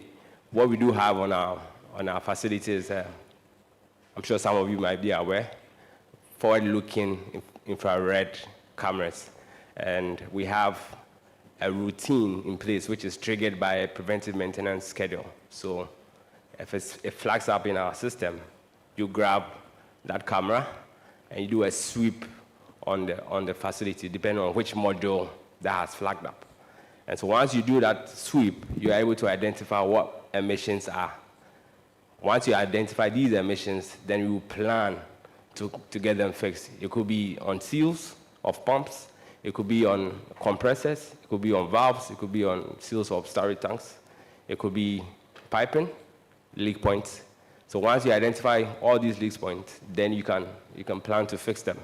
We also do have asset integrity campaigns, mainly being proactive, so we prevent leaks as much as possible. So we make sure that our integrity of our assets are not reduced. We also have small bore tubing campaigns because we realized over the years that we do have some emissions from small bore tubings, and small bore tubings mainly will be some of the connections from transmitters, which are thousands on the facility. So when you do a sweep as well, you run a small bore tubing campaign. The tubings that are defective, you tag them, take them out, and then you fix new tubings. MODEC is a global company, and so some of our fleets in the Brazilian waters have actually embarked on a project somewhere last year. And so currently they've come out with some technologies in the sense of drone-mounted sensors. These are used from a top-down approach to carry out a sweep on the FPSO, as well as using the handheld forward-looking infrared cameras that I talked about to also carry out a sweep. So first of all, do a detection. We have a very good leak detection campaign in place, as well as a very good maintenance regime in place to as much as possible arrest all those leaks and try and reduce these emissions into the atmosphere. So just to touch on a few of the things that we do to help eliminate fugitive methane emissions, as well as reducing any climate change.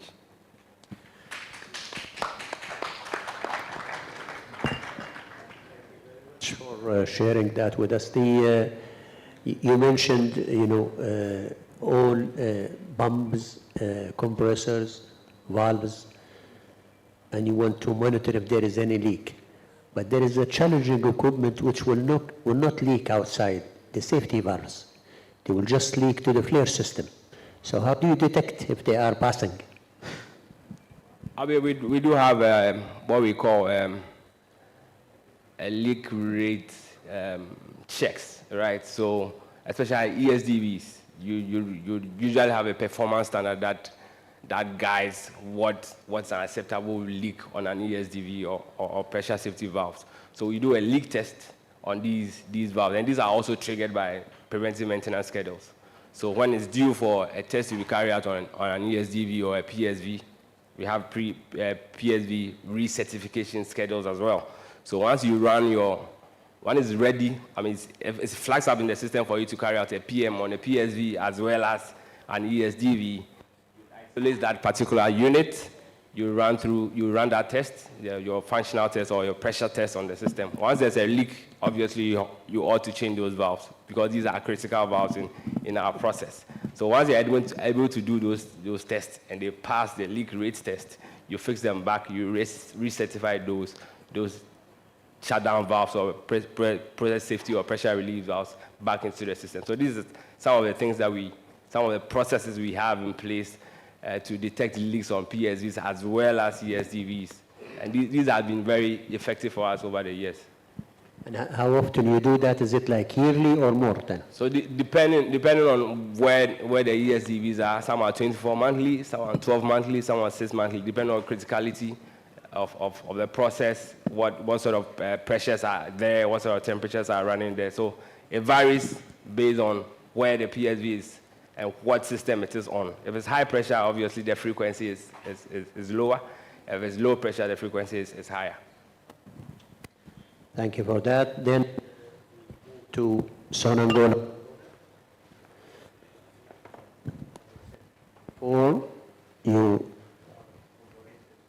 all along the industry supply chain. So what do you do when it comes to methane leakage and preventive maintenance and so on? Can you share the practices in Sonangol? Thank you for the privilege to be here and share something that we are doing. I would say, generally speaking, the thing that we are doing is to improve our maintenance and engineering program. So in this maintenance, we replace valves, as the other speakers they told, we replace cells also, flanges, and I would say the last year this program was more effective than the previous years because we was facing some struggles. But fortunately, the last year we could improve and implement the real maintenance program, has some shutdown from some units and the regular program. This maintenance allow us to improve our production because we actually was able to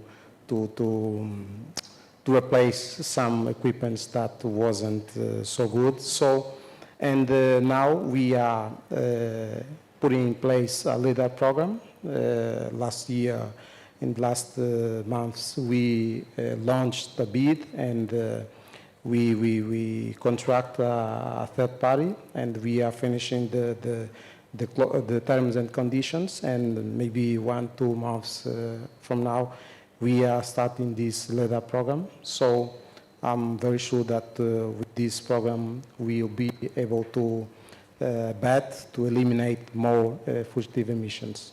For now, we are really involved in putting this maintenance program in place, especially because we realize that it can help us, even though to improve our production, and especially because we are part of different initiatives, has OGCI, OGDC, and we need to care about these such emissions. Thank you very much. You know, the industry is well known very long time ago to install gas detectors around the facilities, but this is done for safety purposes to avoid gas accumulating to the level where it will be explosive and may cause explosion. But now you want to monitor the gas to avoid leaking, even if it's not accumulating underground. So do you have like a program of enhancing the installation of these detectors around your facilities? Well, our upstream business units, they are building up a program that will help us to monitor all these issues.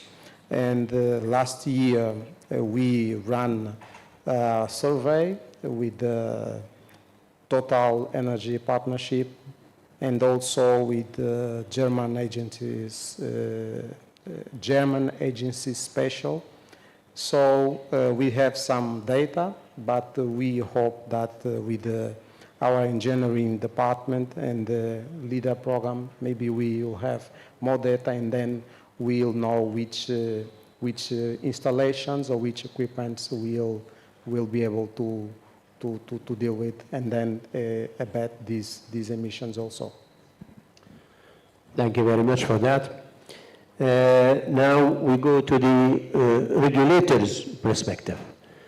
The Petroleum Commission has leaks and venting and so on. How the Commission is controlling this activity in the industry?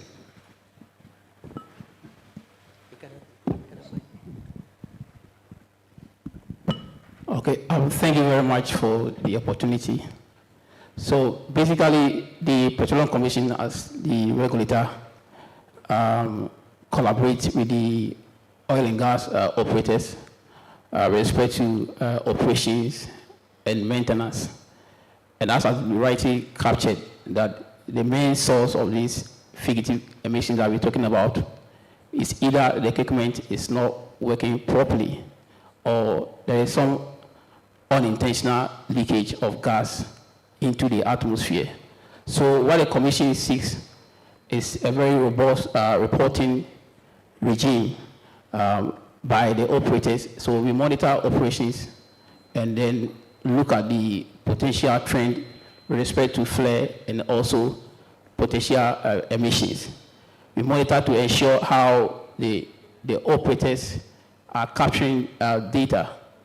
And as a result, that is how come Yinsin is embarking on survey to identify all the potential leakage points, and now they've identified the 16 plus.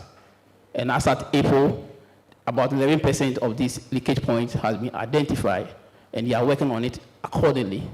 And when it comes to the Jubilee field and also the 10 field, the operator is, due to the close monitoring of operation and engagement by the Petroleum Commission with these operators, they are embarking on more of preventive maintenance, where they are using the optical cameras to be able to identify some of these potential leakage points, i.e. the compressor seals, the flanges, even with respect to the engines, the tropical engines that they use offshore. Sometimes you want to ensure that there's enough combustion of all these gas turbines, because as was rightly said earlier on by the Nigerian, incomplete combustion can also lead to methane emission into the atmosphere. So if turbine engines are optimized, it means that we're going to reduce potential methane leakage, as well as flare, which is indirect leakage of methane into the atmosphere. So Commission is a forward-thinking regulator, and as a result, we are trying to review the field development plan guidelines. We're going to come out with field development guideline whereby some of these potential areas of leakage, we can incorporate guidelines and make sure that future facilities like APPOs have limited emission source. Like i.e., for instance, we intend to have maybe a closed loop FPSO where a potential leakage point of methane will be minimized, and there was an improvement of the FPSO design of vapor recovery unit technology, right? In the first FPSO, there was no technology like that, but with the 10 FPSO, it's a VRE unit that's able to capture all the vapor gas. So the idea is to make sure that if there is an unintentional leakage, our development guidance should be able to capture some of these potential areas and prevent emission. Thank you very much for that. It's to be able to regulate or control, you will set the mandate, the requirement, but at the same time you need to monitor. So do you have like direct monitoring of any breaks, any leaks, or you just rely on the mandate of that the operators need to report. How you do that? Do you do your own monitoring or you just rely on what's being reported? So our regulatory regime is not that prescriptive. It's more of self-regulating. So we allow the operators to capture the information and we analyze it. And then on top of that, we have our personnel on board the various facilities. The FPSO 24 hours, I mean, they are there regularly. I mean, 24 hours or 24 days within all day round. We have our personnel there who monitor operations, and also when reports are being sent to us, we verify with our personnel on board, and then we communicate accordingly with the operators to improve upon monitoring. Thank you very much for that. Now, you know, we heard the views of the operators and the regulators, and of course, you know all the time that we say the industry is capital intensive and at the same time it's technology intensive. So the industry uses and always requires a lot of technological interventions. And here come the role of the academia, where they need to do, you know, the detailed analysis of what we do, the detailed analysis of the challenges we are facing, and come up with the solutions in terms of, you know, the operational approach, or maybe develop technologies for us to implement. So now the turn for the Krumah University for Science and Technology, if I'm pronouncing the name correct. Okay, and we have Dr. Sakama Nyuyam. He's the head of the petroleum engineering at the university, to share with us the experience and the activities of the university in relation to the topic of this roundtable. And mainly now is in relation with methane emissions, detection, elimination, intervention, and so on. So the floor is yours, please. Yeah, thank you so much. I'm basically going to break my submission into three parts. First, I'm going to look at our core mandate, which is human resource development, that is training of students, the next generation, and also research. And then, secondly, I will look at some proposed measures for both the operators and regulators that they can take up from here. And then finally, I'll give a personal opinion on fugitive emissions. Yeah, so first, 4 years ago, we conducted a stakeholder engagement. And by then, it seems decarbonization wasn't a big deal to the industry because the pressure wasn't as much as we have today. So we rolled out a program that captured exactly what the industry wanted at that time. They wanted students who are coming out with high soft skills. So we incorporated programming and IT into all the courses that we were teaching at that time. Now, if anyone has KNUST graduates in their company here, you know that they are able to code and they are able to do a lot of IT stuff because of that stakeholder engagement. Now, because decarbonization was still on our table, we introduced a course in the curriculum at that time called Energy and Climate, Sea Will Change, okay, at that time. Then Energy Systems Engineering. So we are replacing the current petroleum engineering program with petroleum and energy systems engineering that has 4 key areas. We still have the core petroleum, but we have a lot of digital programs in it, including AI, and then we have the decarbonization component and a little bit of renewable energy. The decarbonization component will help with scope 1 emissions so that the student comes out and when he's working, he has resource aspect. In terms of research, last year we started the first lab that is solely dedicated to decarbonizing oil and gas operations. The Net Zero Carbon Emission Lab is at KNUST. This lab is set up basically to look at oil and gas emissions. So we look at emissions assessment. We develop monitoring tools, and if we had time, I could show you so many things. And then we have the decarbonization aspect, where we are looking at carbon capture, utilization, and storage, which is not yet a big deal here. But it is still something we need to discuss anyway. So we are looking at that and other few ideas like gas conversion and green hydrogen, together with the Department of Chemical Engineering. So these are the things that we have put in place in terms of our research. Now, when it comes to fugitive emissions, it is beyond energy transition because it is now a health and security challenge. The people on the platform are breathing this gas that is coming out.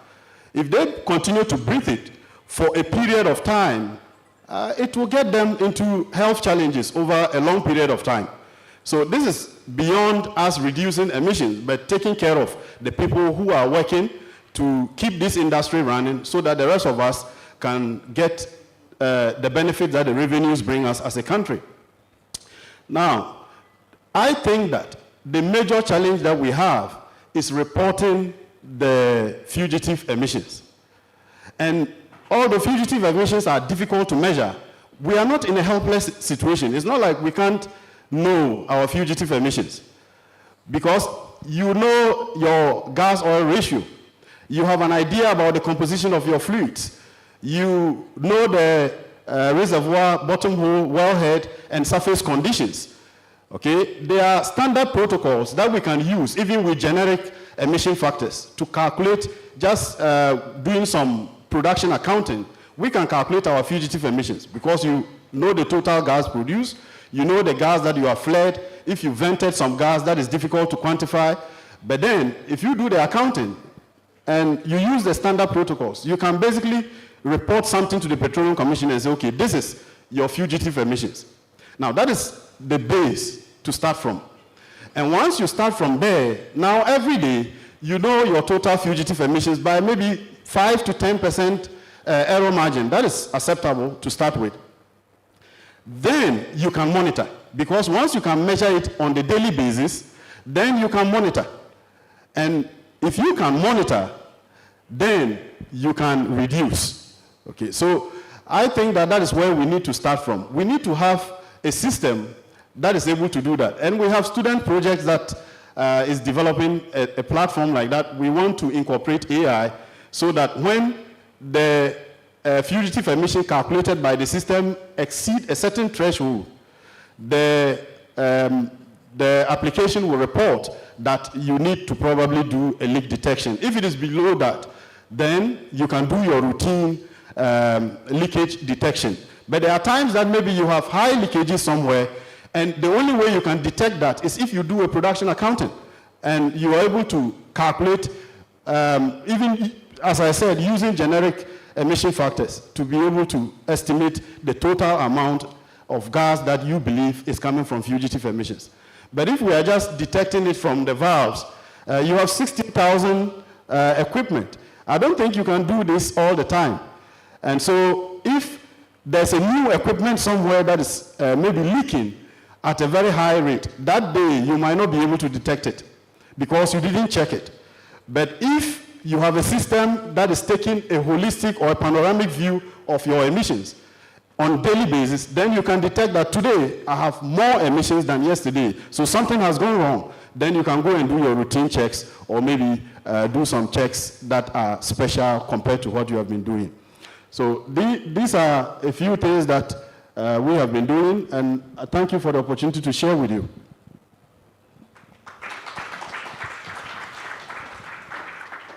Thank you very much, Doctor. Many points you brought.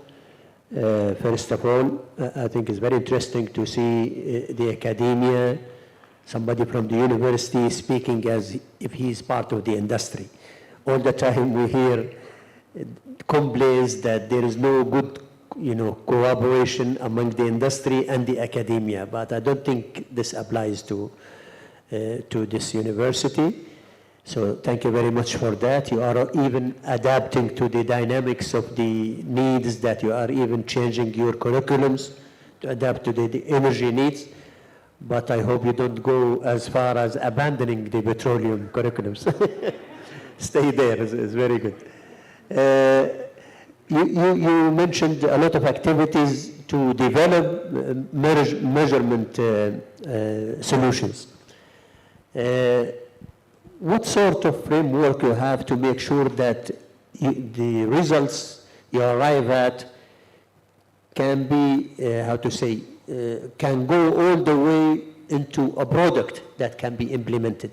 Are you collaborating with some other entities to do that, or you have it within the university? Or you just make research, arrive at some results, publish the results, and that's it? So this is the question. Okay. First of all, the publication is also important to us. But that's not all we are doing. We've constituted an industry advisory board because we want what we are doing to make an impact in the industry, and we want the industry to also come in. So we have an industry advisory board chaired by our very own director, local content here. That is the first thing. Then secondly, some of the projects, we are doing them in collaboration with the companies. The CCUS project, we are doing it in collaboration with GMPC. We've reached out to their geoscience department, and they are helping us with data and with materials. And also other companies that we've contacted that we are not at the official level, so I can't disclose it here. The Petroleum Commission is also a very good partner. We've written to them for data, and they've replied us and given us access to data. So by giving us access to data, we are now responsible to report to them whatever we do with it. Okay, so if we develop any tool, now we are responsible to report it to them, and based on that, we can have a discussion. They can direct us as to who to talk to and who will be in need of that tool. So those are the practical things that we are doing to try to bridge the gap and get our tools to be utilized. And another question, when you carry out these research projects, do you carry them for the benefit of some customers at some fees, or you carry them as part of your postgraduate research and research activities within the university? How you do that? Please, can you... I said when you carry out research, yes, you have research projects. Yeah. All these research projects are some postgraduate or even maybe graduate programs, yes, or sometimes you just do scientific research for some customer. No, okay. We do both. In collaboration with some of the institutions on campus, we do, the second part will be consultancy, right? We do that. But most of the research and the tools that we develop are based on both undergraduate and postgraduate thesis. So we develop the project like a proposal that if we get an external funder, that helps to push us a bit faster. But even without funding, we still use our internal mechanisms to get the projects going. We get students to work, that is cheap, you don't pay them. And also our lab technicians are there, they are paid by the system already. We have our own lab that is well equipped. The GMPC gave us some money that we've bought equipment. Before that, the government of Ghana equipped our labs, so we are good to go in terms of labs. That cut down the cost significantly. Okay, so we use both thesis and also we do consultancy as well. Thank you very much. Very good. How much time we have? 5 minutes. I just want to go around and start from the far end. Just in 1 minute, if you have, you start from Angola, 1 minute if you have to add anything, mainly how you see the future with respect to this topic, the topic of the session.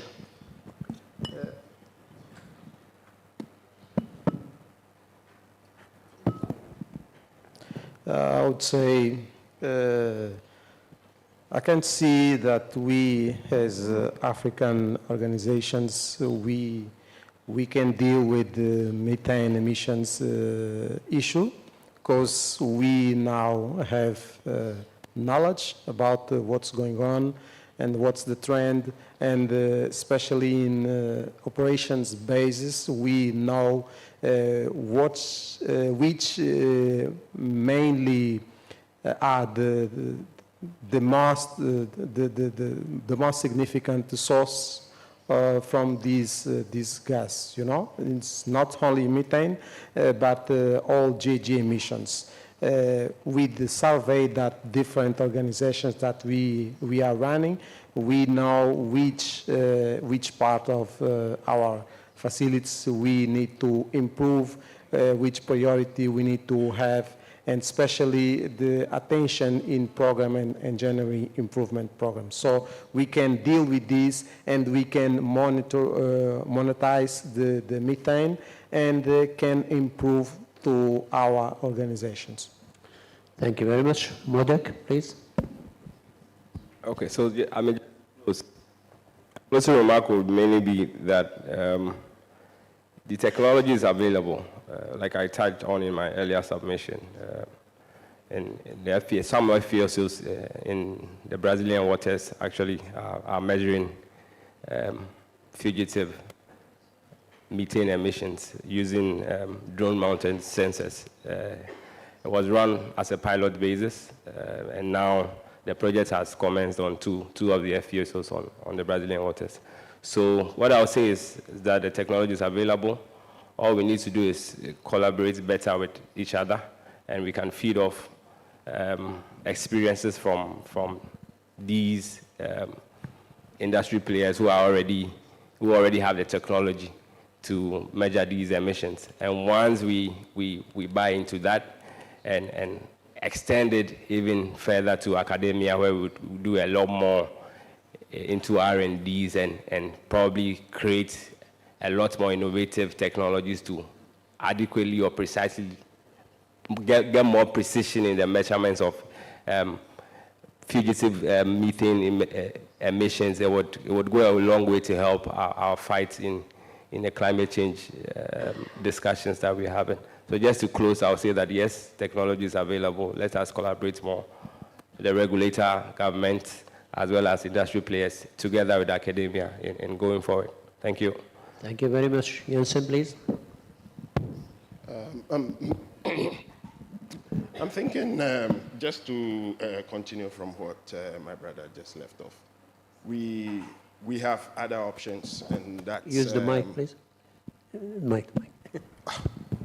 So we have other options with regards to technology to be able to do real time. Sometimes there's a bit of disconnect between industry, academia. We look at to be more on the proactive side, where we can actually do real time rather than maybe do an audit of the system to find out before we correct. So my brother just said technology is available, drone technology, satellite.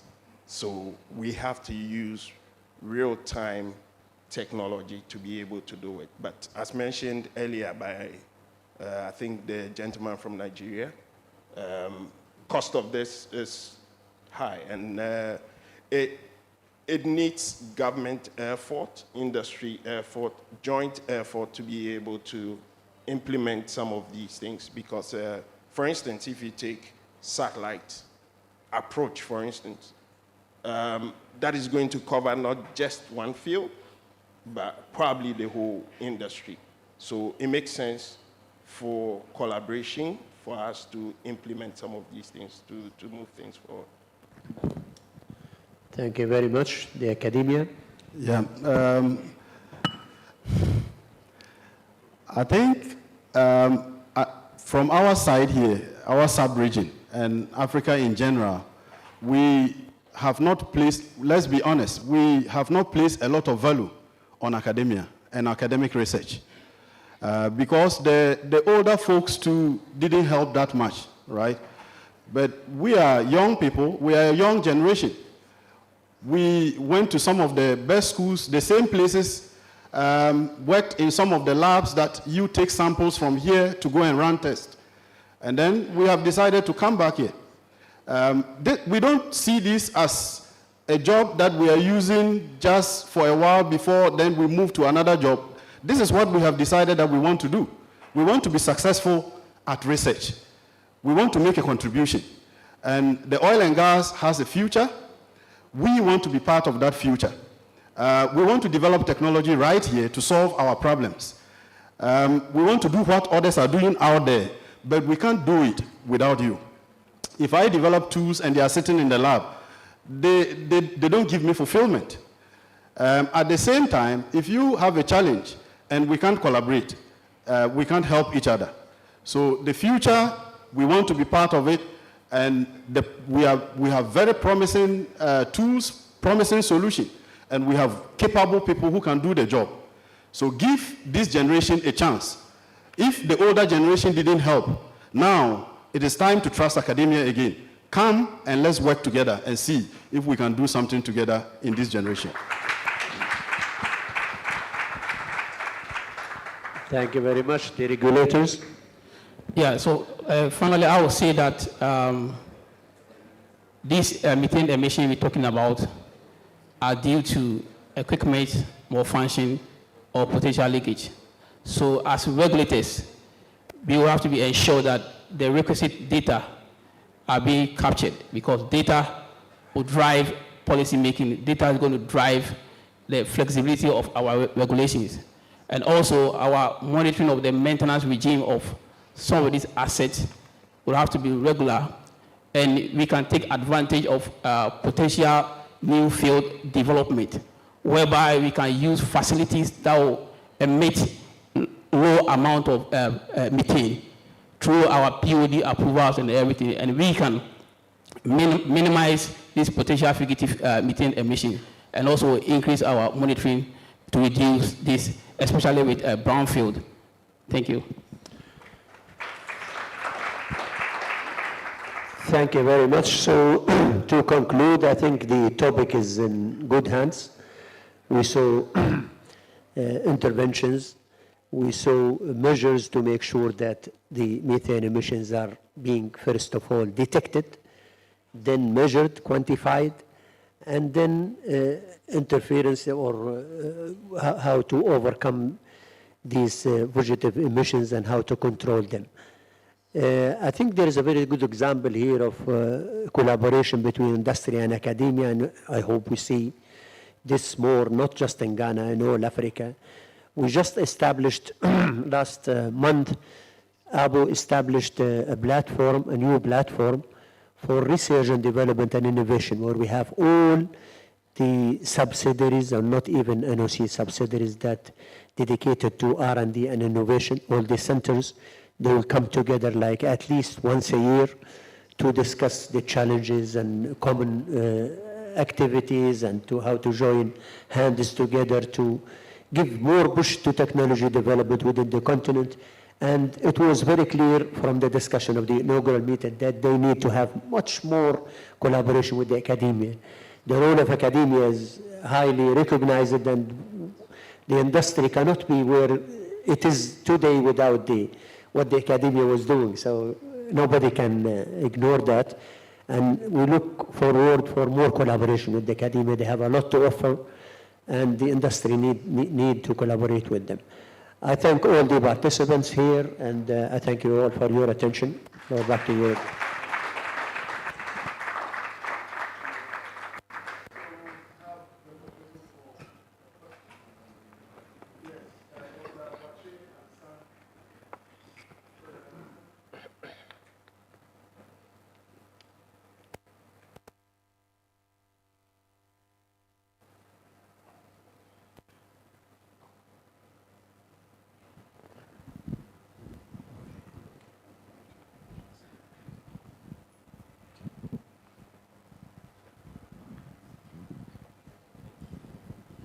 All right, thank you very much. My name is Dr. Yaobo Achiansa. I'm head of department for petroleum engineering at the University of Energy and Natural Resources. By virtue of our name, University of Energy, I think this is a very good forum for us to be present. So thank you all for the immense contributions. One of the things I have, over the last 3 years, I mean, we were just discussing, the Prof and I, that we speak to a lot of companies and we attend a lot of these conferences, and every time, everybody on stage says, industry, academia, everybody, every time. There's never been anybody who has walked on stage and not talked about collaborating with academia. but we want to know how soon you want to collaborate with us. Thank you.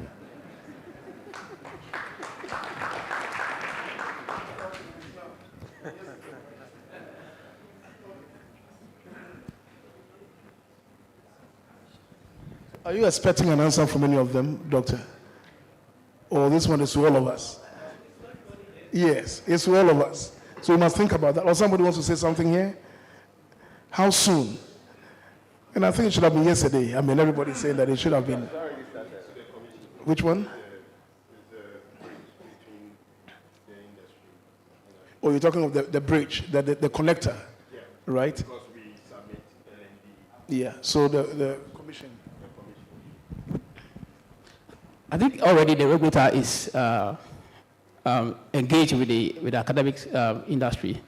And as he rightly said, that even our director of local content is the head of the advisory board of K University. So already there's that kind of collaboration. And also we always organize programs whereby we invite the academia to partake. And the typical example is what we are witnessing today. It was through the Petroleum Commission, which was an avenue for the academia to share what they are doing. And if there's a need for support, then the regulator will work together with the operators to provide the requisite data and whatever problem that has to be resolved. So we are already doing that already. Thank you. Sorry, sure. Just to add, very simple point. I think also for the academia to be proactive, come to the industry, tell them what do you have to serve them, and I'm sure this will make a big difference.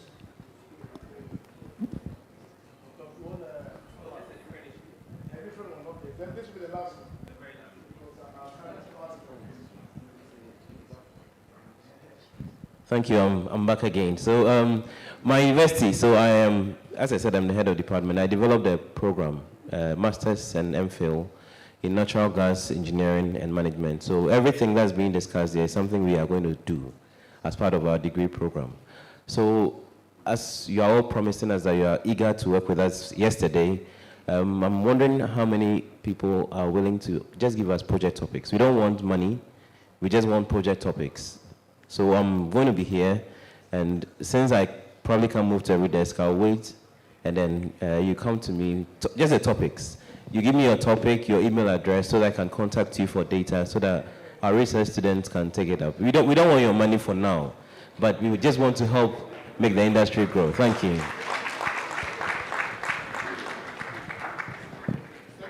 One more time for them, please. Where's the photographer? Yes, please come, let's take a picture, and then the next session will start. Thank you very much, Dr. Naja, the moderator.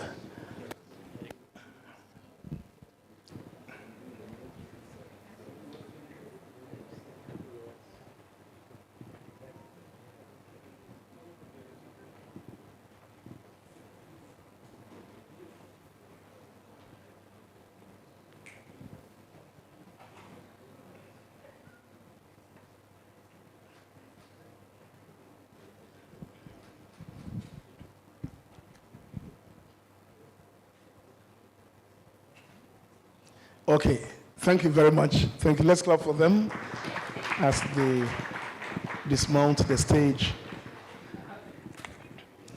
We're going straight ahead to our next session before we go for lunch. And after lunch, we come back, do the last two sessions, and then we'll be grinding to a halt.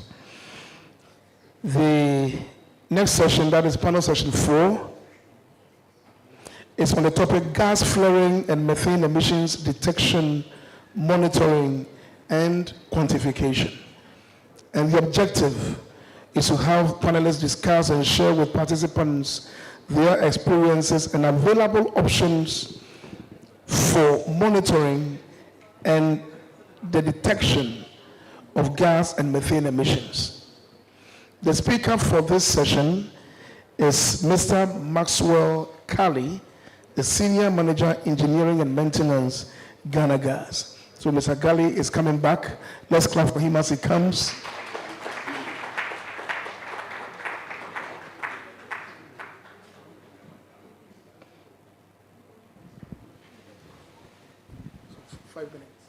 Minister.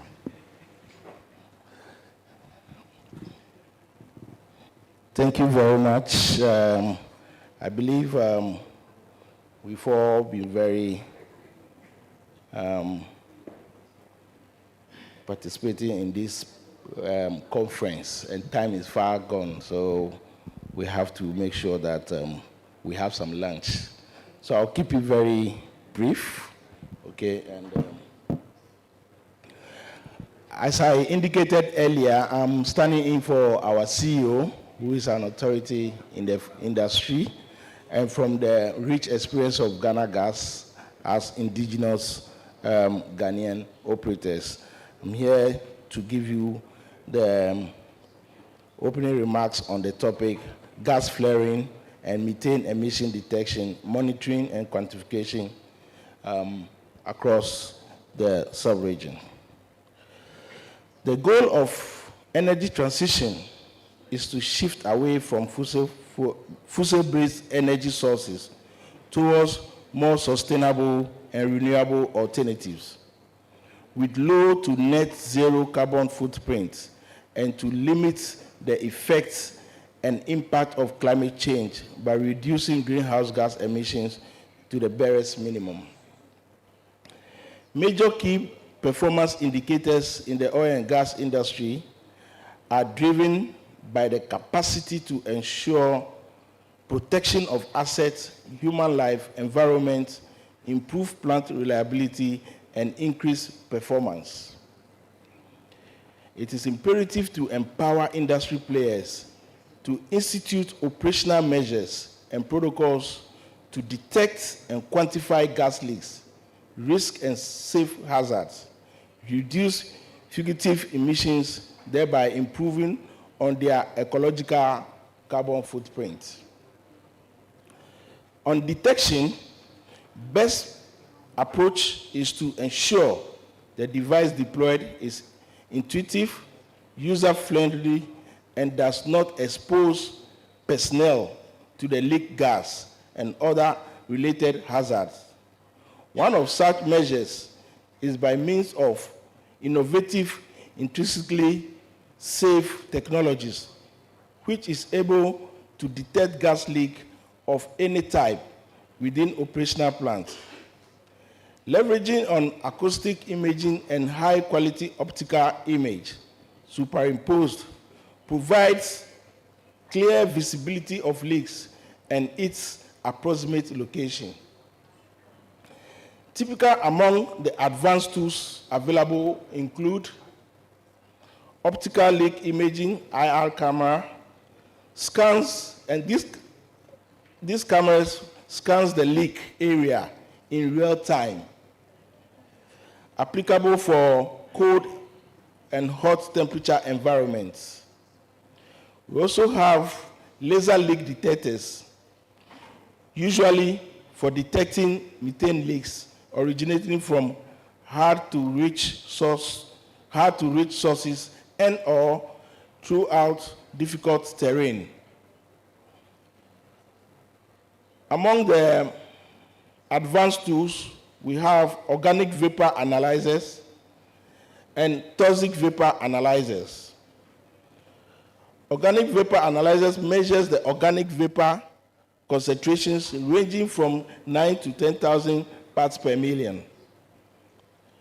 Toxic vapor analyzers measures the organic vapor concentrations above 10,000 parts per million. On acoustic leak detection, applicable to internal through valve leakages. There was a question on internal leakages on PSVs, and that we normally apply acoustic leakage detections to handle such PSV internal leakages. And this can detect either high or low frequency signals, useful for detecting leaking valves when the vent is inaccessible. On quantification of the gas leak rates in real time and the size of the leak is critical in carbon footprint accounting. Based on the leak detected size and rate, It can be quantified by evaluation through estimation of the release rate and costed appropriately. Thereafter, repair maintenance activity then planned to be carried out to address the leak. Quantification is generally achieved by cross-sectional flats, CSF, method with weighted emission factors. Environmentalists also employ tools such as methane sats. Methane sats are satellites tools that we normally use to measure methane plumes and fugitive emission plumes as well, to monitor gas leak clouds over gas facilities. We employ drones with multiple sensors. Drones with multiple sensors are typically used for environmental pollutant monitoring. Ghana Gas, we are currently employing drones on all our facility and stations. Area air sampling, concentration, and air quality monitoring are also techniques employed in fugitive emission monitoring. The hardware handheld devices that I've mentioned above, for safety reasons, have to be ATES certified too. These ATES certified is a safety considerations that Ghana Gas we do not compromise on. Tools applicable for fast, safe leak detection. Gas effluent analyzers are also installed on flex stack to monitor composite gas releases. In conclusion, ladies and gentlemen, we hearing gathered as professionals in the oil and gas industry of the sub-region will have to be promoters and ambassadors in fugitive emission controls accounting, that's monitoring and quantification, within the regional bloc to leapfrog our country's effort in greenhouse gas emissions in accordance with Kyoto Protocol and Paris Agreement. Therefore, for the panelists, we urge you to consider some of the ways we will improve upon our leak emission detection and quantification in order to achieve this goal. Thank you very much.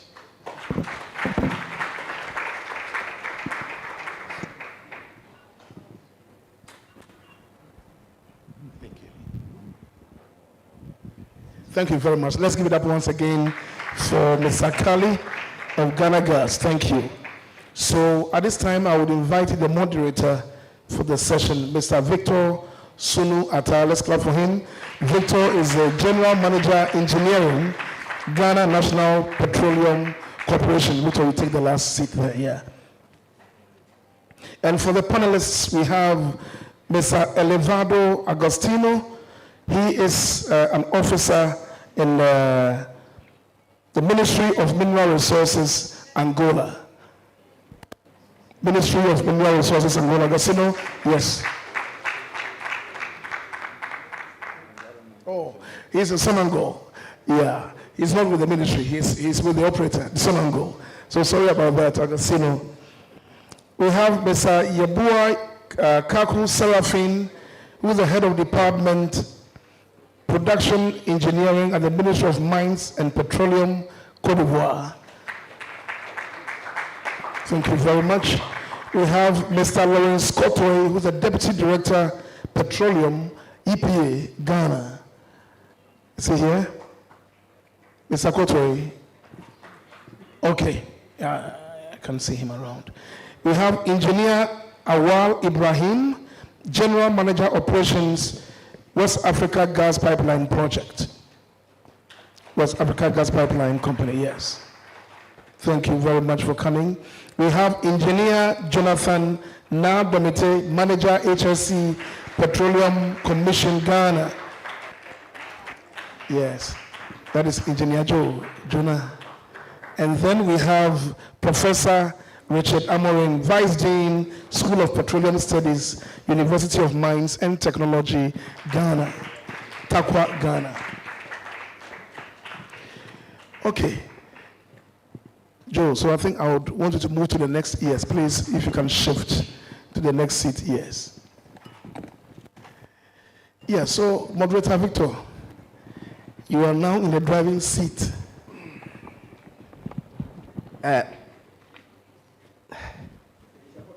Okay, thank you. Thank you for coming. How long do we have? People are hungry, so. Because sometimes we, the panelists, get 30 minutes. We, the panelists, can get into the weeds and forget about everybody. So 30 minutes. Okay, so signal me when 25 minutes, okay? Distinguished guests, Mr. Secha Bankwa, Chairman for the Petroleum Commission, Mr. Secha Bankwa owns a bank, maybe people don't know. And also, he was the chairman for GNPC when we had the oil discoveries. And he did some fantastic things with those companies. So let's give him a hand. May I know if Dr. Farouk is here, but I'm observing those protocols. APPO members, APPO Secretariat members, distinguished ladies and gentlemen, all protocols observed, as we say in this part of our country. I wish to welcome you to this section. And this section, we are going to do the real thing. When I listened to all the papers or the discussion that the panelists gave prior to ours, I was wondering what else is there to say. But looking at your CVs and the panelists, these are gentlemen who have vast understanding of our industry. That's oil and gas. EPA, for example, from day one, worked with GNPC and Jubilee partners to unlock the environmental and social issues associated with that discovery, it being the first commercial one in Ghana. And we brought it online in 3 years. And they've been monitoring very well to ensure that the other developments, 10, Giami Sankofa, Eka come in, and then also Block 4 and others are done in an environmental and socially sustainable manner. And PC, as you've heard, they organize these discussions together with the Ministry of Energy, and GNPC supported. So it just shows you that the Petroleum Commission takes a lead in many of these things that we do. Now, I'm just going to go to the panelists. Welcome. And our audience are ready to hear from your expert knowledge. It's largely I'll ask the question, but feel free to explore into other areas. The only thing is that don't take over 5 minutes, okay? So let's dive in. Just to be along general strategies and policies, the new technologies that should be deployed, that you deploy, and a specific field example. For example, new technology, if you don't have any, just tell us you don't have any. You are not planning to have some. Then we'll do how you collaborate with academia. Dr. Boachi, we'll still talk about how we collaborate with institutions. The question you ask is about asking for more. It's more about we not doing anything, I guess. So then we'll go to economics and then the future outlooks. Well, I'll jump some if there's no time. So my first question will go to, well, EPA, you happen to be in the first seat, so it will go to you. It's about what are your key challenges in achieving zero routine gas flaring in your operation? You, not in your operation, but in looking at Ghana, for example, all of us. What are the key challenges? And can you share some successful policies that you've implemented to ensure that what we're doing in 2010 is better now? Okay, thank you very much, and good afternoon. So I will look at it from the regulatory perspective, and I'll leave the technical side to the other panelists. So as you rightly said, EPA since 2010, we didn't have any regulations in place when we started oil and gas activities. That was the first time we had to transform ourselves to actually handle issues as both environmental and social. But specifically to emissions, in 2011, we quickly came out with the oil and gas guidelines. And within the guidelines, we had provisions for emission, I would say, monitoring and reporting. Now, we look at the context of EPA also being the regulator to report emissions to the IPCC when it comes to our national inventories. So quickly, within that guidelines in 2011, you will see combustion emissions and also fugitive emissions. Those, I would say, was based on a voluntary basis, and we take the roots from the impact assessment that was conducted. So within the impact assessment, you will see a chapter on emissions, and then you will also see a chapter on environmental monitoring. Every parameter, including methane, was included in the monitoring regime. But how do we proceed in terms of measurement? At that time, I don't think there was any capacity for them to undertake measurements when it comes to fugitives. So most of the reporting during that time, even up to, I would say, 2 years ago, is still based on combustion emissions. Now, companies voluntarily decided to be doing their own fugitive emissions, and I would say not because of regulatory requirements. It's just because of their net zero global agenda, just for their corporate image. That's why they are doing it, not because of emission regulatory requirements.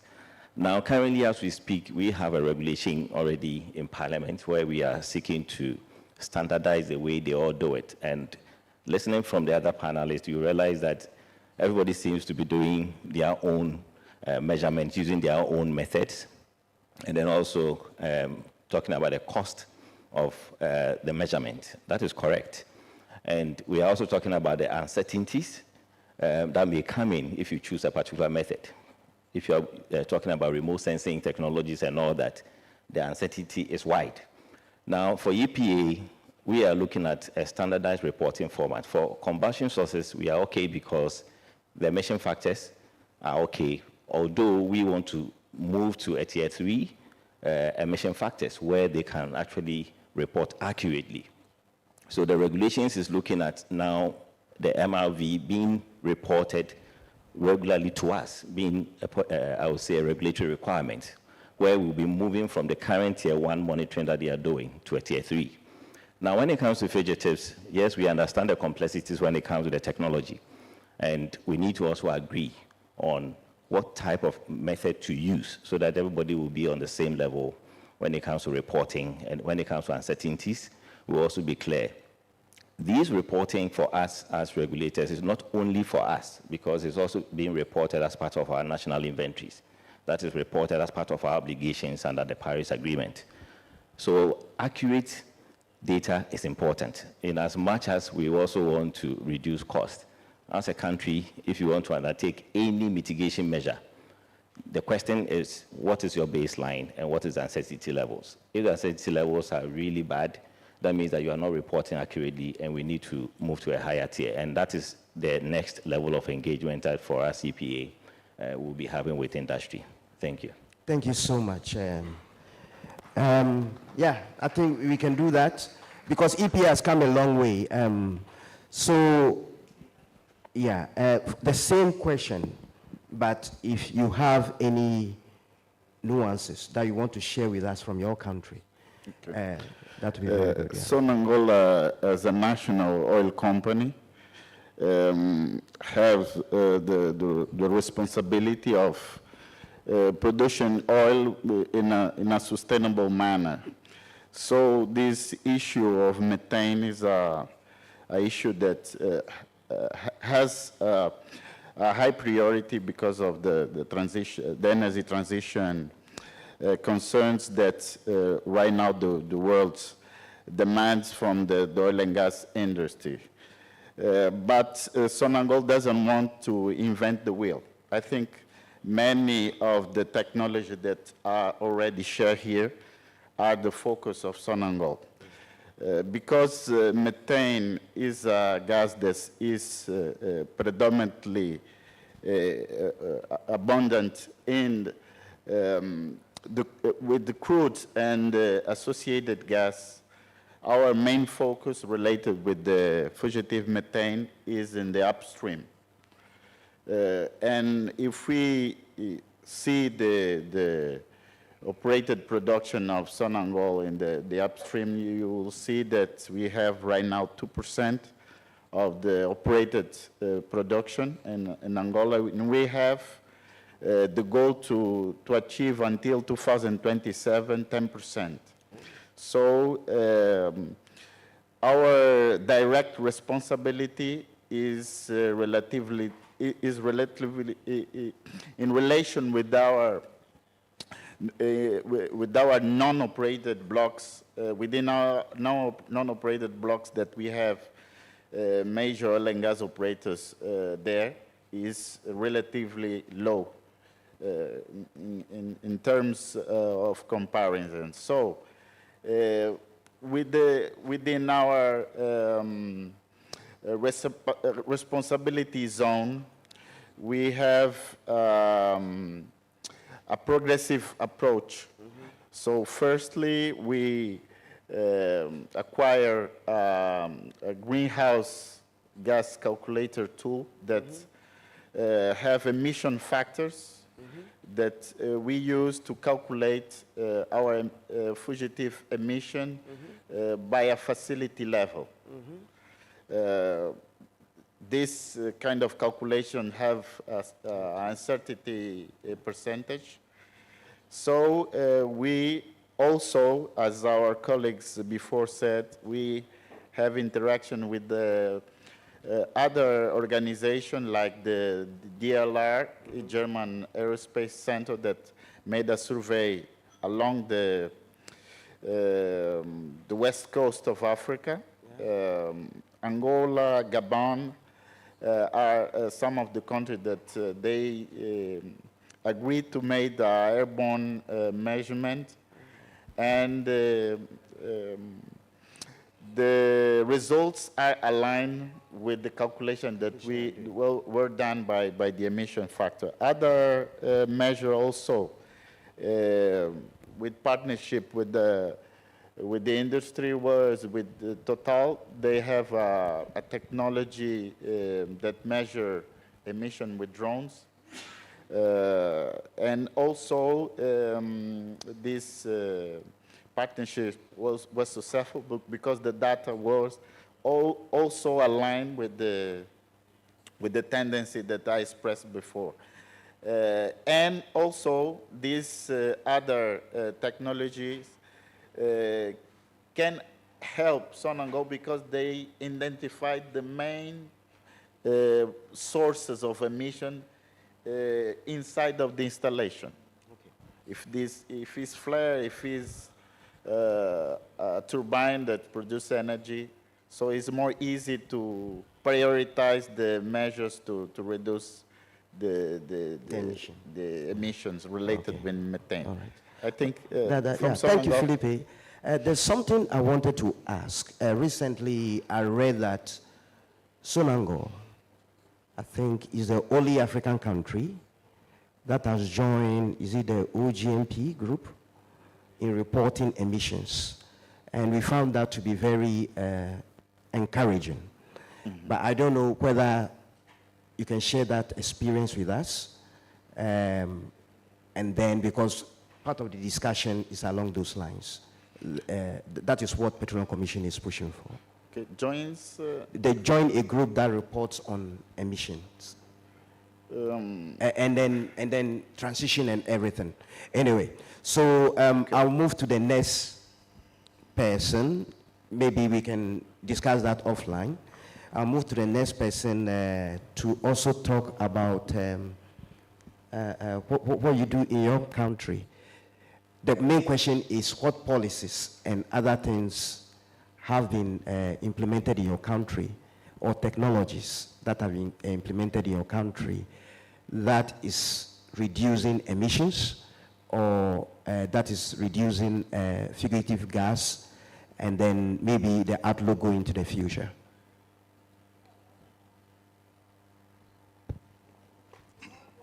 Thank you. For my first speech, I would like to thank, in behalf of my general manager of my ministry, I would like to thank Ghana government for this roundtable. I would like to thank National Gas Commission of Ghana. I would like to thank APPO for this roundtable. Alors, to go ahead, I'm going to speak French now. Sorry.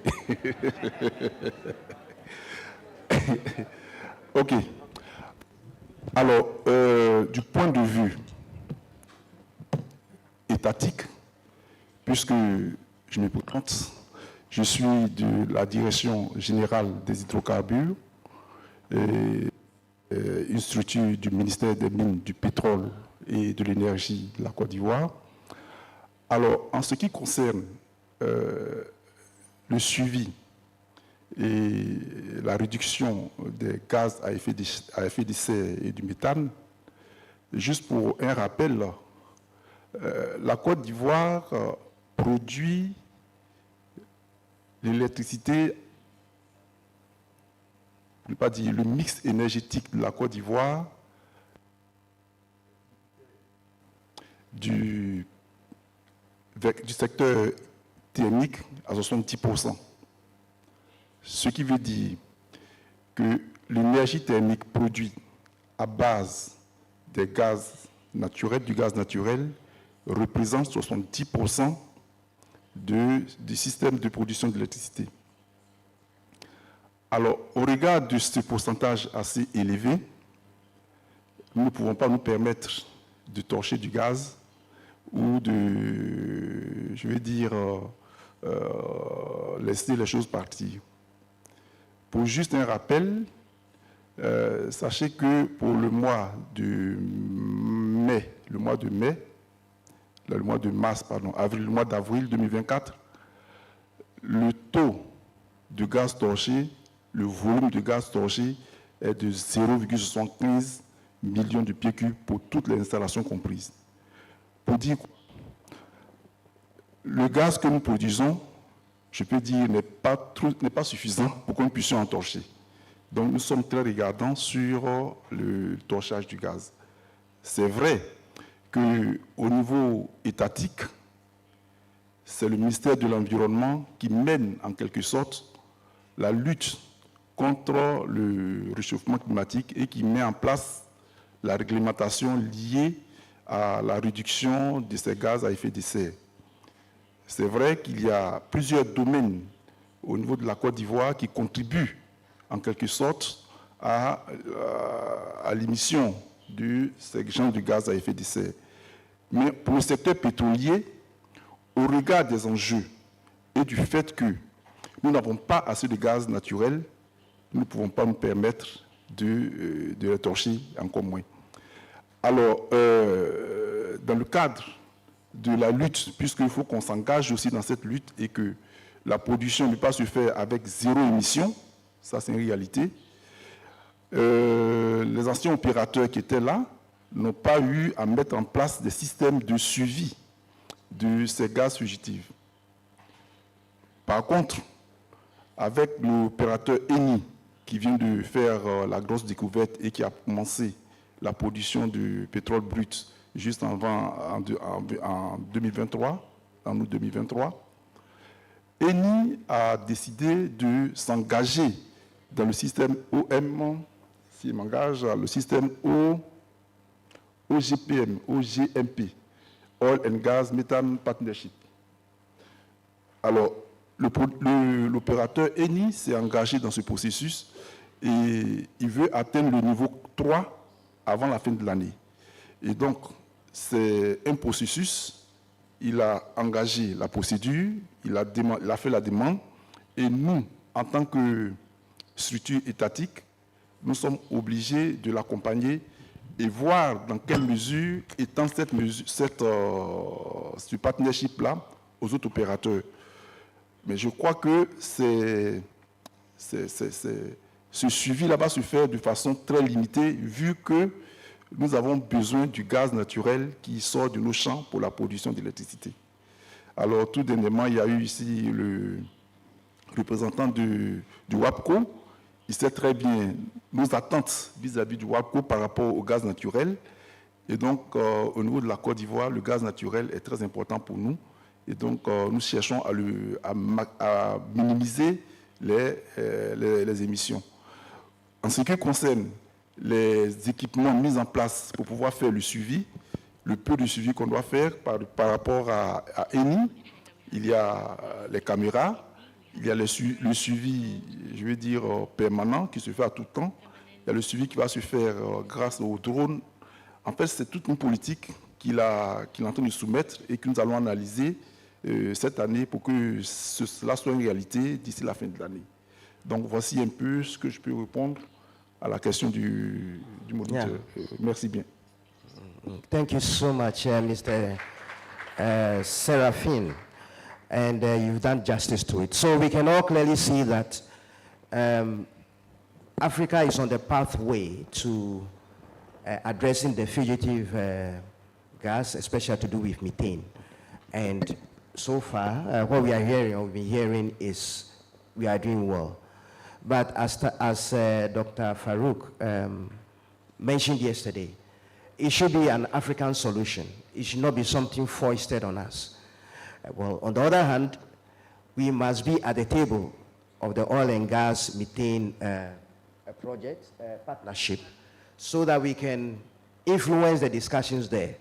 And by the auspices of Petroleum Commission, we started the Ghanaian discussion with all the African and APPO members. Thank you. So to go to the next one, Engineer Ibrahim, Manager Operations and Maintenance, West African Gas Pipeline Company. I would want you to more or less talk about the technology and innovations. What advanced technologies or innovations have you implemented so far on your pipeline? Because these pipelines comes from Nigeria, many gathering lines, and then it comes to the shore, then it says Benin, serves Togo, serves Ghana, and Ghana is even gone ahead to do a flow in the opposite direction. You are playing a key role. What technologies or advanced things, for example, digital data, how you manage your data, please share your experience with us. And whether the OGMP, you're also looking at joining so that we can change this discussion in favor of Africa as well. All right, thank you for the opportunity. So I'll respond from 2 points of view. First of all, from the point of compliance, and second of all, from the point of responsibility. On the point of responsibility, I'll say that it is our responsibility as a company to accurately report our emissions, including methane. Right? To that aspect, we're looking at available technologies to help us to monitor and measure accurately to report this. And what we do today is really more of estimation. So since 2015 to date, we estimate our greenhouse gas emission because we started our journey of greenhouse gas management from that time until date. We've been reporting our greenhouse emission to the appropriate authorities, especially within Ghana and Nigeria. We yet to have that sort of framework in Benin and Togo. So recognizing the fact that irrespective of various governments in the countries where we operate, will come at some point with policies to comply with emissions, right? So we're proactive enough to begin to implement those framework to help us to be in compliance way ahead of time. I'm glad to hear from my colleague in APA that they're already looking at giving out some of those regulations. So we are ready. So, and for us, we feel the next step really is to get to that level of accuracy where we'll go beyond estimates to accurately reporting, particularly around methane. Because as a gas transporting company, our responsibility is to keep that gas in the pipe in place. Also, not for the point of accountability of accounting for the molecules, but also from the point of responsibility to the environment. So for us, any gas out there, outside of the system, is a loss to us and it's a harm to the environment. So which is why we pay particular attention to the measurement. So what we've done really is to upgrade our ability to sense or detect these leakages. At the point of commissioning all of the stations in Nigeria, Benin, Togo, we had just gas detector that tells you, yes, there's gas in the system, and it rings an alarm, and that's it, right? So, but we've recently, with the opportunity we had to upgrade our Tema and Takoradi stations, where we did the TTIP project, we incorporated in our fire and gas system acoustic detectors, smoke detectors, flame detectors, heat detectors, all to help us to be sure that we are able to detect these gas once they come out, especially as fugitives, right? In terms of the venting, we know the source of those venting because we only vent when there are issues, when the plant has to shut down and we have to depressurize. So that is the next level we're going to be able to accurately measure the quantity of gas we vent into the environment. We are planning on 2025 and beyond to begin to put measuring instrument that will help us accurately say we did within the certain time frame we're able to vent this quantity of gas into the environment such that we can begin to monitor and track ourselves and set those targets for ourselves. For instance, in 2022, we had about 18 shutdowns that led to those kind of emissions. So recognizing the things that led to those shutdowns, we're proactive to begin to put measures to make sure they don't happen. So in 2023, we only have 6 of such shutdowns.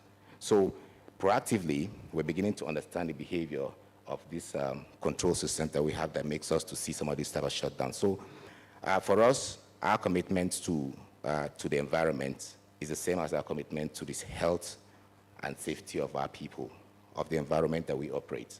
So because of that, we have a very robust repair and leak detection program that helps us to ensure the efficiency of our equipment, the efficiency of our assets. So on the pipelines, we have very robust pipeline integrity management system that from time to time helps us to say, it's time to go check the internals of this pipe.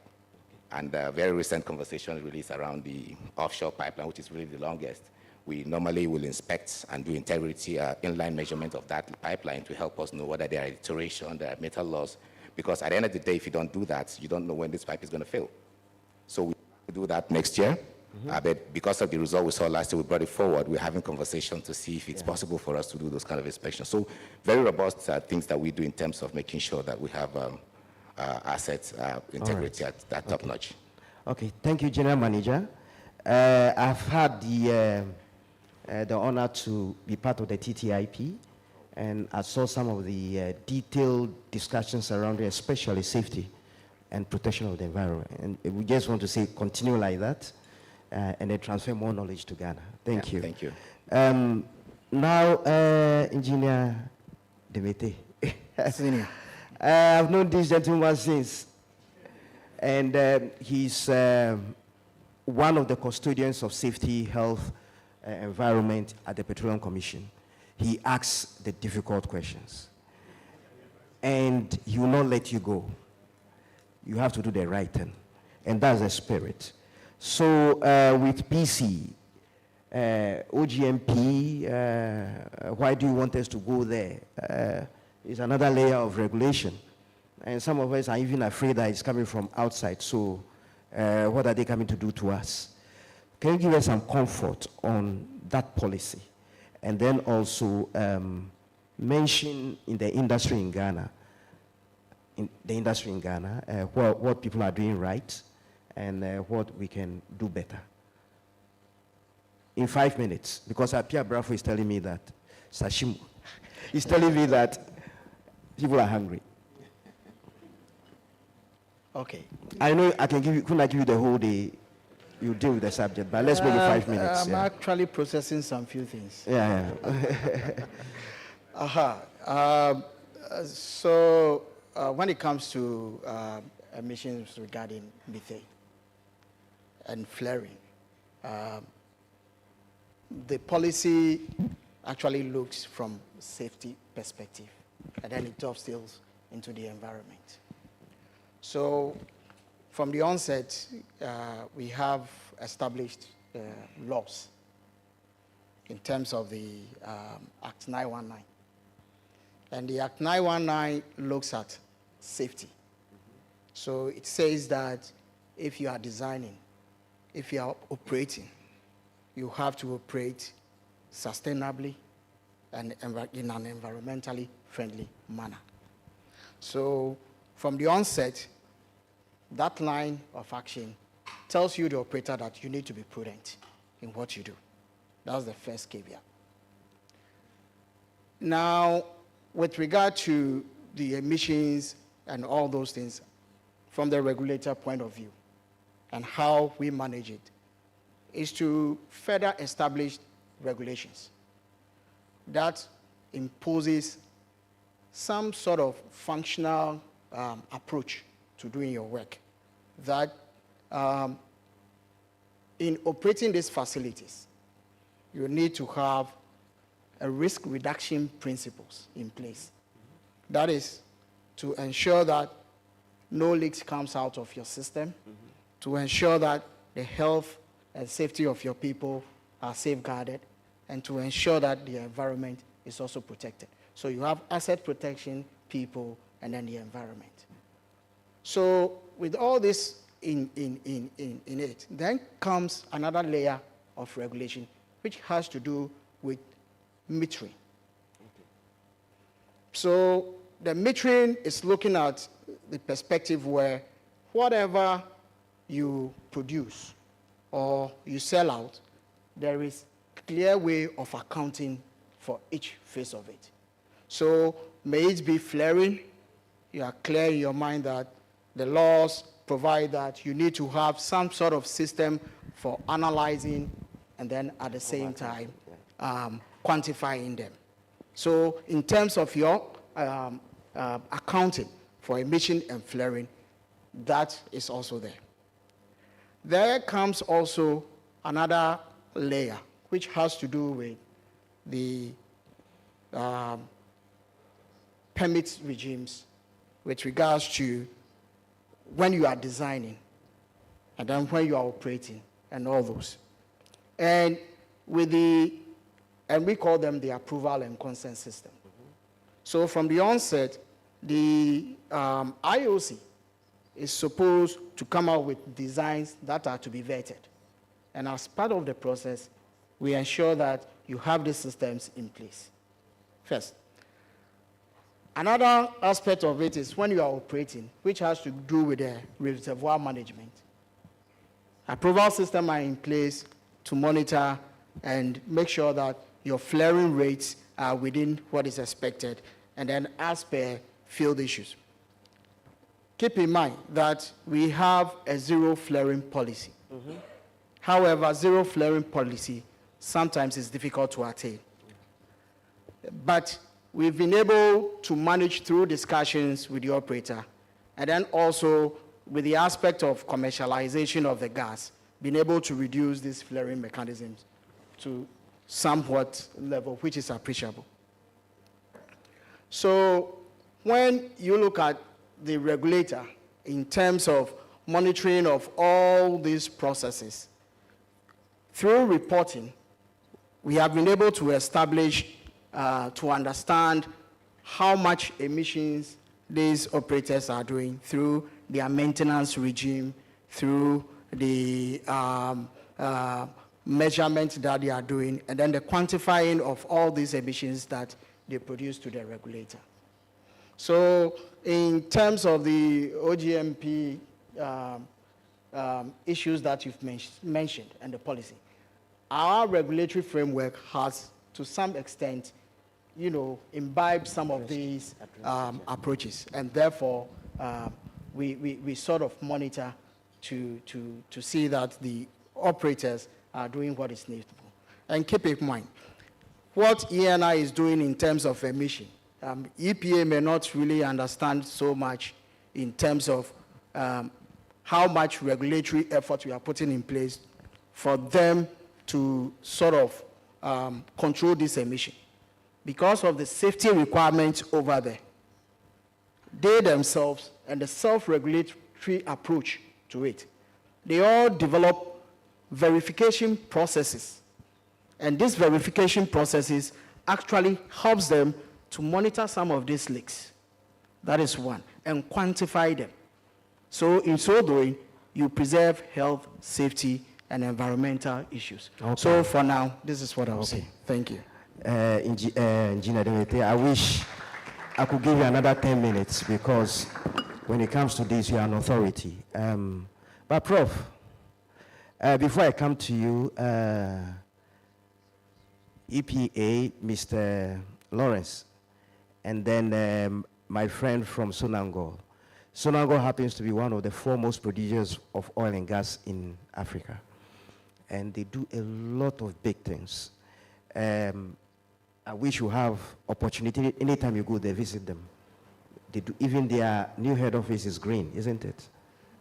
I mean, it's green in, yeah. So I'll be coming to the two of you for the closing remarks so that Mr. Pierre Brafo will not kill me.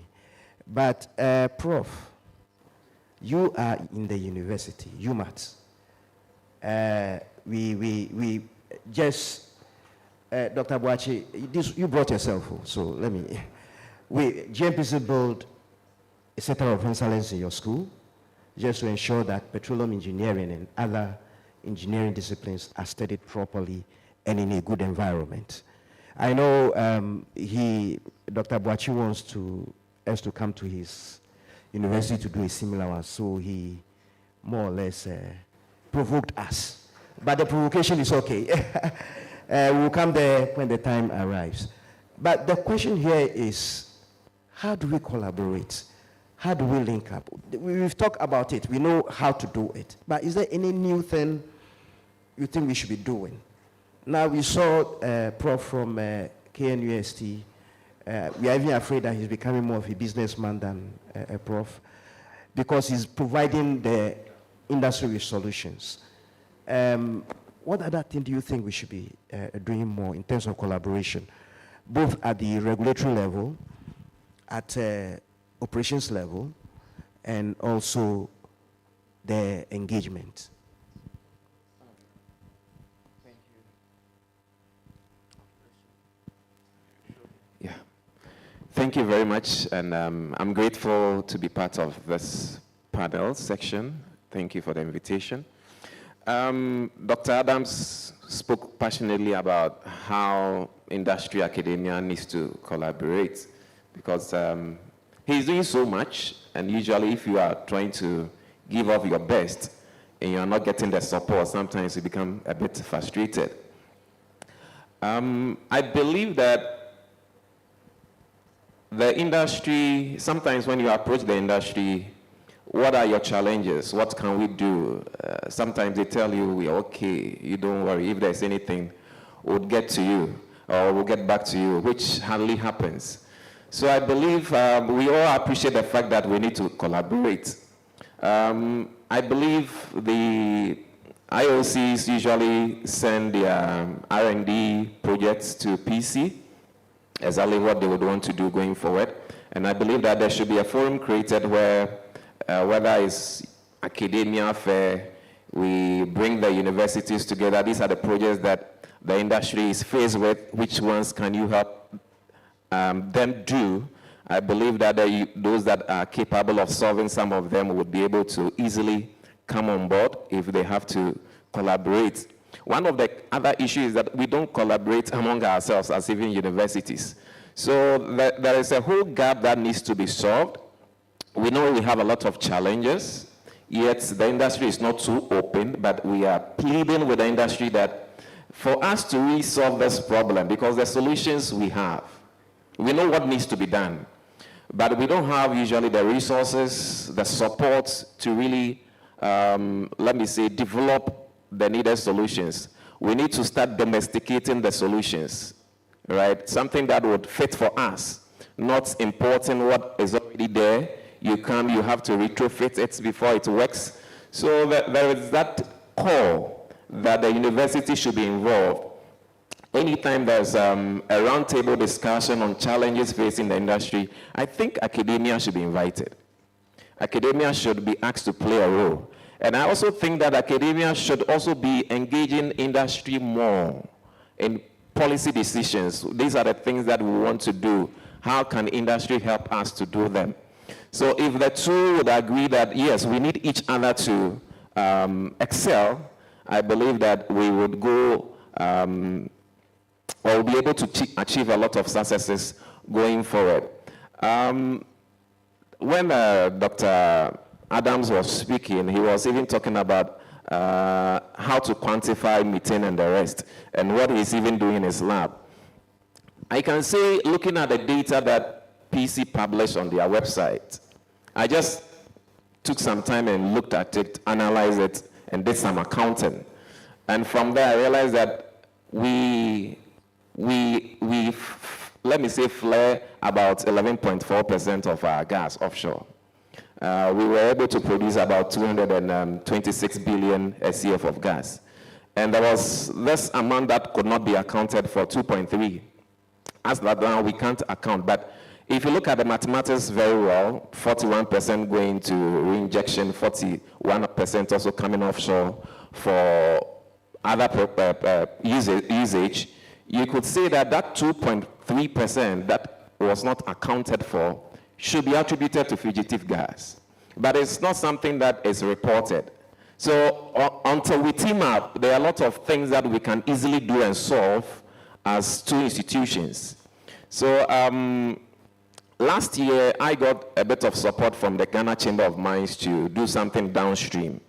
So I actually looked at the value chain of the LPG that we have in Ghana. And it was so clear that most of the facilities are leaking. The cylinders we have in our homes are leaking.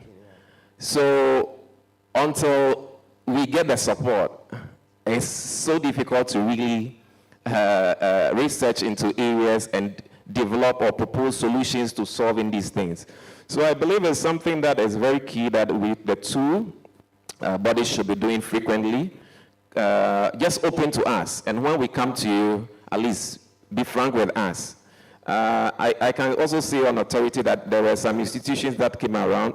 They wanted us to get them proposals. And we wanted to know, what are your challenges? They just said, don't worry, you bring your proposal. So it's a bit difficult sometimes when you leave academia alone to solve the problem. All right. All right. Prof Amorim has brought another perspective, collaboration on another level within universities, and we're helping them. We should be more clear with our needs to them, and then supporting them more and more. I think PC and GMPC, our job is cut out for us. That's an area that we need to work on in order to take us forward. Now, I think we'll go to the concluding remarks. Mr. Lawrence, I know you as Lawrence, I'm more comfortable with that. Can you give closing remarks? I mean, anything at all, what we should, and the main drive is, what should industry be doing? What should APPO members be doing? What should Ghana be doing to reduce the methane that is so pervasive, even more than carbon dioxide? What should we be doing? And Felipe, Mr. Seraphim, similar question, and then Angolan experience. You've given us so much detail. What should the rest of us be doing? What should, you've experienced the good, the bad, and the ugly. Tell us what we should not do, and also what we should be doing after Lawrence. Thank you very much. So I think that we first have to establish some baselines in terms of standardization, because for where we sit, we need to comply with some obligations that Ghana has entered into in terms of the Paris Agreement. We also have our own NDCs, which we need to also look at, and oil and gas is one of the key areas to look at in terms of emission reduction. Energy transition is also coming in, and oil and gas also plays a role that we need to look at. But we need to generate accurate data in order to benefit from everything that we are discussing.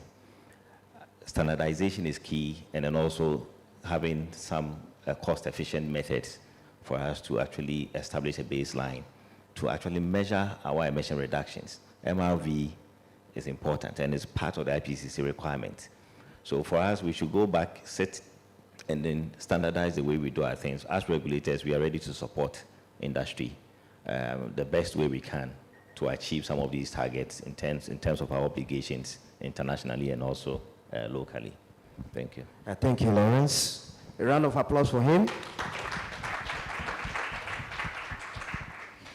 One lesson that I think all companies must learn is the need to invest in technology related with quantification of fugitive emission within their greenfield projects. Maybe the installation that already have been operated by some years from now didn't contemplate all the technology that are available right now. So I think the greenfield projects must be a goal for African countries that want to continue to use the resources that are here in our continent. So this is a goal very important to tackle this issue. Other thing that I think is important is the sharing of best practices that are cost effective in our African continent, because we know very much organizations in the global north, RGP or GCI, that have best practice sharing, but according with their CapEx capacity. So I think it's very important to share this best practice here according with our financial capacity. Thank you so much, Seraphine. It will be out of place if I don't ask Petroleum Commission to just give me just one top level or two advice to all of us on how to behave regarding this. You have your regulations in place. You have deep things you are doing with all the companies. What else do you think, as a closing remark, we should do? Okay. With regard to the operators, I would say that they are on the right course, especially in Ghana. The proactive nature to which they are carrying out their maintenance activities, and then also making sure that the detection, the identification, detection, and then accounting for methane, they've deployed. That is a thumbs up. But they have to move to another layer, and that layer has to do with whether their flare systems actually is emitting methane. What we've observed is that, yes, the Fugitive, they are checking the one within the platform area.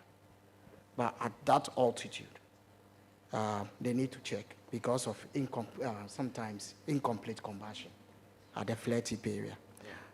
So that is one thing they have to do. The second part is the monitoring, especially for area in terms of remote sensing or, say, satellite approach, is quite expensive. However, it also provides a global view of what is happening.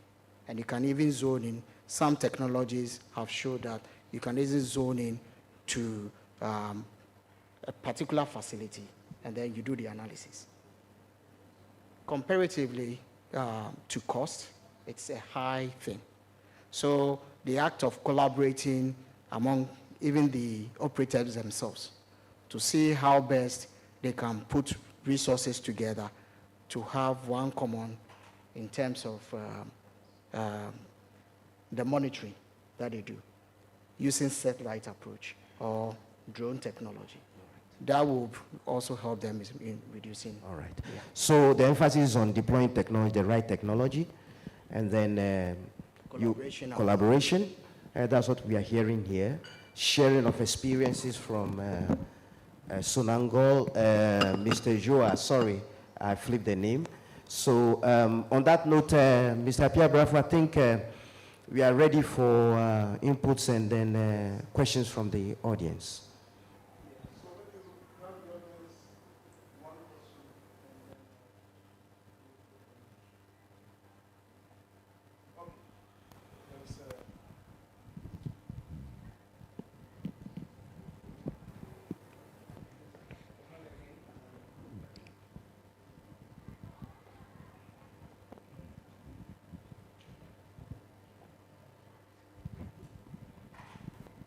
All right, so thank you, and the moderator and the speakers. When Professor Maureen was speaking, sorry, my name is Jabel from University of Ghana Business School. Yeah. When he was speaking, he made mention that there is no better collaboration between academia and industry, especially regarding issues that they want academia to do for them. Looking at it clearly, you will notice that most often than not, if you are engaged and you are not given a terms of reference to work on, then it becomes extremely difficult for you to be able to design what the industry is looking for you to address it for them. I think that industry players must always come out with a good terms of reference, that this is the kind of thing that we want academia to do for us. And when academia picks it, they'll be able to produce a good report for you. Or you engage academia, you have an engagement with academia, conversation, tell them that this is what you want, and academia will be able to produce that for you. All right, thank you.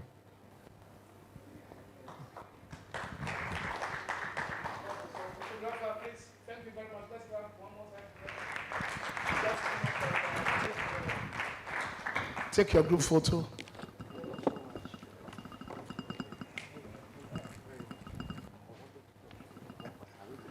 Yes. Good. Excellent. Okay. Yes, nice pictures, yes.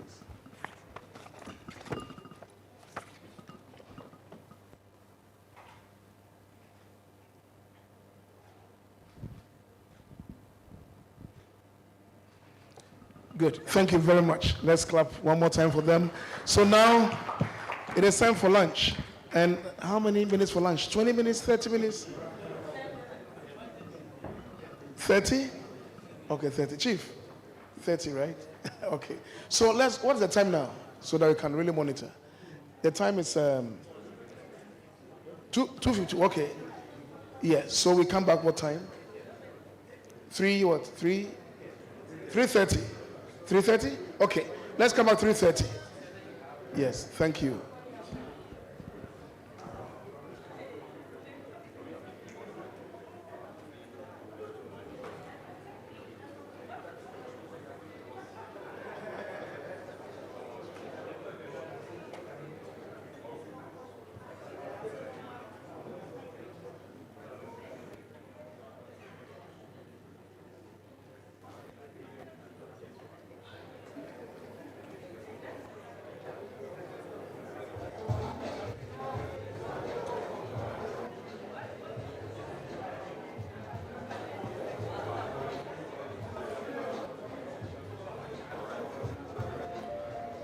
From the Stone Age to the Industrial Revolution to today's growing global innovation and circular economy, development and human existence have been powered by different sources of energy such as coal, nuclear, and petroleum.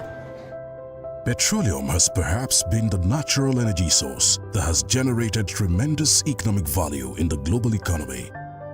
Transnational, regional and national industry organizations have emerged in various markets to promote and protect the petroleum industries in these countries and continents. From early days, as the African Petroleum Producers Association, the newly restructured and repositioned African Petroleum Producers Organization is tackling the core challenges of the oil and gas industry towards eliminating energy poverty, strengthening regional markets through innovative partnerships, as well as creating an enabling policy and regulatory environment against the backdrop of the disruptive global energy economy. APPO, the gateway to the new African energy economy.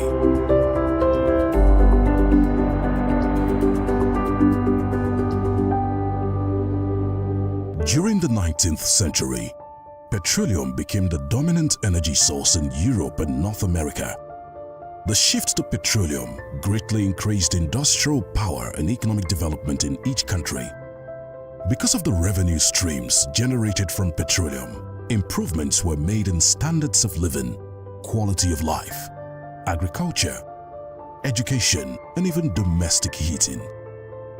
As the oil and gas industry became the predominant economic driver in Europe and North America, it became evident that the domestic production capacity of these nations could not support the growing aggregate demand for fossil fuel-powered energy.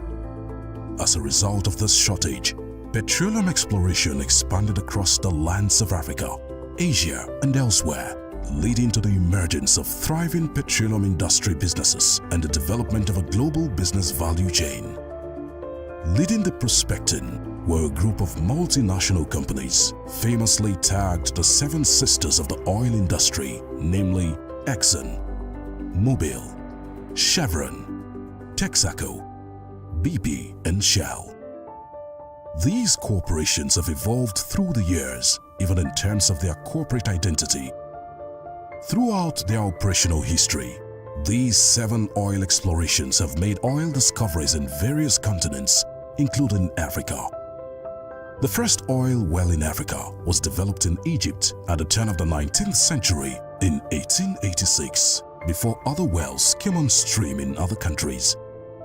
At that time, oil production was geared towards meeting the needs of Europe and America, not Africa or its people. Hence, the oil pipelines ran from the oil fields to the seaports, not refineries. Europe and North America not only used petroleum as an energy source, crude oil was refined to produce a diverse range of consumables that enhanced the living standards of their citizens: medicines and medical supplies, fertilizer, household and office furniture, paints, printing inks, transportation, macadamized roads, electricity, water purification systems, textiles, and many more. During this industrial boom in Western countries, the petroleum-producing countries in Africa were also experiencing a financial windfall from their oil and gas sales. The revenue earned from these sales was channeled into the import of manufactured goods from developed nations derived from petroleum, such as fertilizers, petroleum products, textiles, and homemade products. By the mid-1970s, a number of African countries had become petroleum producers, and 4, namely Algeria, Gabon, Libya, and Nigeria, had become members of the Organization of the Petroleum Exporting Countries, OPEC. In the wake of the Arab oil embargo on some Western countries in 1973, there was a spiral rise in energy prices that resulted in a number of African non-oil producing countries finding it difficult to cope with the cost of importing energy products. In the spirit of regional cooperation and fraternal relations, the 4 African members of OPEC, Algeria, Gabon, Libya, and Nigeria, met to discuss how best to assist fellow African nations meet their energy needs. The 4 OPEC members from Africa agreed to reserve 4% of their oil production to cushion the high energy prices other African countries were experiencing. Between April 21st and 22nd of 1986, the founding members met in Libreville to draft the association statutes. In January the following year, the 8 African oil-producing countries, Algeria, Angola, Benin, Cameroon, Congo, Gabon, Libya, and Nigeria converged in Lagos, Nigeria to establish the African Petroleum Producers Association, APPO. As an association of sovereign states, APPO's objective was simply that of providing a platform for cooperation among African petroleum-producing nations. Over time, the membership of what is now the African Petroleum Producers Organization has increased to 18, namely Algeria, Angola, Benin, Cameroon, the Republic of Congo, the Democratic Republic of Congo, Côte d'Ivoire, Egypt, Equatorial Guinea, Gabon, Ghana, Libya, Namibia, Niger, Nigeria, Senegal, South Africa, and Chad. In addition to these 18 full members are 1 observer member, the Bolivarian Republic of Venezuela. The global paradigm shift from fossil fuels to renewable energies necessitated a major reform of APPO to prepare it for the imminent challenges to its member countries from the global energy transition. This is because, unlike many other oil and gas producing countries that had deployed revenue to develop and diversify their economies, most African oil and gas producing countries have become a lot more dependent on petroleum revenue to meet basic obligations of the state. There was no strategic long-term plan in real terms to build and bolster local capacity to sustain the industry in terms of finance, technology, human capital, and developing markets. In 2015, the APPO Council of Ministers directed that a major review of the association's mission and vision, as well as organizational structure, be undertaken. The completion of the review in 2019 led to the restructuring and transformation of the African Petroleum Producers Association to the African Petroleum Producers Organization. APPO's mission is to promote cooperation in the field of hydrocarbons of member countries and other global institutions to foster collaboration and partnerships while utilizing petroleum as a catalyst for energy security, sustainable development, and economic diversification in Africa. In keeping with the corporate vision, APPO indeed aspires to be the world's major institution of reference on Africa's hydrocarbon matters. The critical role of the national oil and gas companies was acknowledged in the reform process, leading to the establishment of the meeting of the Chief Executive Officers of APPO member countries, NOCs. The reform also gave birth to a think tank for the organization called the APPO Long-Term Strategy Committee. This further strengthened the capacity of the Secretariat to conduct research on topics of common interest to member countries. The strategic objectives of APPO include member countries' cooperation, African energy development, high-level studies and partnerships, socio-economic development, environmental protection, promoting international best practices, organizational visibility to increase the visibility and level of awareness of APPO as a leader and reference institution on petroleum within and beyond Africa. The first major assignment undertaken by the Secretariat after the reform was the study on the future of the oil and gas industry in Africa in the light of the energy transition. This study identified 4 major challenges the energy transition poses to the oil and gas industry in Africa, with its hundreds of billions of proven barrels of oil and hundreds of trillions standard cubic feet of proven gas. These challenges are those of finance, technology, markets, and expertise. In the decades, Africa has produced oil and gas. The industry has experienced strong presence of international oil cooperations. The level of indigenous involvement as well as local content development required for sustainable sectoral development has been uninspiring and at a subpar level. African petroleum-producing countries have relied on foreign direct investments to finance production operations as well as foreign markets for product distribution. An estimated 75% of the oil produced in Africa is exported, while only 25% is refined on the continent. At the same time, Africa imports 52% of its refined products from outside sources. Africa has generated tremendous sovereign wealth from oil and gas, and the respective governments have been highly dependent on oil and gas revenue. Yet, most countries have continued to turn to external markets to finance the development of natural resources. In the wake of the global energy transition and the freeze on financing fossil fuels in the continent by the global financial institutions, the African petroleum producing community is now faced with the challenge of mobilizing alternative financing for energy projects and infrastructure, or to declare the hundreds of billions of barrels and hundreds of trillions gas reserves as stranded assets. The African Petroleum Producers Organization has been repositioned to champion the emergence of a strong regional energy economy, as well as strengthen regional energy markets through strategic regional economic cooperation and intra-African trade. APPO has taken on the critical role of promoting and protecting the interest of the petroleum-producing countries. These can only succeed with concerted and collective efforts of all. Given the independence of nations in the global economy, no oil and gas producing country is self-sufficient or developed the local capacity for integrated and sustainable sector development. And with the evident challenges posed by energy transition, the practical pathway for national and regional energy sector competitiveness is through strategic cooperation and partnerships.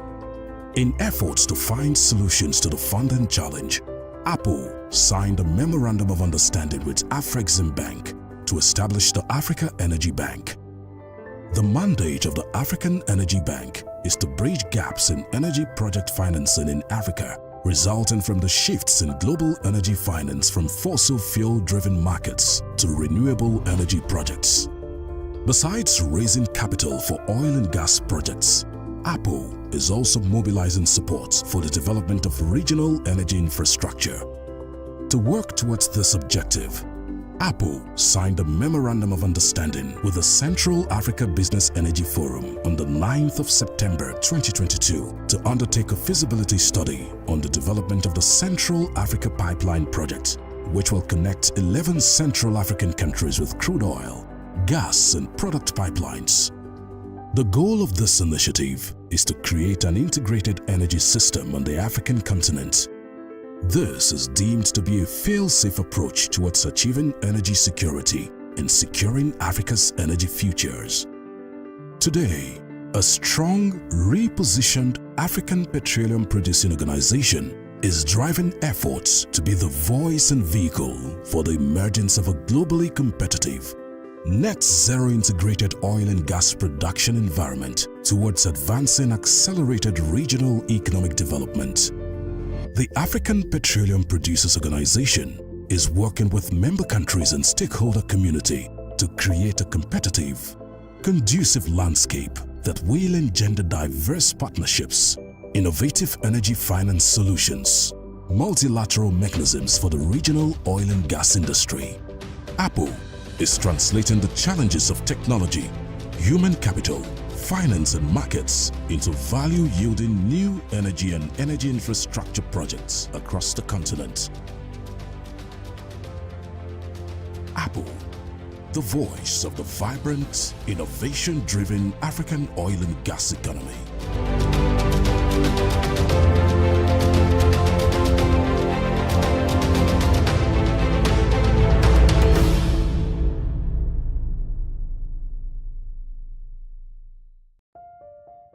From the Stone Age to the Industrial Revolution to today's growing global innovation and circular economy, development and human existence have been powered by different sources of energy such as coal, nuclear, and petroleum.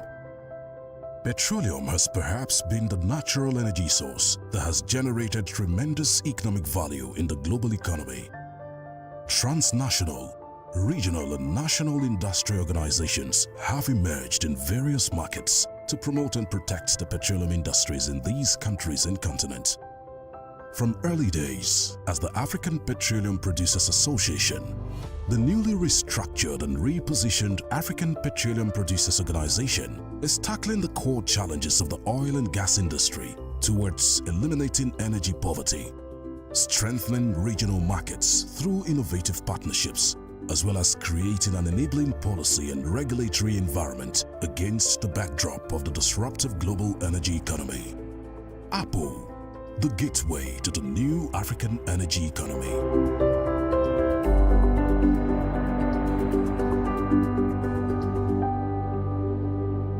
During the 19th century, petroleum became the dominant energy source in Europe and North America.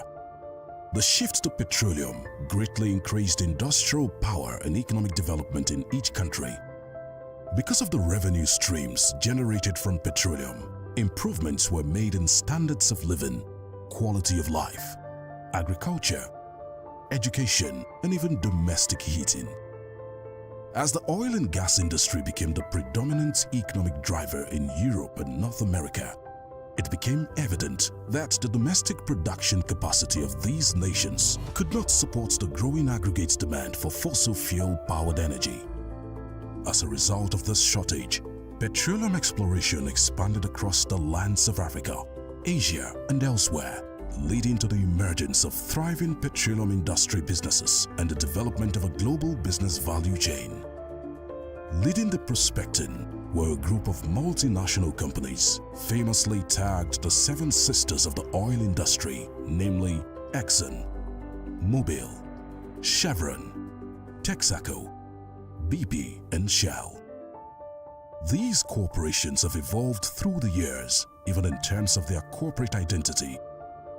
Throughout their operational history, these 7 oil explorations have made oil discoveries in various continents, including Africa. The first oil well in Africa was developed in Egypt at the turn of the 19th century in 1886, before other wells came on stream in other countries. At that time, oil production was geared towards meeting the needs of Europe and America, not Africa or its people. Hence, the oil pipelines ran from the oil fields to the seaports, not refineries.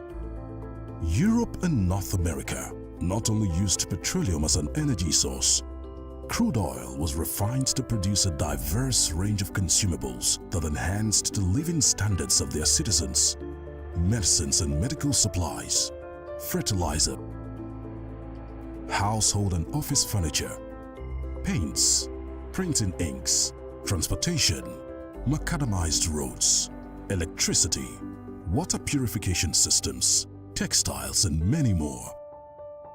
During this industrial boom in Western countries, the petroleum-producing countries in Africa were also experiencing a financial windfall from their oil and gas sales. The revenue earned from these sales was channeled into the import of manufactured goods from developed nations derived from petroleum, such as fertilizers, petroleum products, textiles, and homemade products. By the mid-1970s, a number of African countries had become petroleum producers, and 4, namely Algeria, Gabon, Libya, and Nigeria, had become members of the Organization of the Petroleum Exporting Countries, OPEC. In the wake of the Arab oil embargo on some Western countries in 1973, there was a spiral rise in energy prices that resulted in a number of African non-oil producing countries finding it difficult to cope with the cost of importing energy products. In the spirit of regional cooperation and fraternal relations, the 4 African members of OPEC, Algeria, Gabon, Libya, and Nigeria, met to discuss how best to assist fellow African nations meet their energy needs. The 4 OPEC members from Africa agreed to reserve 4% of their oil production to cushion the high energy prices other African countries were experiencing. Between April 21st and 22nd of 1986, the founding members met in Libreville to draft the association statutes. In January the following year, the 8 African oil-producing countries, Algeria, Angola, Benin, Cameroon, Congo, Gabon, Libya, and Nigeria converged in Lagos, Nigeria to establish the African Petroleum Producers Association, APPO.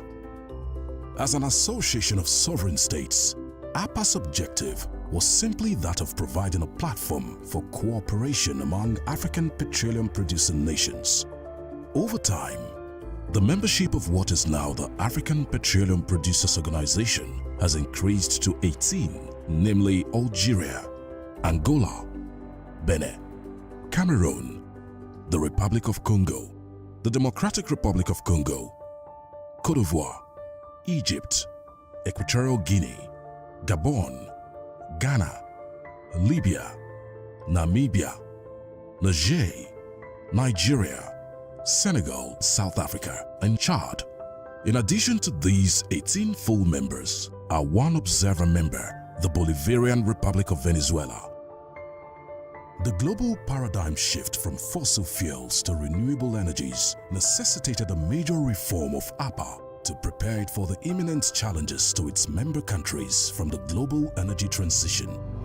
This is because, unlike many other oil and gas producing countries that had deployed revenue to develop and diversify their economies, most African oil and gas producing countries have become a lot more dependent on petroleum revenue to meet basic obligations of the state. there was no strategic long-term plan in real terms to build and bolster local capacity to sustain the industry in terms of finance, technology, human capital, and developing markets. In 2015, the APPO Council of Ministers directed that a major review of the association's mission and vision, as well as organizational structure, be undertaken. The completion of the review in 2019 led to the restructuring and transformation of the African Petroleum Producers Association to the African Petroleum Producers Organization. APPO's mission is to promote cooperation in the field of hydrocarbons of member countries and other global institutions to foster collaboration and partnerships while utilizing petroleum as a catalyst for energy security, sustainable development, and economic diversification in Africa. In keeping with the corporate vision, APPO indeed aspires to be the world's major institution of reference on Africa's hydrocarbon matters. The critical role of the national oil and gas companies was acknowledged in the reform process, leading to the establishment of the meeting of the chief executive officers of APPO member countries, NOCs. The reform also gave birth to a think tank for the organization called the APPO Long-Term Strategy Committee. This further strengthened the capacity of the Secretariat to conduct research on topics of common interest to member countries. The strategic objectives of APPO include member countries' cooperation, African energy development, socio-economic development, environmental protection, promoting international best practice visibility to increase the visibility and level of awareness of APPO as a leader and reference institution on petroleum within and beyond Africa. Africa imports 52% of its refined products from outside sources. Africa has generated tremendous sovereign wealth from oil and gas, and the respective governments have been highly dependent on oil and gas revenue. Yet, most countries have continued to turn to external markets to finance the development of natural resources. In the wake of the global energy transition and the freeze on financing fossil fuels in the continent by the global financial institutions, the African petroleum producing community is now faced with the challenge of mobilizing alternative financing for energy projects and infrastructure, or to declare the hundreds of billions of barrels and hundreds of trillions gas reserves as stranded assets. The African Petroleum Producers Organization has been repositioned to champion the emergence of a strong regional energy economy, as well as strengthen regional energy markets through strategic regional economic cooperation and intra-African trade. APPO has taken on the critical role of promoting and protecting the interest of the petroleum-producing countries. These can only succeed with concerted and collective efforts of all.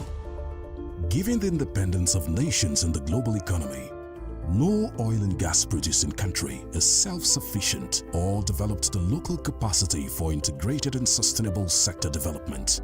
And with the evident challenges posed by energy transition, the practical pathway for national and regional energy sector competitiveness is through strategic cooperation and partnerships. In efforts to find solutions to the funding challenge, APPO signed a Memorandum of Understanding with Afrexim Bank to establish the Africa Energy Bank.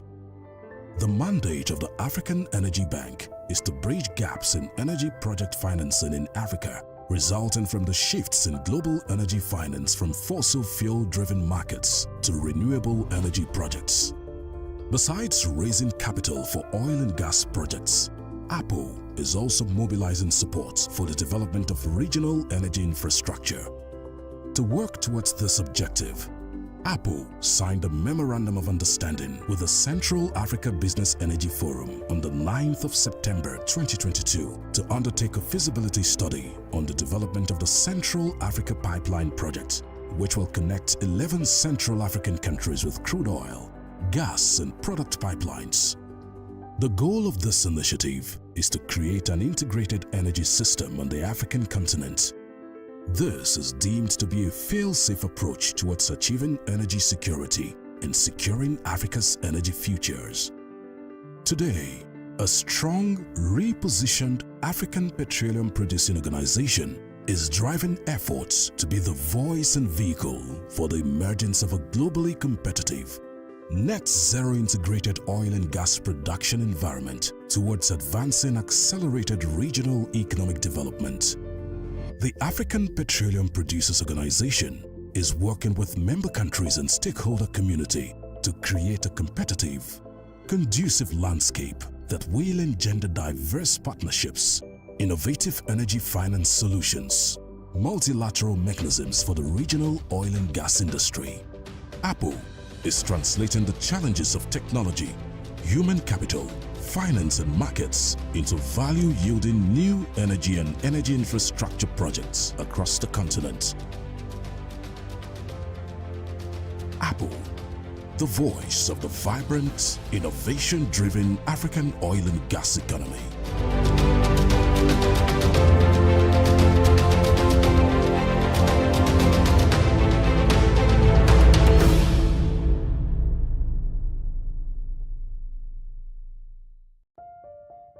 From the Stone Age to the Industrial Revolution to today's growing global innovation and circular economy, development and human existence have been powered by different sources of energy such as coal, nuclear, and petroleum.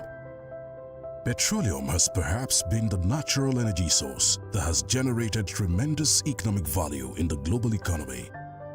Transnational, regional, and national industry organizations have emerged in various markets to promote and protect the petroleum industries in these countries and continents.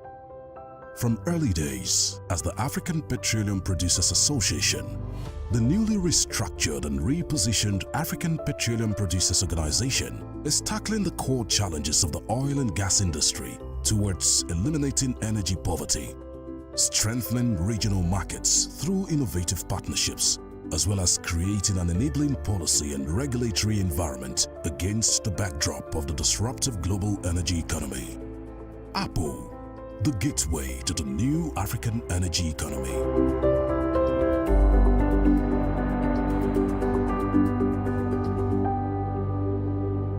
During the 19th century, petroleum became the dominant energy source in Europe and North America.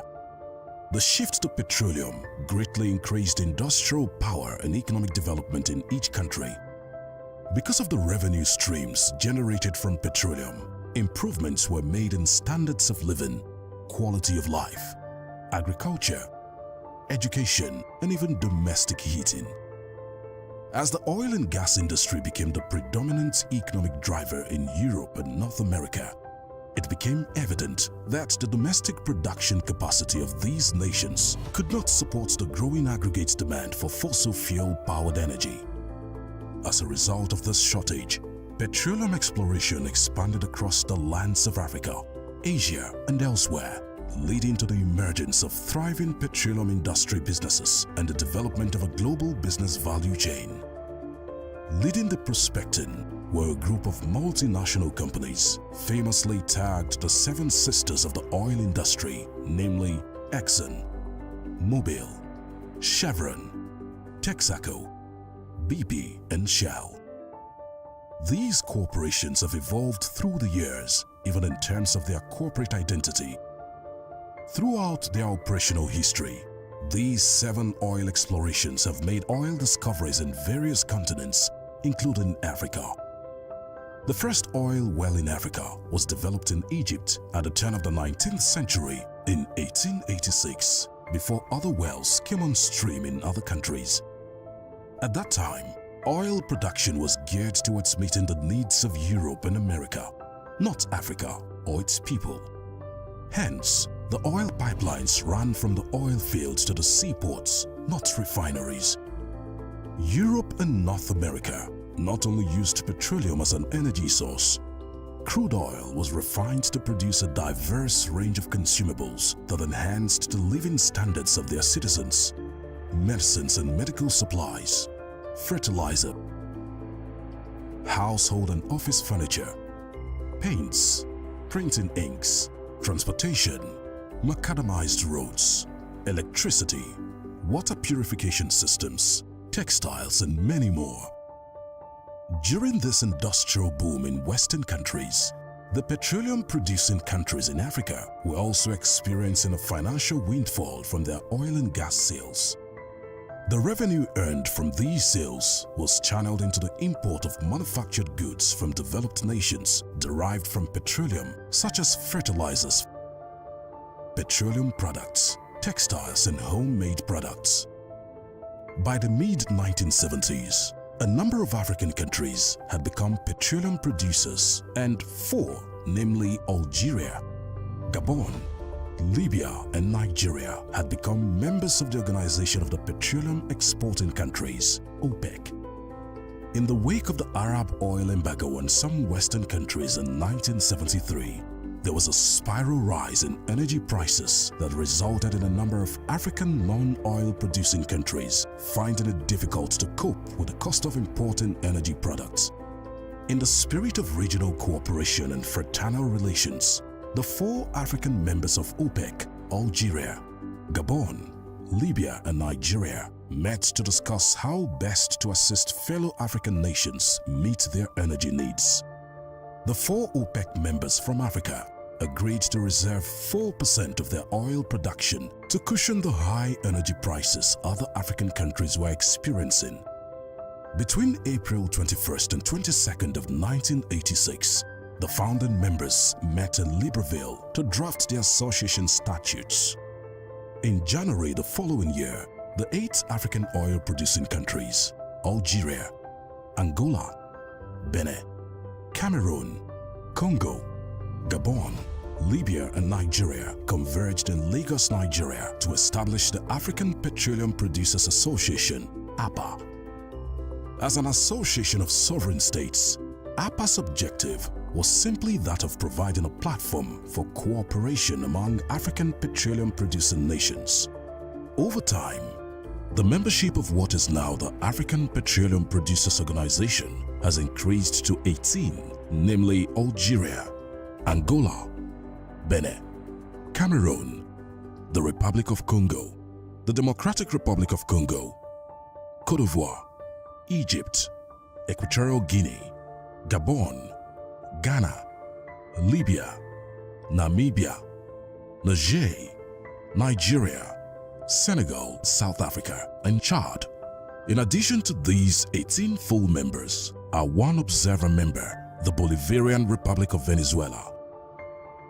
The global paradigm shift from fossil fuels to renewable energies necessitated a major reform of APPO to prepare it for the imminent challenges to its member countries from the global energy transition.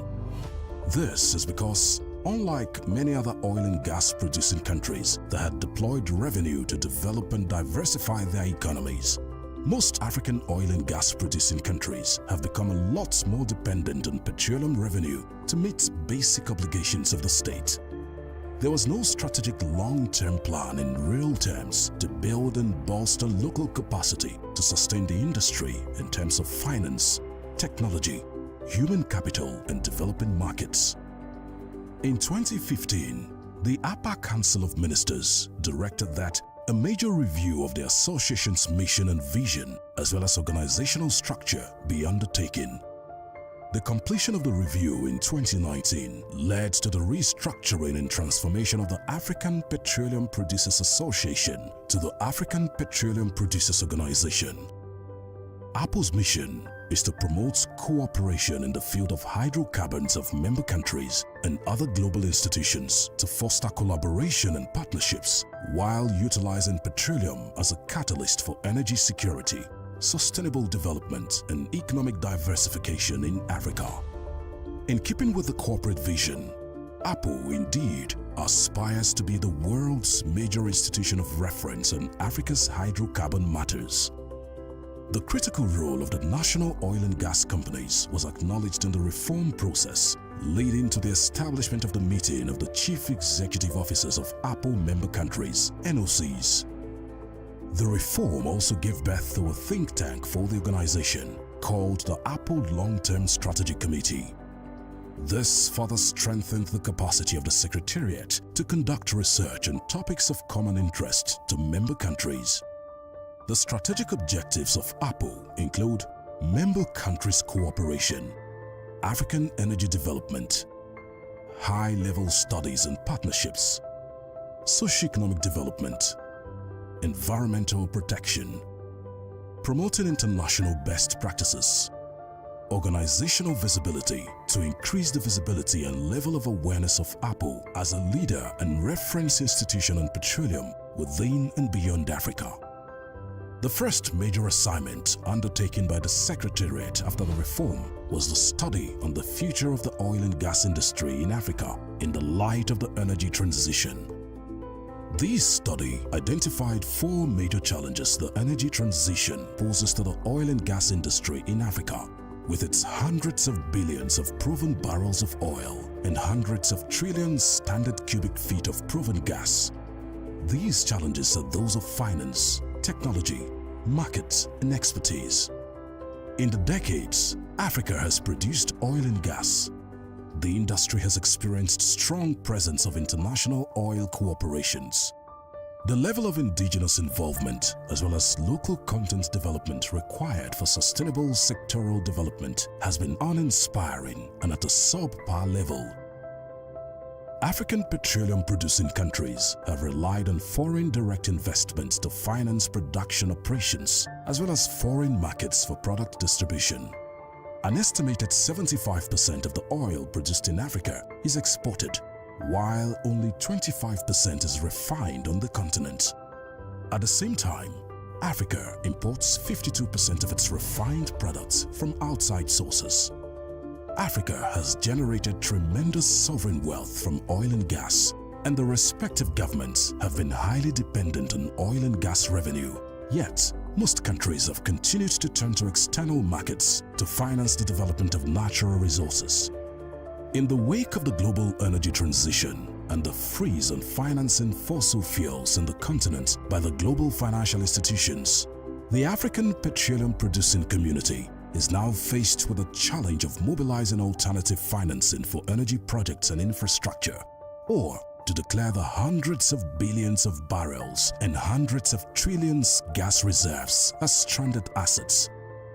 The African Petroleum Producers Organization has been repositioned to champion the emergence of a strong regional energy economy, as well as strengthen regional energy markets through strategic regional economic cooperation and intra-African trade.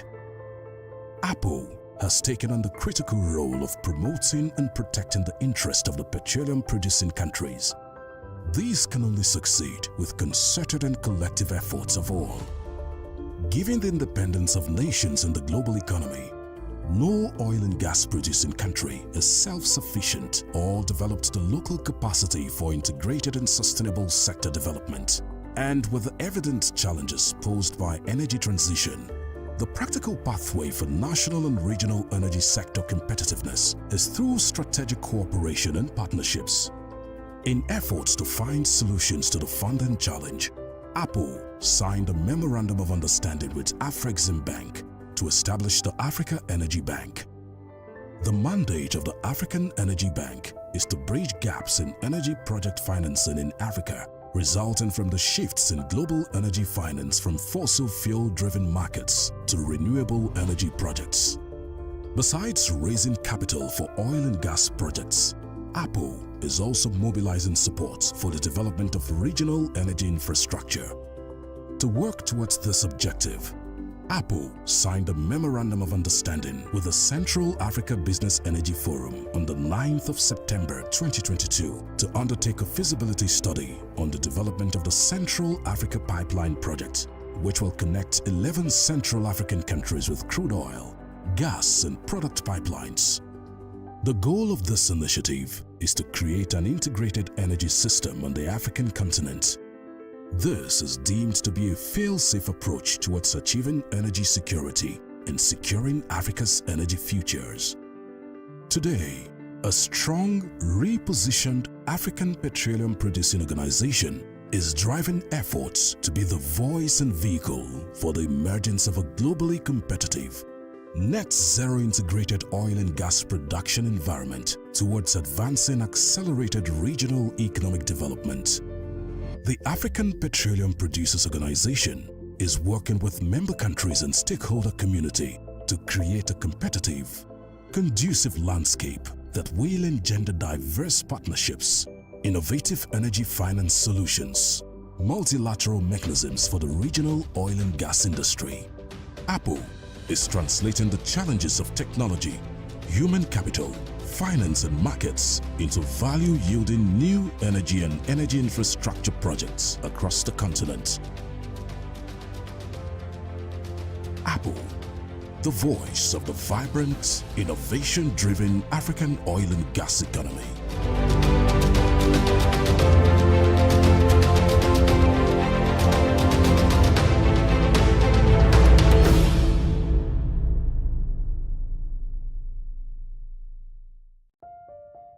From the Stone Age to the Industrial Revolution to today's growing global innovation and circular economy, development and human existence have been powered by different sources of energy such as coal, nuclear, and petroleum.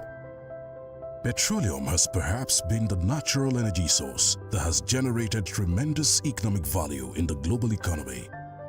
Transnational, regional and national industry organizations have emerged in various markets to promote and protect the petroleum industries in these countries and continents. From early days, as the African Petroleum Producers Association, the newly restructured and repositioned African Petroleum Producers Organization is tackling the core challenges of the oil and gas industry towards eliminating energy poverty, strengthening regional markets through innovative partnerships, as well as creating an enabling policy and regulatory environment against the backdrop of the disruptive global energy economy. APPO, the gateway to the new African energy economy.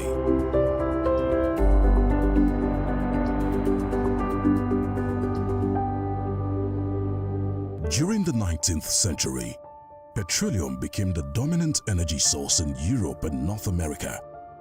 The shift to petroleum greatly increased industrial power and economic development in each country.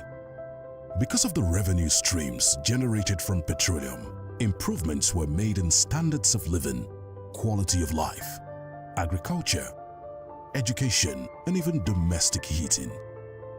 As the oil and gas industry became the predominant economic driver in Europe and North America, it became evident that the domestic production capacity of these nations could not support the growing aggregate demand for fossil fuel-powered energy. As a result of this shortage, petroleum exploration expanded across the lands of Africa, Asia, and elsewhere, leading to the emergence of thriving petroleum industry businesses and the development of a global business value chain.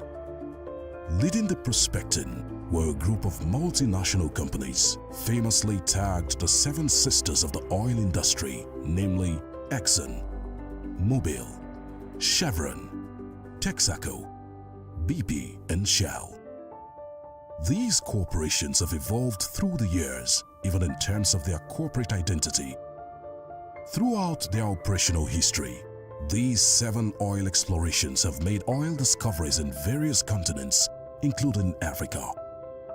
The first oil well in Africa was developed in Egypt at the turn of the 19th century in 1886, before other wells came on stream in other countries. At that time, oil production was geared towards meeting the needs of Europe and America, not Africa or its people. Hence, the oil pipelines ran from the oil fields to the seaports, not refineries. Europe and North America not only used petroleum as an energy source, crude oil was refined to produce a diverse range of consumables that enhanced the living standards of their citizens: medicines and medical supplies, fertilizer, household and office furniture, paints, printing inks, transportation, macadamized roads, electricity, water purification systems, textiles, and many more. During this industrial boom in Western countries, the petroleum-producing countries in Africa were also experiencing a financial windfall from their oil and gas sales. The revenue earned from these sales was channeled into the import of manufactured goods from developed nations derived from petroleum, such as fertilizers, petroleum products, textiles, and homemade products. By the mid-1970s, A number of African countries had become petroleum producers, and 4, namely Algeria, Gabon, Libya, and Nigeria, had become members of the Organization of the Petroleum Exporting Countries, OPEC. In the wake of the Arab oil embargo on some Western countries in 1973, there was a spiral rise in energy prices that resulted in a number of African non-oil producing countries finding it difficult to cope with the cost of importing energy products. In the spirit of regional cooperation and fraternal relations, the 4 African members of OPEC, Algeria, Gabon, Libya, and Nigeria, met to discuss how best to assist fellow African nations meet their energy needs.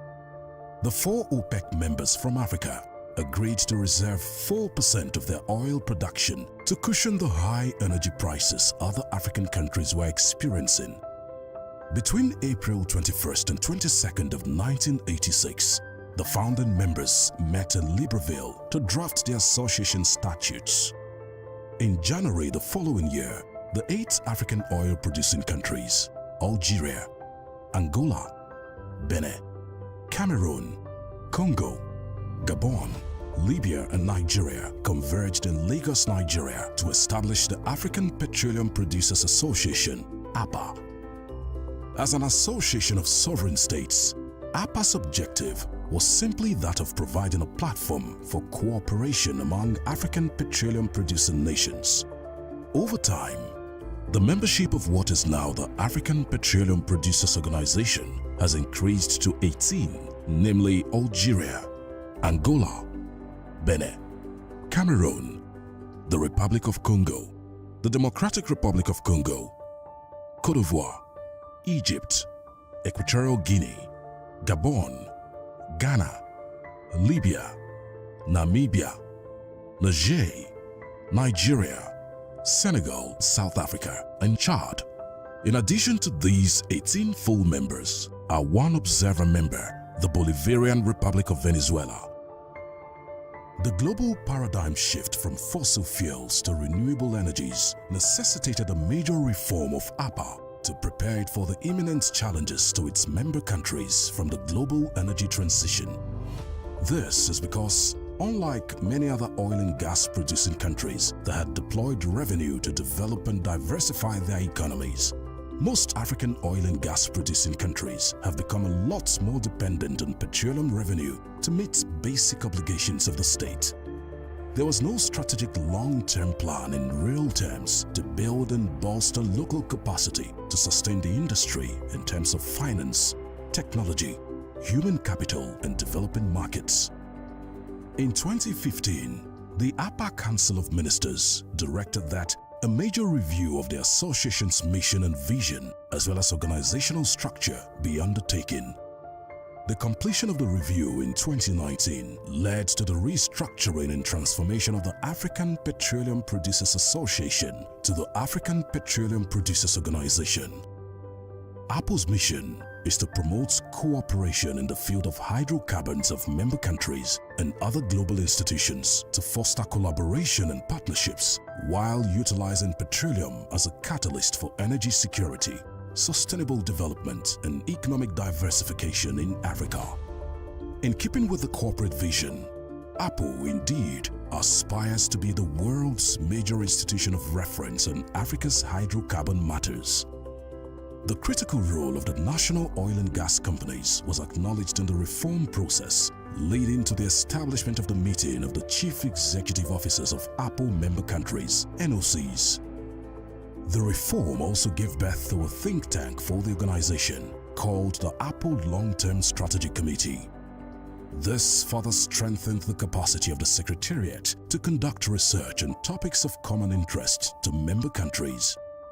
The strategic objectives of APPO include member countries' cooperation, African energy development, high-level studies and partnerships, socio-economic development, environmental protection, promoting international best practices, organizational visibility to increase the visibility and level of awareness of APPO as a leader and reference institution on petroleum within and beyond Africa. The first major assignment undertaken by the Secretariat after the reform was the study on the future of the oil and gas industry in Africa in the light of the energy transition. This study identified 4 major challenges the energy transition poses to the oil and gas industry in Africa, with its hundreds of billions of proven barrels of oil and hundreds of trillions standard cubic feet of proven gas. These challenges are those of finance, technology, markets, and expertise. In the decades, Africa has produced oil and gas. The industry has experienced strong presence of international oil cooperations. The level of indigenous involvement as well as local content development required for sustainable sectoral development has been uninspiring and at a subpar level. African petroleum-producing countries have relied on foreign direct investments to finance production operations as well as foreign markets for product distribution.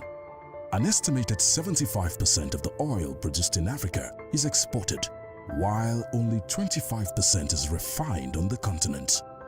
At the same time, Africa imports 52% of its refined products from outside sources.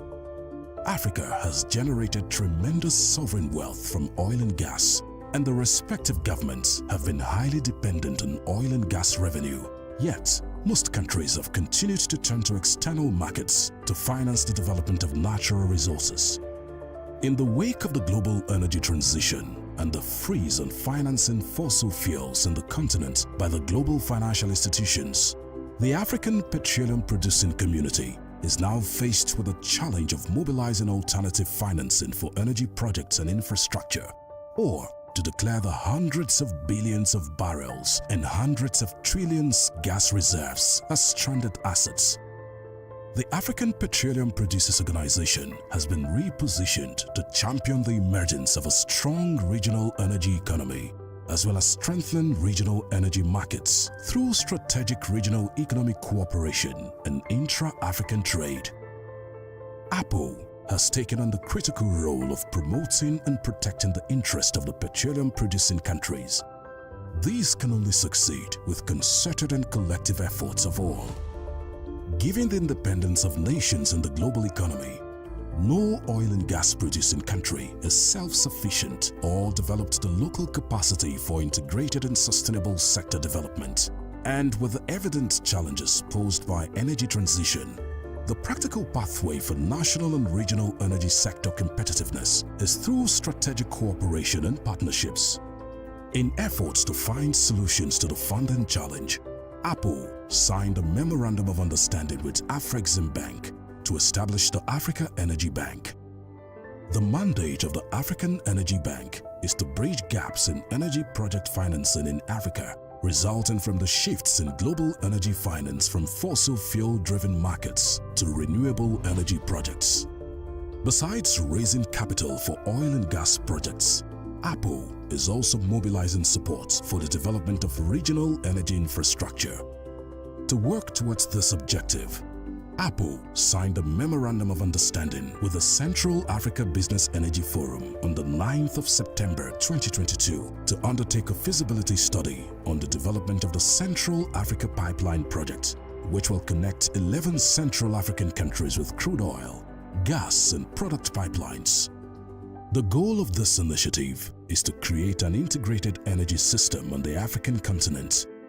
This is deemed to be a fail-safe approach towards achieving energy security and securing Africa's energy futures. Today, a strong, repositioned African Petroleum Producing Organization is driving efforts to be the voice and vehicle for the emergence of a globally competitive, net zero integrated oil and gas production environment towards advancing accelerated regional economic development. The African Petroleum Producers Organization is working with member countries and stakeholder community to create a competitive, conducive landscape that will engender diverse partnerships, innovative energy finance solutions, multilateral mechanisms for the regional oil and gas industry. APPO is translating the challenges of technology, human capital, finance and markets into value. We're going to start the next session, and that is panel session 5. And the topic is member countries' approaches to the management of gas flaring and methane emissions. Case studies. Member countries' approaches to management of gas flaring and methane emissions, and some key case studies we can share.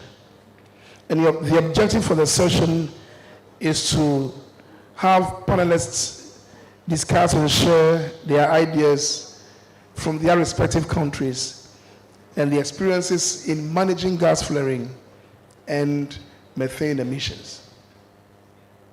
The speaker for this session is Mrs. Oluremi Komolafe, Director, Gas, Ministry of Petroleum, Nigeria. Let's give it up for her, Mrs. Komolafe. Oh, I think I need to bring the podium for you.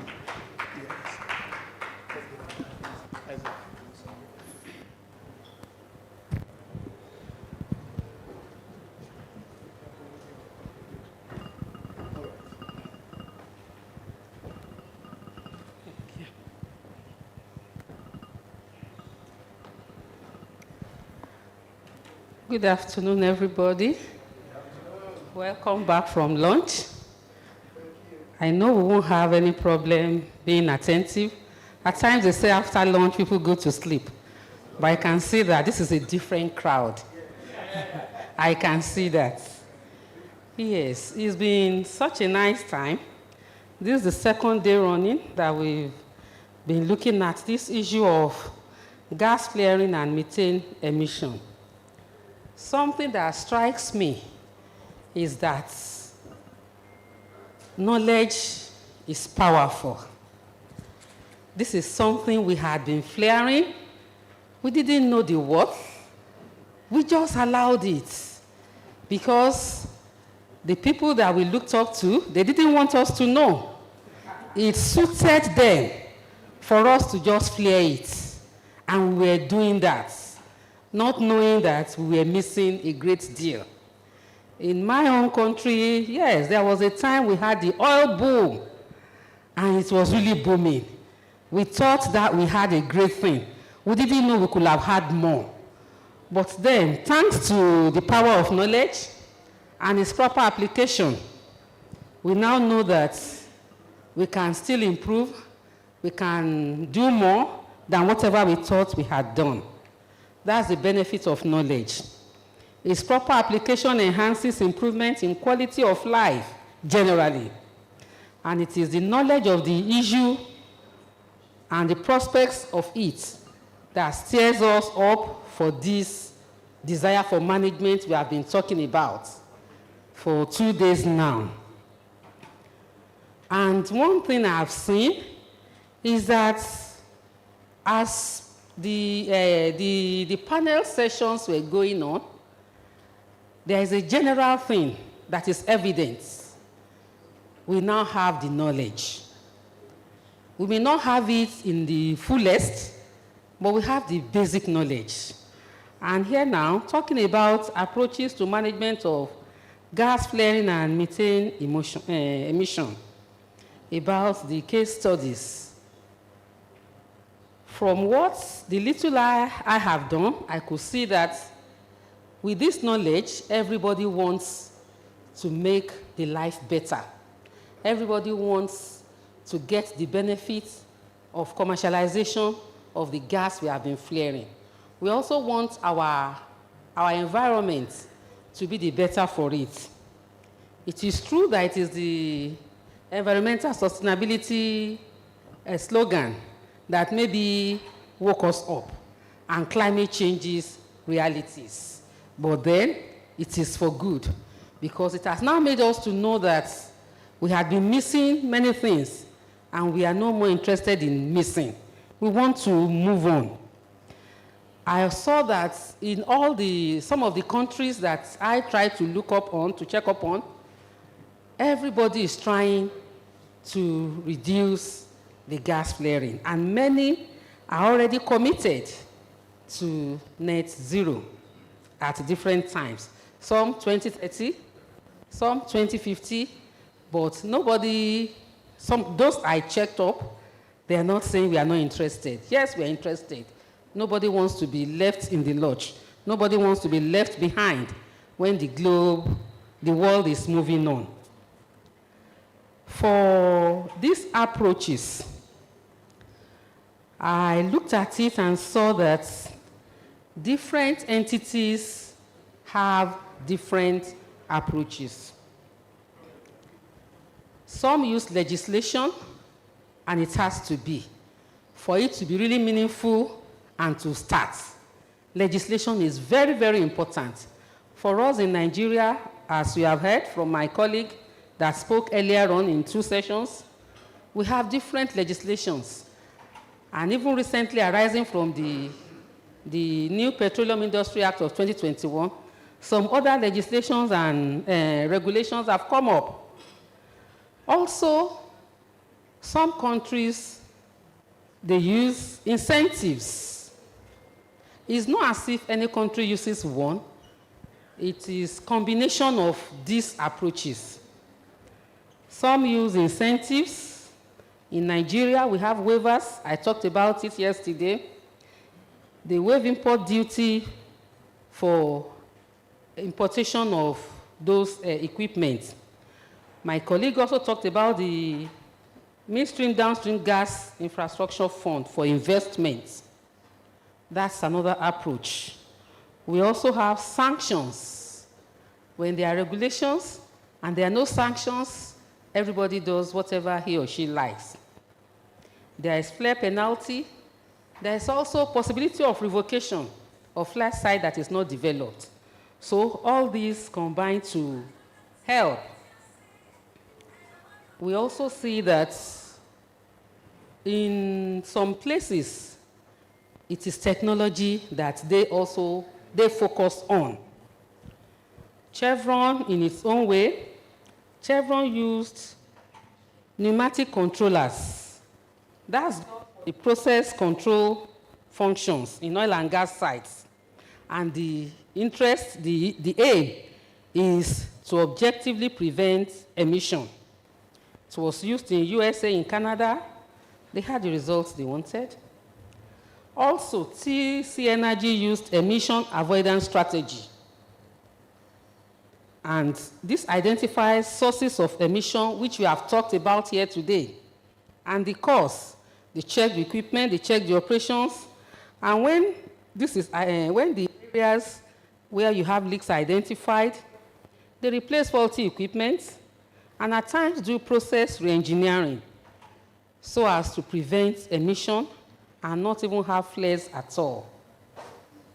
They also use blow-down strategy, pipeline blow-down, routine operations on natural gas transmission and distribution systems so as to allow the operators freely perform maintenance, inspection, construction, and maybe emergency response.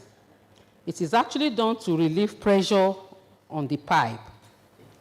We also have flare emission monitoring, which has been talked about here. Egypt, as a case study, is also a signatory to the Methane Reduction Pledge, though it is said that it is not causing much ripples in that area. But I know no country is folding its hands. Libya also had a flare emission reduction project from 1966 until date. They are having the benefits. The captured gas goes to suction of booster compressors, which is linked to turbines that generates electricity. The condensate, they blend back into the crude oil. They have less pollution, they have more money. People have different approaches. Qatar, the same thing. Qatar Energy identified the targets to end routine flaring, and they said by 2025, they will have reduced the flaring to the absolute minimum technically feasible, and by 2030, to end routine flaring. Programs were launched, initiatives were commenced, and they have results to show for it. They also identified flaring hotspots and gave focused attention to those hotspots, so that when you give focused attention, you know you deal with it, you dust that, you move on to other things. And so, what are we saying? Every country has its own approach. But one thing I want us to know is that there is no one size fits all. I want us to know that the fact that maybe we look at one country, it takes up a particular approach, and it works for them, it doesn't mean it will necessarily work for my country. Because we have our peculiarities. Peculiarities in terms of resources, funding, even national goals. They are not the same. So whatever approach we are talking about, it should be something that will serve our peculiar purpose, which we will not regret on the long run. And another thing to note is that knowledge abounds. We have seen it here. We've heard what is being done in many places, and we don't need to reinvent the wheel from the scratch. We can invent the wheel, but then there are some basic things that are already put in place. So we need collaboration. We need to learn from others. We should also be willing to share our own experiences so that people can benefit from us.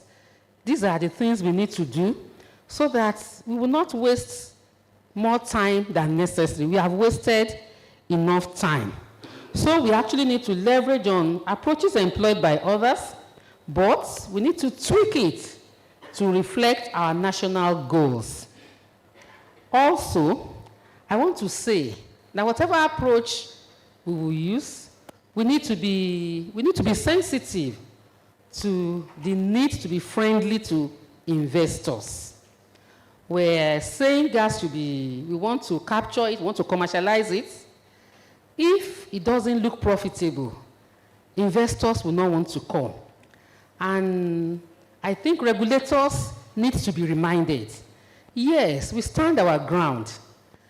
We are firm on the regulations that have been laid down. We are firm on the positive things they have to do, but we shouldn't be too rigid. There may be cases where you will examine issues on its own merits, and we may see where to make our things malleable so that investors will not totally be put off, because if we do everything and investors are not willing, we wouldn't achieve our aim. So as the panelists come, I want to say that they should consider this in the choice of approaches for each country. Thank you very much for listening.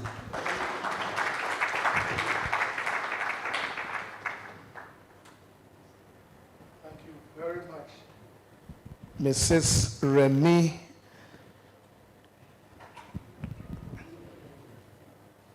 Komolafe. Yes. So we've listened to the speaker. Now we're going to delve into the discussions. And our moderator for this session is Dr. Kwame Ban-Riako. He's a General Manager, Strategy and Investment at GMPC, a keen sports enthusiast, and a solid economist. He's my brother. Yes. And the panelists include Engineer Jude Amobichukwu, AK, Assistant Chief Petroleum Engineer, Ministry of Petroleum, Nigeria. Yes, let's clap for him. And then we have Mr. Ajaji A. Charles, Head Production and Field Development, Benin. Good. And then Engineer Henry Mensah, Director Operations, Petroleum Commission. And then to represent Madame Proskovia Nabanja, who is the CEO of Uganda NOC, National Oil Company, is Dr. Layoda Chichoncho, who is the Head Exploration and New Ventures at UNOC. Layoda. Dr. Layoda Chichunchu. So I think these are the ones we have. Mr. Zakaria is not here. Yes, and Jude is representing Oluremi. So I think we are set. So please move this way, yes. If you can close the gap here. So Mr. Moderator, Dr. Moderator.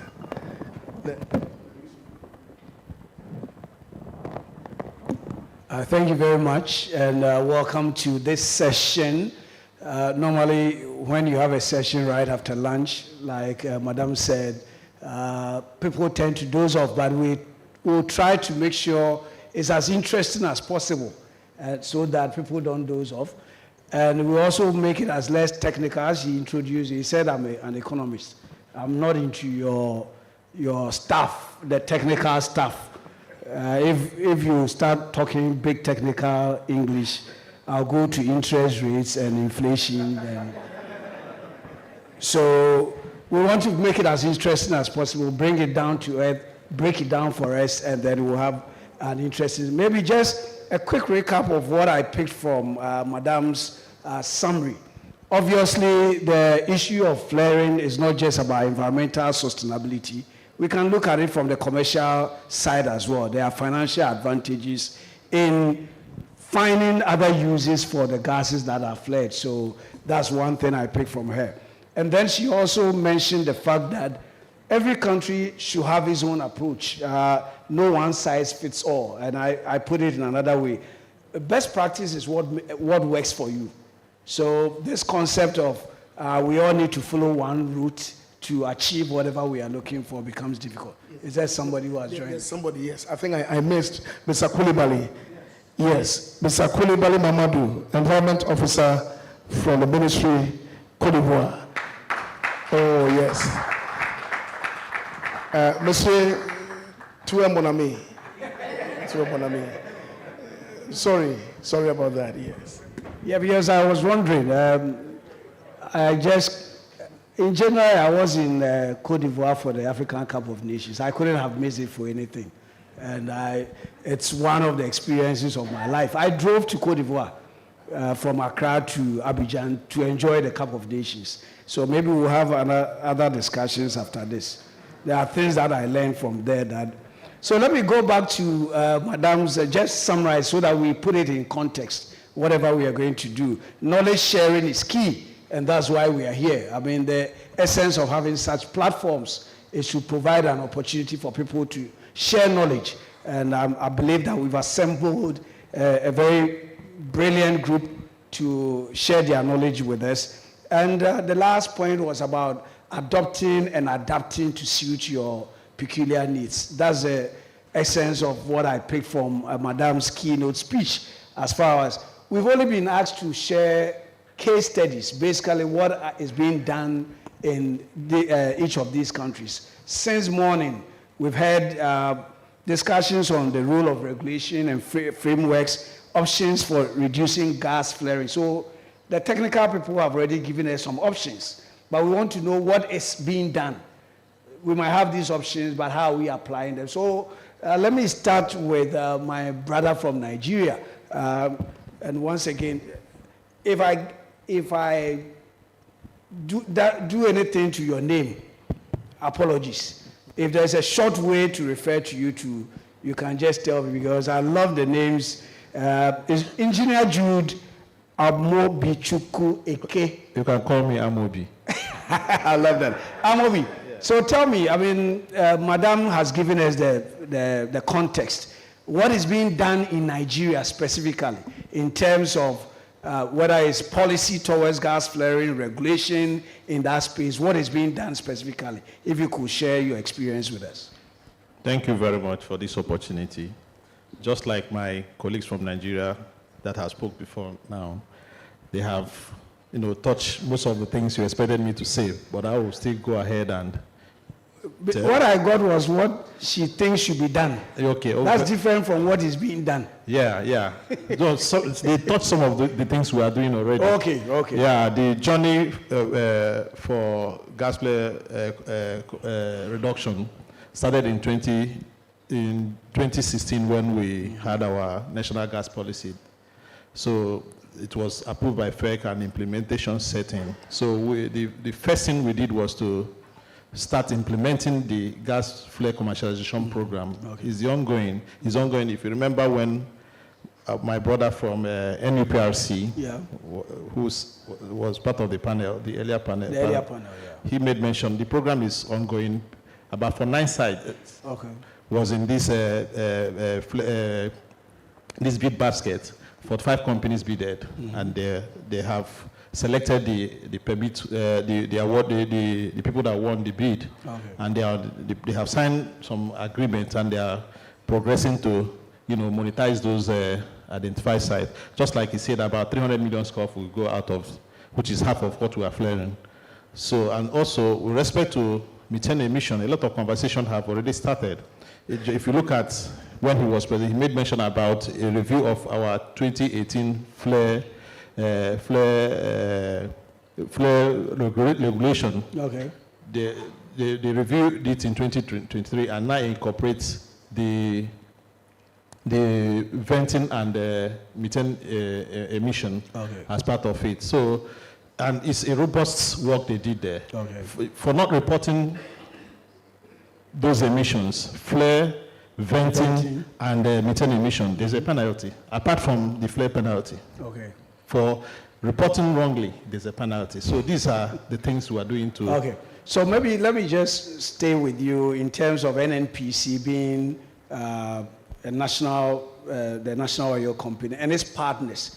Are they actually sticking to these regulatory standards that you set? Yes, because NNPC operates using their partners, which are their JV partner, the Shell, the Chevrons, and Lights. So they are all aligning to those policy and regulations and the Act of Parliament, which is the Petroleum Industrial Bill of 2021. Okay, then let me come to Dr. Chichoncho. Is the name right? I did well. Uganda. Also, she is from Uganda, the national oil company. So you are my partner here. Some of them are policy makers. So feel comfortable around me. I'm also the national oil company here. So you should be comfortable with me. So you are expecting first oil, I hear, next year. So it means all that we can talk about is what are the plans? What are you putting in place to make sure that you go along with APPO on this journey of ensuring that methane flaring and gas flaring and all those things are curtailed or brought to their minimum level? So we can only talk about what you are planning to do, if you can share with us. Thank you, Dr. Kwame. Yes, and a very good afternoon, distinguished ladies and gentlemen. It's a pleasure to be here, but representing the CEO of the Uganda National Oil Company, who could not make it because of other state duties. But I believe I'll ably represent the views of the country. Allow me to also first thank APPO and the Petroleum Commission of Ghana for extending an invitation to the Uganda National Oil Company to take part in this important and rather urgent and timely conference. We really appreciate. Going to the gas flaring and methane emissions, Uganda, unlike many of the countries that are represented here, is not yet a producer of oil and gas, but we have plans to produce oil and gas come 2025. One thing to note is that Uganda has had a long lead time from the first discovery, that is about 2006, to production that is expected in 2025. But this has enabled the country to put in place approaches and programs that would ensure sustainable exploitation and utilization of its oil and gas resources for the benefit of all Ugandans. So going into the gas flaring and emissions, it's very critical for the country as we seek to commence our production. Come next year, once all the things are in place, we expect to start production from 2 key upstream projects, that is the Tilenga and Kingfisher, and a peak production is expected at 230,000 barrels of oil per day. But with that, we expect production of gas that is associated, approximately 213 BCF, and also an associated gas that is about 66 BCF. So this presents a challenge to us, but also an opportunity. The numbers of gas to be produced are quite small as compared to what I have had being presented in this. But nonetheless, if you're going to cannot focus on Nigeria and others, if you cannot manage what is small, then you will not manage what is big to you.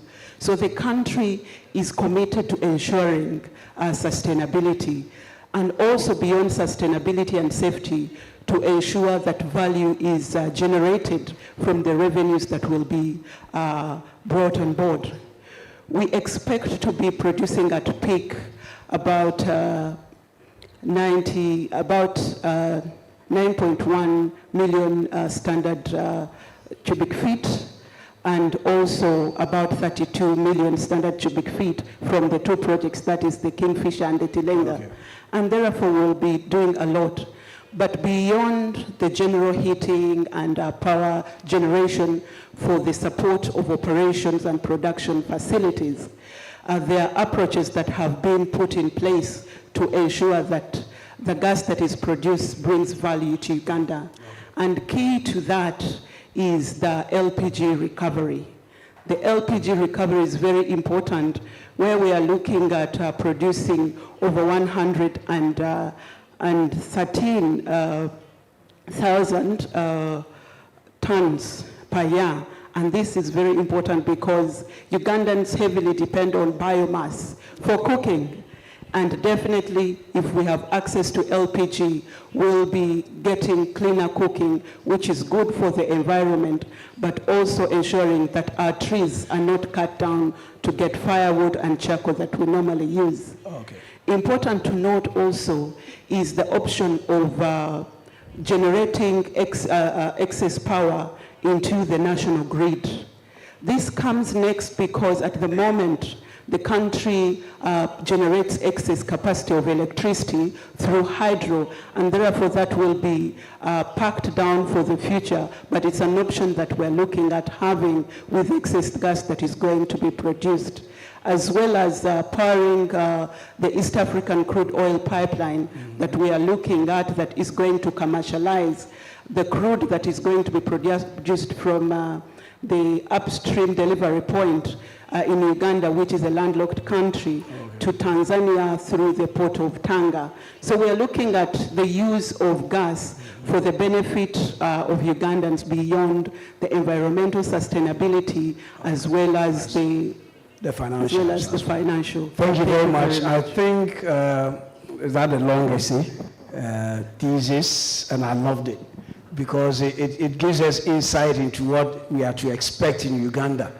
And maybe when I start thinking about my pension and retirement, I'll be looking for consultancy jobs in Uganda. I'm already putting my CV here before. Let me come to you, Mr. Engineer Mensah from Petroleum Commission Ghana. I mean, case studies. What is Ghana's experience? I'm sure other panels have discussed it, but in a few sentences, give us Ghana's experience with gas flaring and what Petroleum Commission as a regulator is doing to make sure that we are within sustainable levels. Engineer Mensah. Thank you, Kwame, for the question. Our history with oil production started the commercial with Jubilee. So when Jubilee was discovered, as we always do, we had a plan of development. Pre-Petroleum Commission, Ministry of Energy and GNPC dealt with the operators. And in their petroleum agreement, there are certain requirements in putting your POD, which was even captured later in our legislation.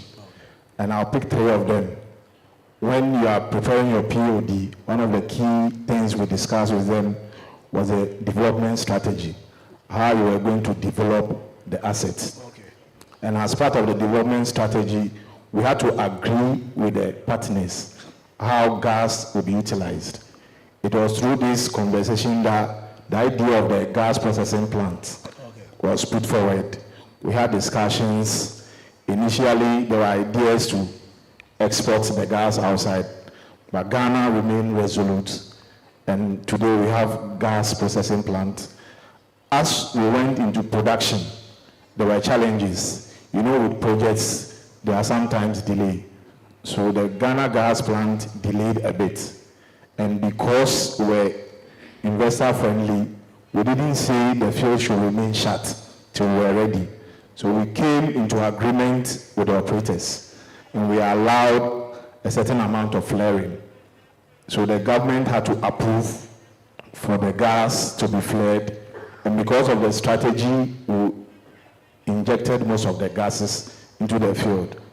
Going forward, as fields produce, more gas is produced, and we had challenges handling gas on K&K. By working collaboratively with the operators, we looked at the facility, performed certain facility upgrades, and because of that, we are able to handle more. This experience led to reduction in flaring in the subsequent field. With the coming of the Petroleum Commission, Act 919, and recently we worked on the approval of the Pecan Energies.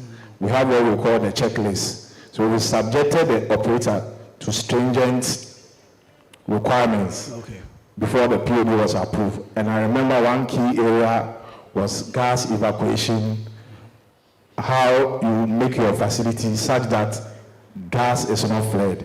An earlier speaker from the commission talked about the vapor recovery unit.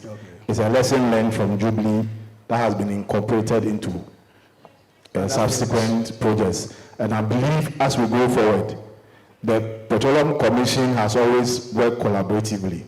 We sit with you, we discuss the challenges, we come together, find ways to solve them. So that is what we've been doing. And I believe going forward, we are always open with the investors to make sure it's a win-win situation. Thank you very much. And I'm sure some of these lessons would have also been learned from our brothers and neighbors from other countries. So these are lessons to be picked up for Benin as well. So let me come to Mr. Charles Ajayi, who is the head of production and field development at the ministry responsible for petroleum in Benin. So Mr. Ajayi, if you could help us with your experience.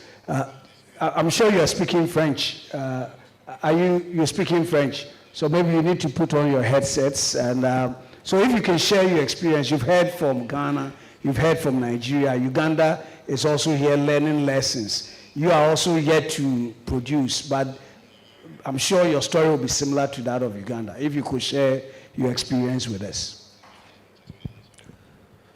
Merci you can go ahead and talk about the fact that you have a message from the minister from Benin. Yeah. Right. Merci beaucoup, modérateur. Avant tout propos, je voudrais passer le message du ministre de l'Énergie, de l'eau et des mines du Bénin, qui tient sincèrement à remercier son homologue du Ghana pour avoir accepté d'abriter la présente table ronde sur le torsage de gaz et les émissions fugitives de méthane. Il aurait bien voulu envoyer une délégation plus importante, mais les contraintes de dernière minute n'ont pas permis cela.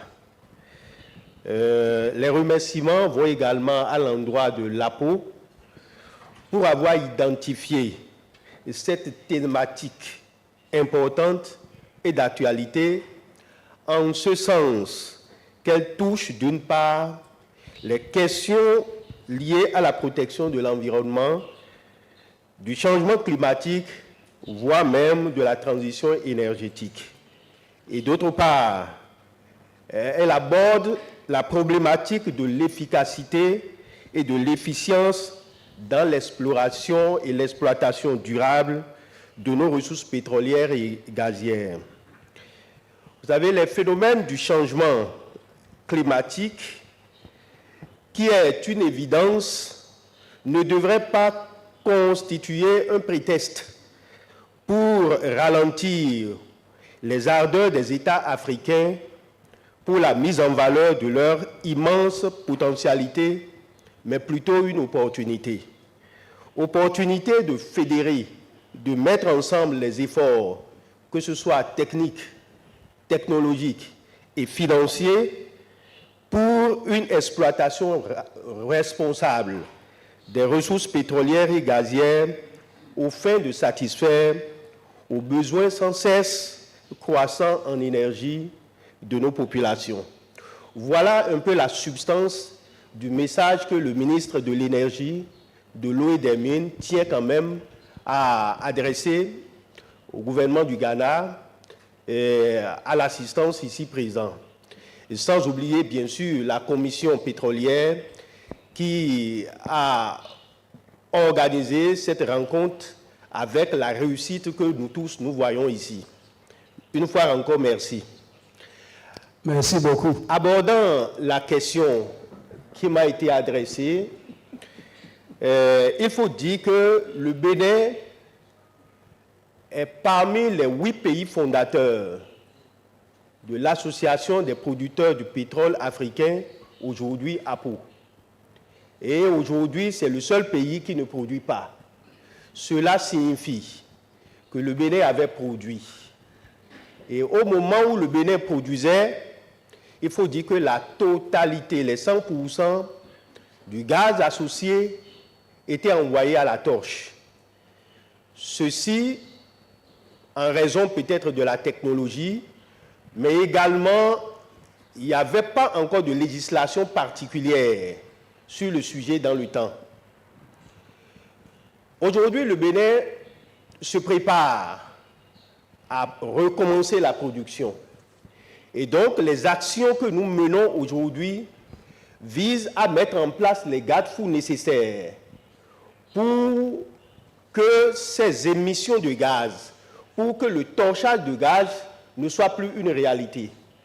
Et c'est dans cette perspective que nous avons élaboré une politique pétrolière, une stratégie de développement, à faible d'utilisation à faible intensité de carbone qui a été élaborée. Et dans la droite ligne de ces politiques et stratégies, nous avons élaboré un code pétrolier en 2019. Et des dispositions particulières de ce code pétrolier, il ressent que le torchage du gaz est interdit. Est interdit, sauf autorisation particulière à adresser au ministre. Et si vous voulez torcher, il y a une limite. Au-delà de cette limite, vous êtes sanctionné, vous êtes pénalisé, et les amendes et les pénalités sont bien sûr inscrits dans la réglementation en vigueur. Il faut dire que l'objectif est d'arriver jusqu'à zéro torchage, dans la mesure où, lorsque le Bénin avait découvert son champ, il y avait en profondeur du gaz. Et donc, toute société qui vient doit quand même, dans son plan de développement, nous dire que faire du gaz associé. Puisque dans les horizons profonds, il y a du gaz, donc on va capitaliser, mettre en place les facilités qu'il faut pour que même les gaz associés ne seront pas quand même torchés. On va mettre ça ensemble avec la production du gaz des horizons profonds parce que le Bénin a besoin d'énergie. Jusqu'à aujourd'hui, nous sommes dépendants vis-à-vis des pays de la sous-région, APPO qui nous envoie du gaz, etc., etc. Voilà un peu ce que nous faisons. La législation est mise en place et puis nous allons essayer de faire le suivi. Et donc, je voudrais demander aussi qu'il est nécessaire que les organes de régulation que nous constituons, moi je suis de la Direction générale des hydrocarbures, c'est un peu comme la commission pétrolière, Nous fédérons nos efforts pour que nous puissions apprendre des expériences des autres pour quand même un meilleur suivi. Une chose est de mettre en place les tests, mais une chose est de bien suivre la réglementation pour effectivement limiter le torchage de gaz. Merci beaucoup. Thank you very much. Wonderful expose on what Benin is doing. So I'll go to Mr. Koulibaly Mamadou from Côte d'Ivoire. And Côte d'Ivoire is producing, so he will share experiences on what they actually do. And of course, as against the ones that are preparing to do. So Mr. Koulibaly, if you could help us with, maybe the mic, can we get him the mic? If you could help us with the case study from Côte d'Ivoire. You're already drilling, getting oil and exporting, and of course, associated gas. So what does your regulation say, and to what extent are you getting players in the field conforming to the set regulations? And have you, for instance, ever fined any of the IOCs? I wanted to ask Petroleum Commission of Ghana. I'm waiting to hear an announcement of how much they fined one of the IOCs in terms of not breaching any of these regulatory, the regulations that we've set. Or the Petroleum Commission CEO wants to respond. Okay, sorry. Mr. Mamadou Koulibaly, the floor is yours. Merci. Merci, monsieur le modérateur. Alors, je voudrais juste corriger. C'est plutôt Yoboui Séraphin, pas Mamadou Koulibaly. Merci bien. Alors, comme tantôt je le disais tout à l'heure lors du panel précédent, au niveau de la Côte d'Ivoire, nous avons un besoin toujours croissant de gaz naturel. C'est vrai que dans le code pétrolier, il n'est pas fait mention de façon claire pour dire qu'on doit torcher ou pas, mais au regard du besoin qui est toujours croissant, cela de facto, le torchage est, je vais dire, c'est insensé à partir du moment où on en a besoin pour pouvoir produire l'électricité. Le seul torchage qui se fait, c'est juste peut-être lors des process. En dehors de ça, il n'y a pratiquement pas de torchage. Tout à l'heure, je vous ai dit que pour le mois d'avril 2024, le volume, la quantité de gaz torché était à moins de 1 million de pieds cubes. Donc vous comprenez que c'est vraiment très minime. Malgré tout ça, au niveau national, le ministère de l'Environnement a mis en place des réglementations qui s'appuient sur les réglementations internationales. C'est ainsi que ce ministère a instauré l'initiative TAS Carbone, l'initiative MRV, mais qui sont beaucoup plus tournées vers les autres secteurs d'activité, vu que le secteur pétrolier, l'apport, je vais dire, est relativement faible. Toutefois, vu que ce n'est pas un apport négatif, je dois dire nul, et que l'objectif c'est d'atteindre un apport nul, nous travaillons avec les opérateurs pour que ceux-ci puissent employer leur technologie pour réduire et vraiment éviter même les émissions fugitives. Cela dit, jusque-là, nous n'avons pas encore eu à sanctionner un quelconque opérateur pour avoir émis au-delà au-delà du seuil, vu que on en a besoin à tout moment. Donc voilà ce que je peux dire comme contribution. Et que pour l'heure, notre objectif aussi, c'est de pouvoir suivre l'argumentation, je vais dire, les directives qui seront données au niveau des pays membres de l'APPO, bien que nous soyons toujours en deçà des valeurs assez extrêmes pour d'autres pays, mais nous sommes prêts à nous converger si l'APPO, de façon générale, estime qu'on a des convergences de chiffres en termes de réduction ou de seuil à atteindre. Voilà ce que je peux apporter comme contribution. Merci bien. Thank you very much. Merci beaucoup. That's the last one I can speak, so I've finished all my French for the day. Jude, let me come back to you.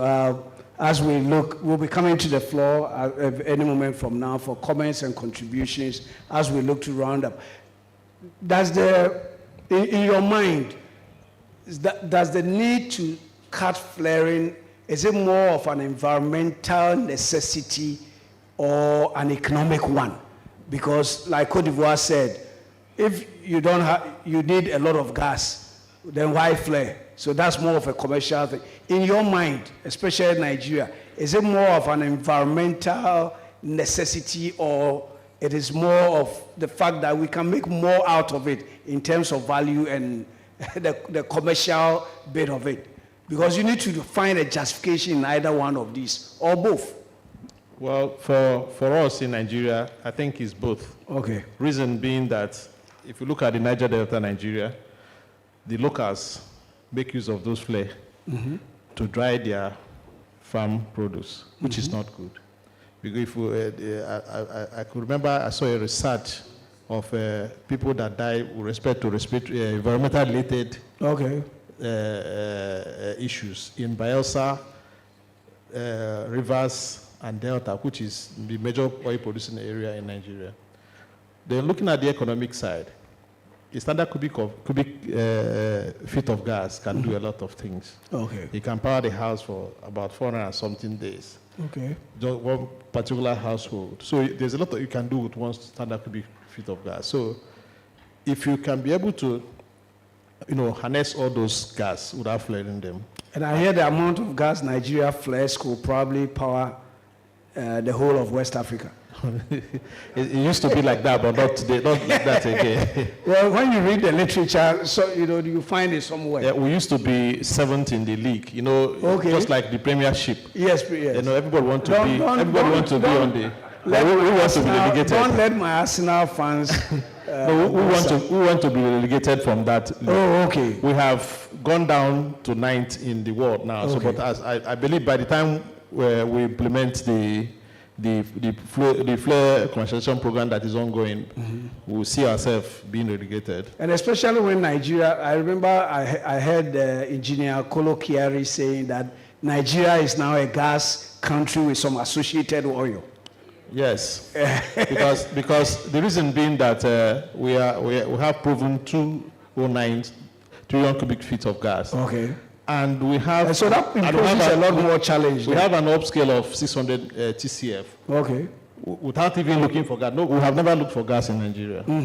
So these are we'll just bump into. They are just coming up. Yeah. When others are struggling to look for them, you are lucky. But then, as we said, it imposes a lot more challenge then. Sure. Okay. So let me come back to Doc.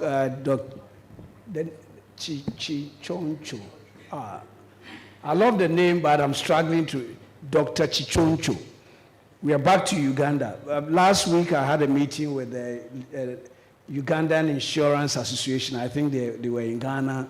Also, knowledge sharing, trying to pick up on what we do, NOCs and regulators, when it comes to the insurance side. So I'm sure as you come into the production space, these issues about flaring becomes a bit more important. To what extent, like the same question I wanted to find from an Ugandan perspective, you have not made any money out of it. Is it a commercial issue, or is it about the environment? Because people want to situate the energy transition as an environmental issue. Others think that it's an issue of who controls the energy source of the future. What is Uganda's thoughts on that? And if anybody has any comments or questions at this stage, we can pick so that we can wrap up and move on to the next session. Thank you, Dr. Kwame. But from the Ugandan perspective, as I indicated, beyond the environment, which we legislated upon way back, it's becoming important that we look at the commercial aspects. Yeah.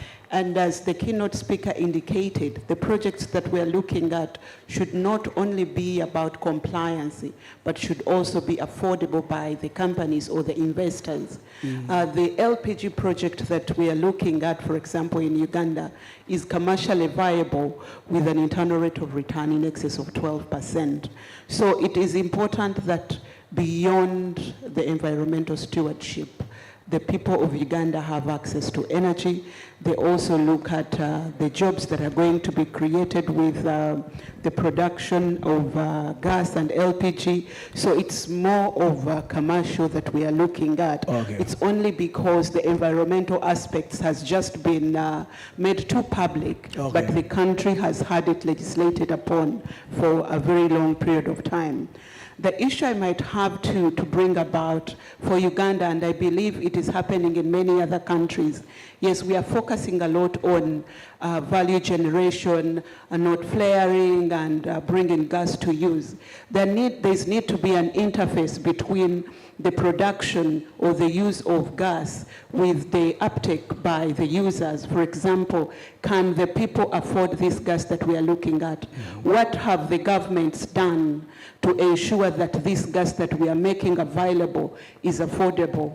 For example, in Uganda, the government, through the Ministry of Energy, has had a project of issuing free gas cylinders plus incentives on the price of the refill of the gas cylinders. This is intended to ensure that the people in the rural communities who have not really considered the use of LPG to get access to gas and also make use of it. So beyond accessibility, we need to make sure that it is affordable by the communities that we are planning, are trying to make sure that this gas benefits. Okay. Thank you. Maybe Engineer Mensah, if you could help us.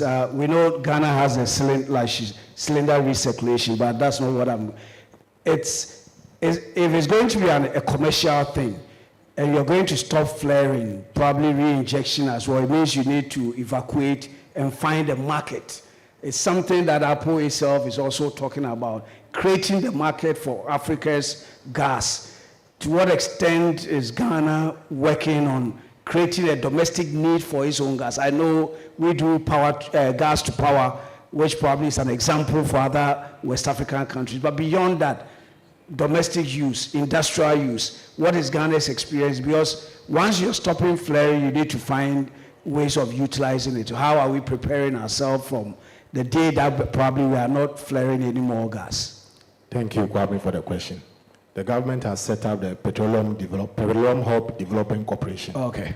And I believe once we have enough gas, it will be a feedstock to generate multiple industries. We can have ethanol, we can have fertilizer. So I believe there is market with the right preparation and structures to utilize our gas. Okay. Thank you. So maybe let me pick the final comments from the other members of the panel, starting from you, Charles. Yeah.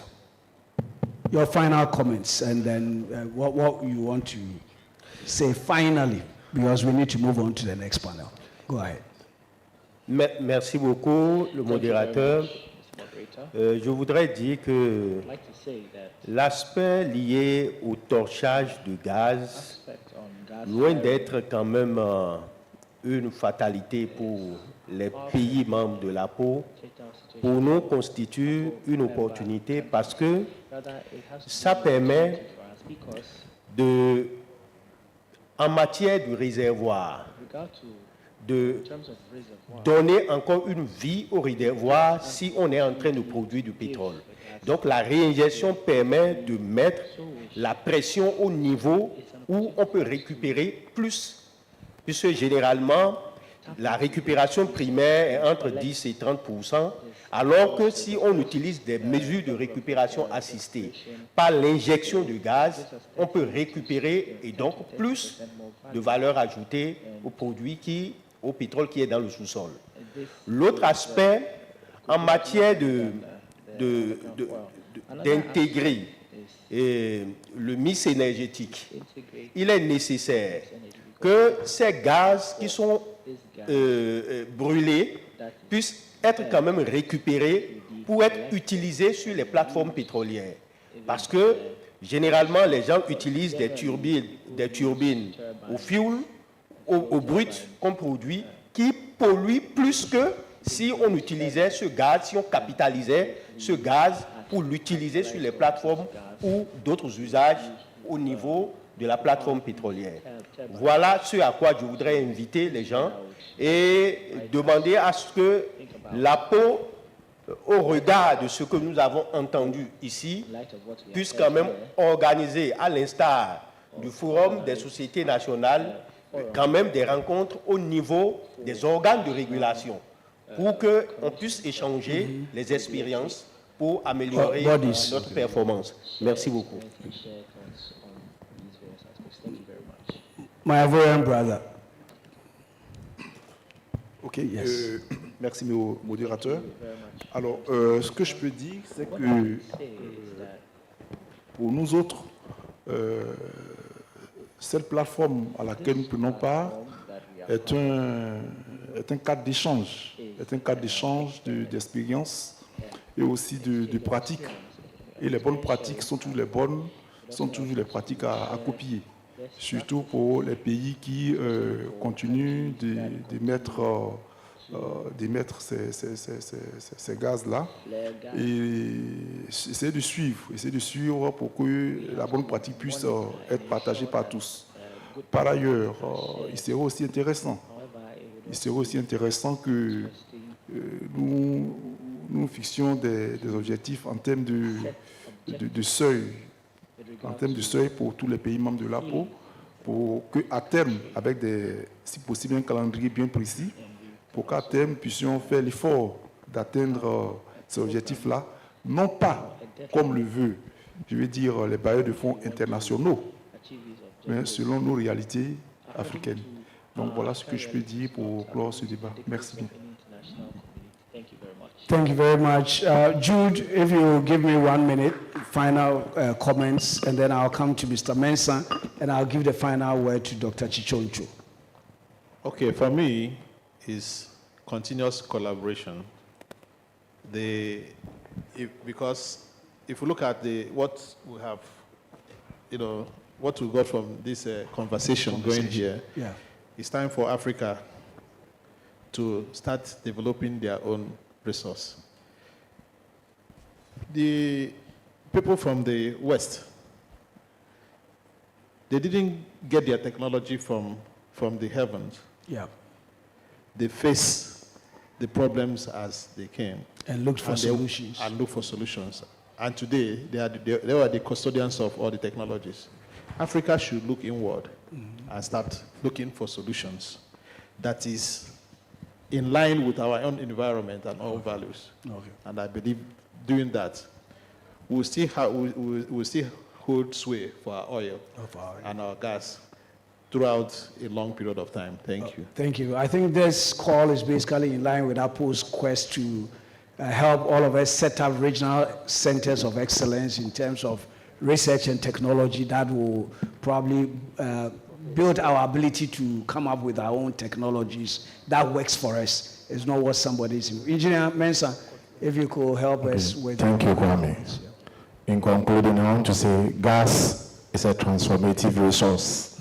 So we need to work collaboratively, government, industry, academia, to ensure we benefit from this blessing. Thank you. Thank you. Doc, your final words. Thank you, Dr. Kwame. I would bring it from the Ugandan perspective, where we are continuing to learn from the successes and experiences that the other countries that are mature have faced. And of course, being part of this kind of conference is an opportunity that we cannot take for granted. So we thank the Petroleum Commission and APPO for this. And we also applaud the many African countries that have put in place different approaches, initiatives to ensure that the gas that is produced is utilized for the good of the citizens of the respective countries. And of course, they provide very good benchmarks for Uganda to learn from. I thank you very much. Thank you very much. Thank you very much to my panel members. I think they've done real justice to the topic. And as I leave here, I just want to remind all of us that whoever defines a concept controls the narrative. If gas is a transition fuel or whether it is a destination fuel, we need to define that in an African concept. Because if you allow somebody to define it as a transition fuel, it means within the next 5-10 years you should be moving away from gas. But if it's a destination fuel, it makes the economics of our projects more interesting. This is what I wanted to leave with all of us. Thank you very much. And once again, let's put our hands together for the panel members. Thank you. Oh, okay. So I was waiting for a question. I didn't see any hand up. The food is still digesting, I guess. Oh, okay, Prof. Yeah, thank you so much for the wonderful deliberations on the subject. I just want to find out when the off-takers come for the gas, for example, the case of Nigeria, what means are they supposed to come for the gas? Is it like CNG bottles? Is it through LNG means? Is it gas to liquid? And when they come for it, is there a way to monitor how the gas is used? I'm asking because for usually the gas that is flared is so rich. You have C1, C2, C3, C4, C5, C6, where your C5 and 6 is good for gasoline, and your C3 and 4 is good for LPG. Your C1 is good for power. The C2 sometimes a bit difficult, but it could also be used for something. So when they come for it, is there a way to really monitor how they use the gas? Yeah, thank you very much. Okay. In the design of the program, the Nigerian Gas Flare Commercialization Program, it designed in such a way that the first approach was an SOQ, that is, was submitted and reviewed. Then an RFP was issued. In the RFP, you have to, the commission, which is the regulatory authority, give them access to price data. You look at the flare site you intend to bid for, so you know the composition of those flare sites, you know the volumes. So that will help you to, package your RFP document, because in your RFP document, you're meant to show the solutions you intend to deploy. Okay. So those things are what they will evaluate you on before they will give you the permit. So what implies that in your RFP, you have shown that you know what you are going to, the solutions you are deploying, whether it is gas to power, whether it is mini LNG, whether it's CNG. You have to, show your business case and show that your business case is profitable, not any other, because it must have to be bankable. We don't want you to fail. We want that flares to go out. We also want to monetize that gas so that people can use it. I hope I answered your question. Thank you. Any others? Otherwise, I think I can see a hand. Okay. I can see one. Then after that.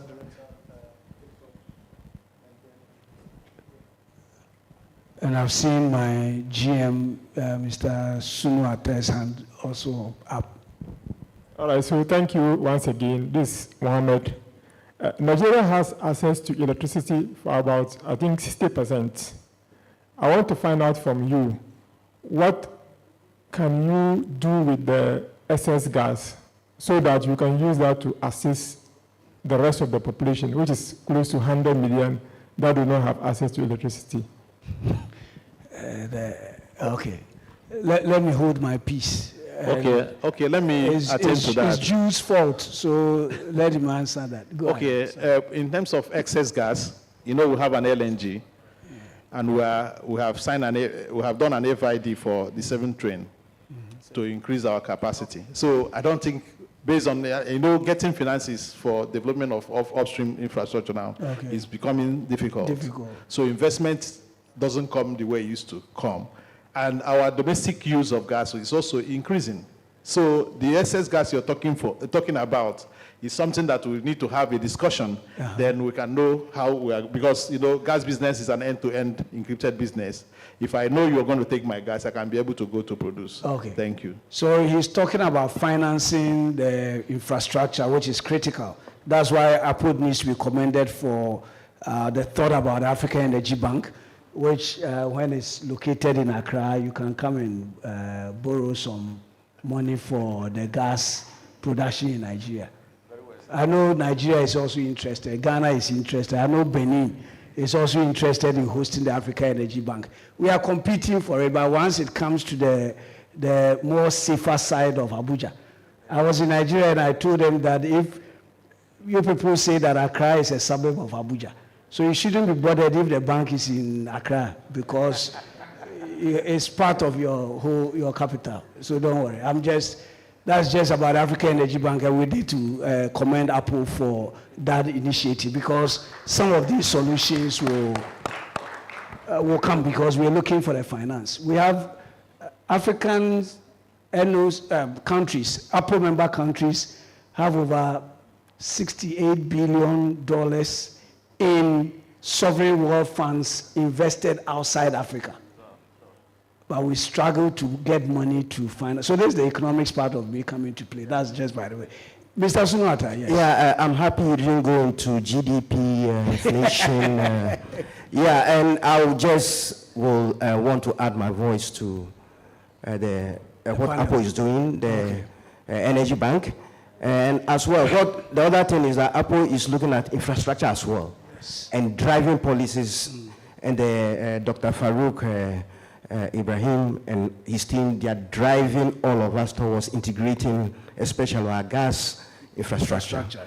But having said that, I was happy with the presentation by Mrs.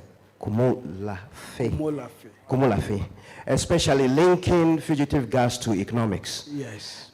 One of the key drivers in the jurisdictions where flaring has gone down is to monetize this fugitive gas. Yeah.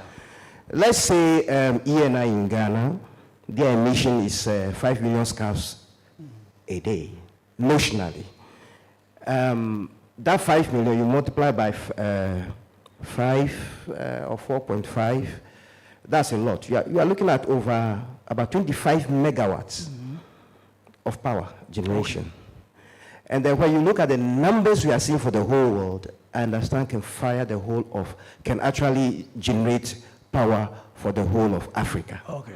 So if we have the infrastructures in place, like just discussed, and we have the right incentives in terms of pricing, I think operators, it's a no-brainer. They'll capture all those fugitive gas and emissions and put them in those pipelines to market. Okay. So that is just an observation and comment on it. Thank you very much for that observation. Do we have any final one, if any, before I once again thank my panel members? Let's put our hands together for them once again. They've done a wonderful. Thank you very much. Thank you very much. Thank you, Dr. Baniaku, and thank you, panel members. Photographers, please come and take them. Yes, please join them. Yes. Yeah, I think if you can direct them. Yes.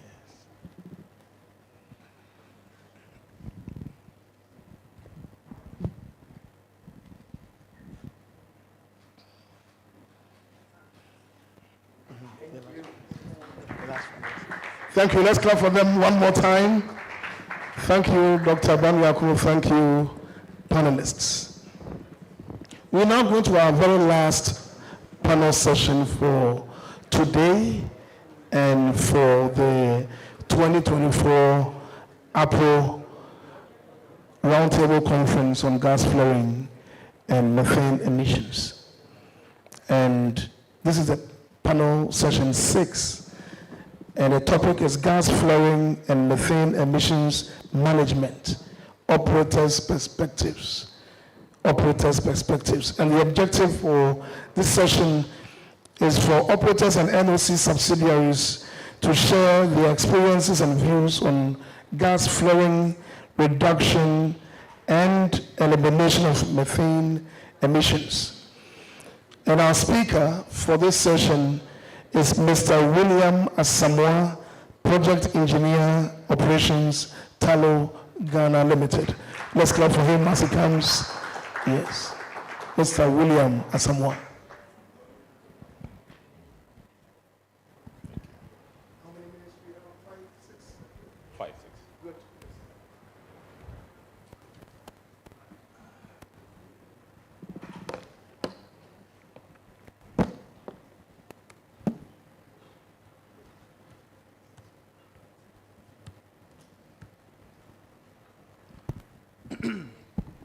Good afternoon, Your Excellencies, delegates from APPO Secretariat, distinguished guests, ladies and gentlemen.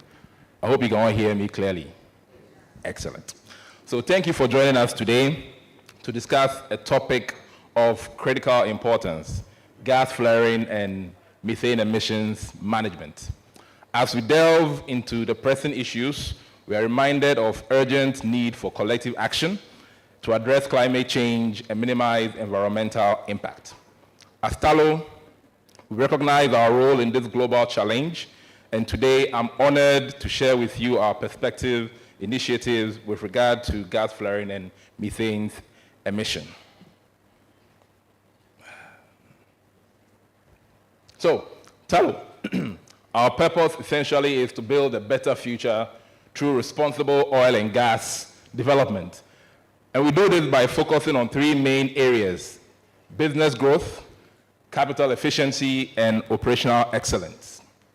And all this is done underpinned by key values of being true, that is doing what is right, aim high, having the growth mindset, and owning it, delivering results, and focus on the objectives we set for ourselves. And this serves as the blueprint for how we want to operate our assets and our development throughout our global operations. Next slide, please. Good. So, TALO, our commitment is to be a responsible environmental steward. Essentially, we want to meet all the UN Sustainable Development Goals to ensure that by 2030, we have a very prosperous nation. Essentially, as well, we want to achieve net zero on our Scope 1 and Scope 2 emissions on net equity emissions basis by 2030. But the interesting thing for us is sustainability. Sustainability is intricately woven into our overarching strategy to the extent that our board of directors oversee, direct, and are intricately involved in our strategic plans and performance going forward. To the extent that at every board meeting, there's a sustainability discussion on how we manage our affairs. So, coming to the issue, gas flaring. I mean, previous speakers have spoken about it before, and although it's trite information, it's good to know that gas flaring is burning of produced oil, produced gas, which happens throughout the extraction process and also throughout normal operations. And it is typically the leading source of methane emission. There are other sources, but this typically is a leading source. So, in addition to this being a leading source, methane, which is a component of the gas which is flared, uncombusted gas which is flared, it's a potent greenhouse gas with a global warming potential of between 28 to 34 over a 100-year period. And methane, although it's that potent, has a relatively shorter lifespan compared to CO2. Methane lasts about 12 years in the environment, and CO2 over hundreds of years, so let's say centuries. So tackling methane emission, tackling flaring, you can have drastic reduction in the near term, and so a proactive attempt at managing this is very important. So why do we, can you go back please? Previous slide, please. So, in Ghana, TALO has got two main assets, the Jubilee asset and the 10 asset. Why are we flaring, or why do we flare on these assets? In Jubilee, it's essentially to reduce our secondary gas cap, which was formed in Jubilee North.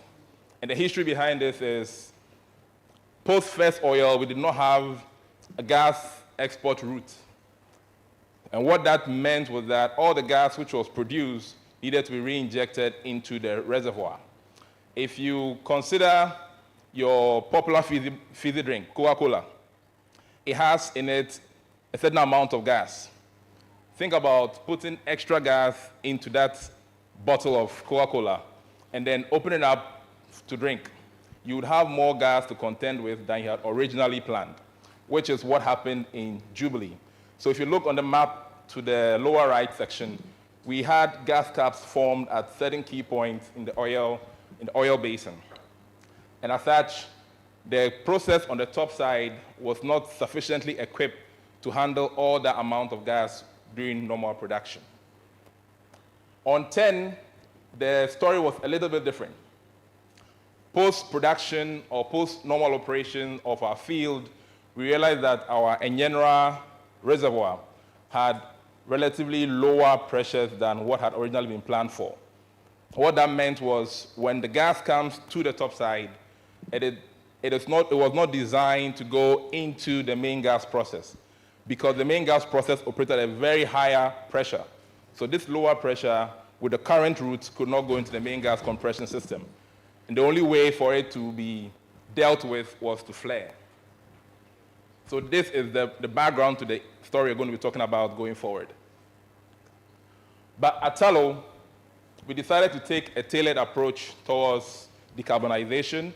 Essentially, our goal is to be net zero by 2030 on our net equity basis. This essentially means that decarbonizing Jubilee and 10, looking at additional measures we can do to reduce it considerably. Those are the yellow boxes. And in the green box, those are the hard-to-abate emissions, which we are planning on other green methods of dealing with. At this point, I'd like to note that tomorrow we are signing an APPO with Forestry Commission, which will help us to deal with this hard-to-abate emissions, essentially giving us about 1 million carbon credits. They say a picture paints 1,000 words. So those yellow boxes you saw in the previous slides, this is what happened. Because our facility on the top side could not handle that amount of gas in the beginning, we had to flare. And to flare to decrease the secondary gas cap we spoke about. To resolve that issue, we invested significant amount of money in excess of millions, 45 million and above, to ensure that the top side's capacity to handle gas is increased. In 2023, we embarked on a series of gas compression overhauls. We embarked on a series of cooler changes and expansions, such that all that gas which hitherto was flared could be processed, passed through the system, and then have two disposal routes, export and flare, essentially reducing our gas emissions by about 24%. Now that was not all, because we have a series of plans to ensure that in 2025, we eliminate our routine gas flaring. So in 2024, we embark on further optimization. We are talking more about cooling medium pumps. We are talking about repurposing our process vessels to ensure it becomes a different contactor, essentially trying to get more out of the system we already have. And the icing on the cake, which will be in 2025 in the shutdown, will be to replace the inlet gas cooler to a higher capacity cooler. So this one, it's at the front end of the project, or the front end of the whole process. And the only way we can deal with this is during a shutdown, which is currently earmarked for 2025. So by doing all these things, our aspiration is that in 2025, we'll significantly reduce routine flaring and ensure that flaring on Jubilee is relatively eliminated. On 10, now 10 has a different concept altogether. Based on the lessons learned from Jubilee, we installed a vapor recovery unit to ensure that all the gases from vents and all other processes were passed through the process and then sent through compression. But as I mentioned earlier, the Enyenra field had a very low pressure. And so those gases were routed to a multifunctional separator. We did not have a direct route to the gas processing unit and were thus flared. So in 2023, we embarked on a series of modifications to the process. We put in pipe routes to ensure that this gas, which hitherto was going to flare, was directed through to the gas compression system. And the remarkable outcome for that was flare reduced by 88%. We are looking at reduction from 40 million scarf all the way to a little over 5 million scarf. Now in 2024, which is this year, we are planning essentially to, and the 5 million scarf is as a result of a defective valve. a pressure control valve which is leaking or passing. And so this gas goes essentially to flare. What we are trying to do this year is to replace that valve. And once that valve is replaced, essentially routine flaring on 10 should be over. And so by putting in place all these things, our aspiration is that in 2025, there will not be routine flaring on Jubilee and on 10. The other corporate fugitive emissions. So fugitive emissions, what we've noticed on Jubilee is essentially these arises from gas leaks from valves, compression fittings. As the asset ages, these things are expected. And so we decided proactively to tackle this issue. On a weekly basis, we conduct an inspection of all the facility using the flare camera. And this is an infrared camera that helps us to detect leaks which are not visible to the eye. So we conduct weekly camera inspection by the flare. We also have daily site visit by operators as well as people generally in the field.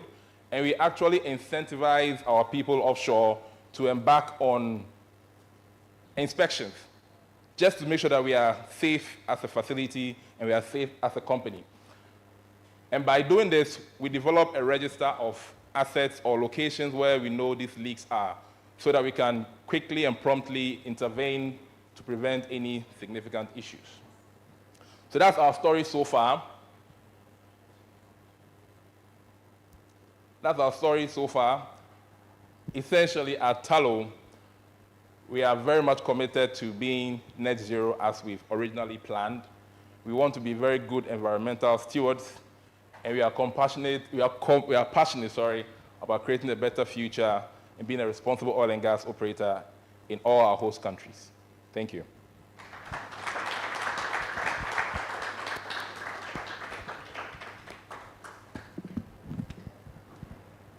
There's some more thing we're discussing, so you stay up here. You want to put it down? Okay, very well. So we invite the moderator for this session, Mr. Jane Michael Akosi, Michelle Akosi, Project Management Analyst, APPO Secretariat. Let's give it up for him. And then our speaker is a discussant. And then we have Madame Ernestina Kamasa. She is the environmental lead, Ghana Gas. Let's clap for her.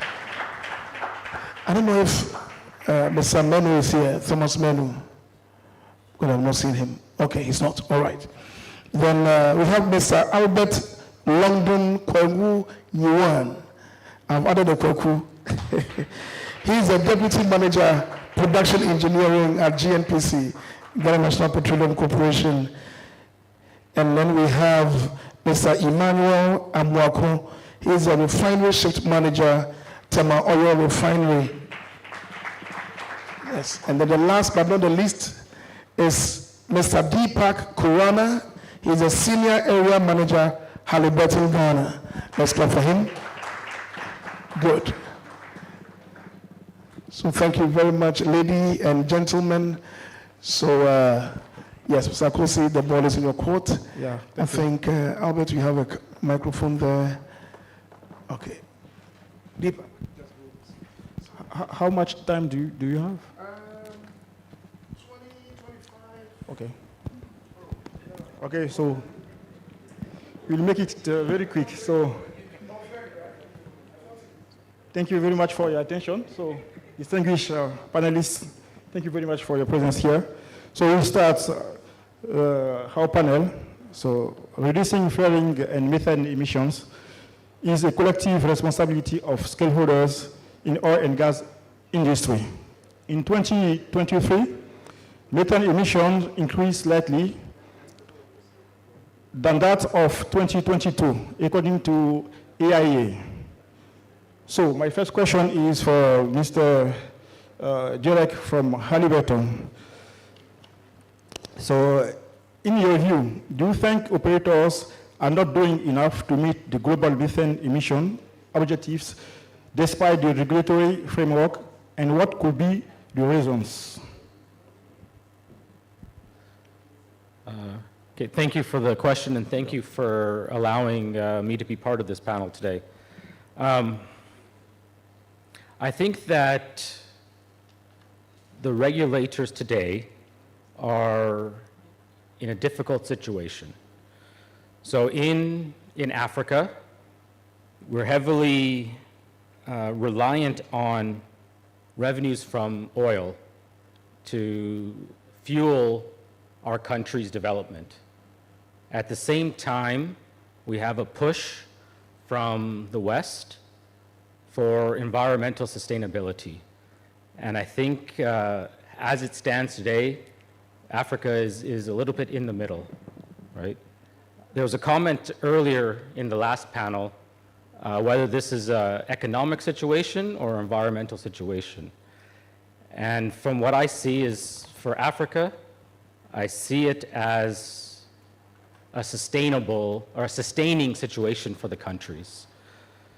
We have less than 10% of the world's flaring from Africa, yet we have a large population that doesn't have access to energy and is still using coal and wood in their homes. I think that there's an opportunity for us to, together as an industry and regulators, to solve a problem locally, right? But I also don't believe that adding punitive damages is what's going to solve that problem, right? There was a comment from the madam from Nigeria that promoting investment also needs to be seen as one of the solutions to overcome this problem. So are the regulatory bodies looking at how these regulations are promoting investment? Are they being done early enough in the cycle such that the design and planning of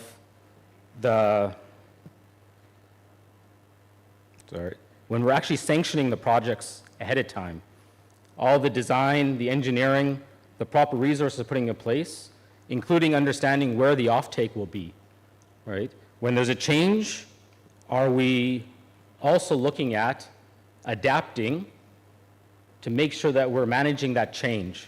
I think Tello made a comment earlier that because of the accessibility to processing facilities, they ended up having to do injections. Same time, they had to flare. So did the regulatory body make those adjustments to allow that change to happen, right? If it was a simple penalty because of flaring, that then is punitive because they don't have access to the facilities to actually convert the gas into a usable solution. So I think there needs to be more collaboration between the industry and regulatory bodies on how we make the adaptations as we move forward. Okay, thank you very much. And I have a second question for you. I see Alberton is investing a lot of money on R&D concerning methane emission. Can you tell me about some technologies you are developing now? Yeah, okay, so Halliburton in general, we're an oilfield service company. So we don't directly invest in oil and gas production, right? Yeah. So what we normally do is we work with operators like Tello and E&I. We work with a regulatory body to help engineer solutions. So I know we talked about routine flaring and the reduction and elimination of routine flaring. There's also non-routine flaring when it comes to drilling and well testing and flowbacks. So one thing that we've worked with Tello specifically in Ghana is the introduction of a clean flare or a highly efficient flaring system is over 99% efficient in order to reduce the methane that's being released because of poor efficiencies in flare. The next phase is also looking at what we're calling Flow Connect, which is an emissions dashboard where we can actually real-time monitor the emissions as we're moving forward. We've also invested with a company called Invana. We've done work in Norway as well as Malaysia, where we're helping to build a monitoring framework to where it's accessible to the operators and the regulatory body, where you can predict, you can reconcile, and you can audit the emissions that are going through your facility. So it's similar to what one of the professors mentioned that they're doing locally, but we've already developed it and commercialized it. We've partnered with Amazon Web Solutions as well to make it accessible on the cloud. So, and it makes it standardized across the industry. So it's been discussed with multiple countries that are sitting in this room as well, as a way that, monitoring it and being able to report it is really the first step in the phase. And once you understand that, you can also determine where those losses are and find solutions to fix those losses. Okay, Mr. Derek, thank you very much for your answers. So my second question is for Mr. Albert, Deputy Manager, Production Engineering, GNPC. So how best would operators and host governments collaborate in meeting global methane emission commitments in oil and gas sector? Thank you very much for the question, and good evening to all of you. I think when it comes to handling this issue regarding the reduced flaring and emission, I looked at it in three folds. First and foremost, our design from day one should be able to eliminate or reduce the flaring as well as the emission. And this is stemmed from the fact that at GNPC, the country has mandated us to do 4 items, that is explore, develop, produce, and dispose of the carbon in a friendly and efficient manner. Environmental friendly in the sense that we don't anticipate to emit any dangerous or hazardous gas into the system, as well as making sure that the resources that we are producing is efficiently managed to the good benefit of the good people of the country. And flaring is a non-economical activities that we do. I was just checking how much of gas has fled from inception of Jubilee, that's November 2010, up to yesterday from the 3 fields, and it will amaze you that we have fled in excess of 170 BCF of gas. And this, let's look at the power that could have generated in total. If you use a combined cycle, we're talking about in excess of 102 million megawatts of power. So for us in GNPC, flaring of gas is not something that we really want to entertain. So right from day one, I think Henry alluded to the fact that we had a straightforward policy from molecule to electron, gas to power. And that is why we started putting in place infrastructure for the gas facility. So there should be that collaboration between the operators, with the NOCs and the government. At a point in time, we realized that our infrastructure is lagging behind. The essence of flaring, excess from Jubilee and from 10 now, is as a result of inadequate downstream infrastructure to take the gas. If we have the infrastructure in place, especially the gas processing plant in place, we have a pipeline with a capacity of 240 million scf a day. We also bringing Jubilee 10 on board. We did the what we call Jubilee 10 interconnection pipeline to ensure that we're able to export enough gas. But now what we are faced with is the non-availability or inadequate downstream gas receiver processing plant that we could take you to power. So the collaboration should come from that side, where we will get investments to put in that infrastructure to take this gas that we are flaring. Our target is to go to eliminate routine flaring by 2025. We are working closely with our partner, Talo from Talo. But what happened is that when we do all the fanciful things, the engineering work we are doing, and the infrastructure downstream is not there, the risk I'm seeing is that we'll continue to do flaring. So that's the collaboration that comes on the back of getting infrastructure in place, getting investors to come, supporting Ghana Gas Company to have investment in place, to look at the train 2 that we are doing. And I'm calling on all the interested party investors that there's an opportunity for us to do that. The second thing is regulations. We need to have straightforward regulations in place to handle issues regarding this methane emission. I was happy to hear EPA that there's something in place that they are doing. We hope to support them so that we have, because in the absence of any regulations, all of us will work as if there's no tomorrow. And as operators or as players in the industry, we need those regulations to regulate us so that we conform, so that we become environmental friendly. Aside the commercial, there's environment. Flaring. I remember when you go to the Jubilee, we are doing 60 million flare a day. You cannot even work at the flare tip area. But for us as operators, joining together with our operators, we have been so much concerned about this flaring that we want to eliminate. So our routine maintenance, just like William said, we have identified all the key areas where there's a potential methane leakage, and day by day, we are spot on to ensure that our target is zero emission, because it has effect on the health of the person, the safety of the facilities, and the environment.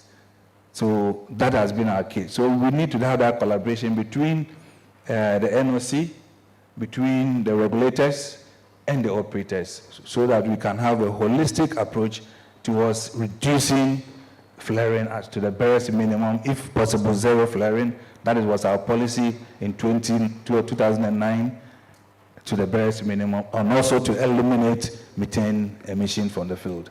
We don't want it. And I take this from the mines. You go to the mines, there's a lot of people who are suffering from, let's say, the lung diseases due to high exposure to the respirable dust. If you don't manage the methane, they also have the same effect. You go on retirement, and that is where we started having the health effects from the gases that we have inhaled on the field. And we don't want that to, because we need to be environmental and efficient in our operations. Okay, thank you very much, Mr. Albert. Yeah. So on top of what you're saying, you know, I can add my own experience when I was with Petrosi in Côte d'Ivoire. So actually, I'm coming from there. So what you did, it's not only gas to power, but you did something great. So you built pipelines for industrial, and also, you know, gas for the buses. So like transportation. So we have 300 buses running in Abidjan for the government. So the price is very less. So it contributed to reduce the emissions. So this is what you did. So we can share maybe the experience with the Petrosi guys, and we see what is doing there also. Thank you very much. So, Madam, my second question is for you, Madam Ernestina. The third question. So how do you balance your interest in return on investment with environmental concerns relating to gas flaring and methane emission management? It's not working? Okay. Yeah, hello. Okay. Thank you, Mr. Moderator. With respect to the question you just asked, it's a challenge because, you know, the building of the gas plant and where it is located with the people or the people that live around the facility, in terms of seeing a flare come in the area, the agitation, the uncertainty, whether it's health implication. So due to such low education in terms of flaring, in as much as we carry out a lot of sensitization, especially before the plant even started commissioning, so that they have an idea when they see maybe a fire at the tip of a flare, the meaning of it, why we have it. But despite this education, you have a lot of demand coming from the communities. And in as much as you would do needs assessments, try to meet them halfway with some CSR and stuff like that. It still doesn't meet expectations, because expectations are very high. With the invent of gas coming in, the expectations were very high. So when it's that way, it's as much as possible, the demands are high and it affects our revenue, because you have to pump a lot into CSR, a lot into demands, and you have your own corporate initiative, but they also have their demands, which you would have to meet halfway. So in as much as we as an organization, we are trying our best, but the issue of the flare, we do continuous flaring, actually, because one of the products that comes with the fractionation, that is the isopentane, is currently not monetized. We don't have an off-taker, and it is unstable, we can't store. So a little is added to the normal condensate, the pentane, the normal pentane, but most of it is sent to the flare. So every time the flare is on, and including emergencies and upset conditions, so you have the flare on almost every time, but we are anticipating that hopefully next year, currently an off-taker is on board, we are engaging them, we are hoping they are able to get their financing to put up a plant close by to stabilize the condensate so that it can be used for power generation, so that it would be another revenue source for the organization. Yeah, thank you. Yeah, thank you very much. Yeah. Also, you have to help the villagers around, maybe with a small pipeline to give them access to clean cooking also. Do you think is that possible or not? That one will be, there's a regulator in charge of that. There's the National Petroleum Authority. Okay.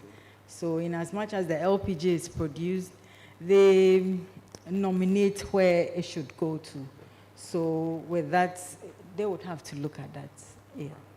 Not only LPG, but you can also use maybe natural gas for them also. Okay, anyway, thank you very much. So yeah, you are moving and you are doing progress. Thank you very much for what. So the next question is for Mr. Emmanuel, yeah, from the refinery. So two days ago, we went to the refinery, it's shut down, you know, but there is a plan to start again. So my question, can you, what is it? Can you outline any significant investment you have made or going to make in gas flaring and methane emission reduction? Yeah. Thank you very much. I was yesterday you were yesterday, yeah. Yes. Tema Oil Refinery is a premier refinery in Ghana. And our vision is to produce petroleum products in an environmentally friendly manner.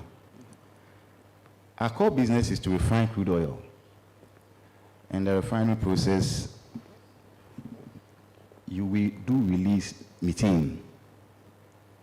Methane has a very high vapor pressure.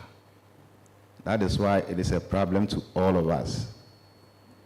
It helps us in our processing.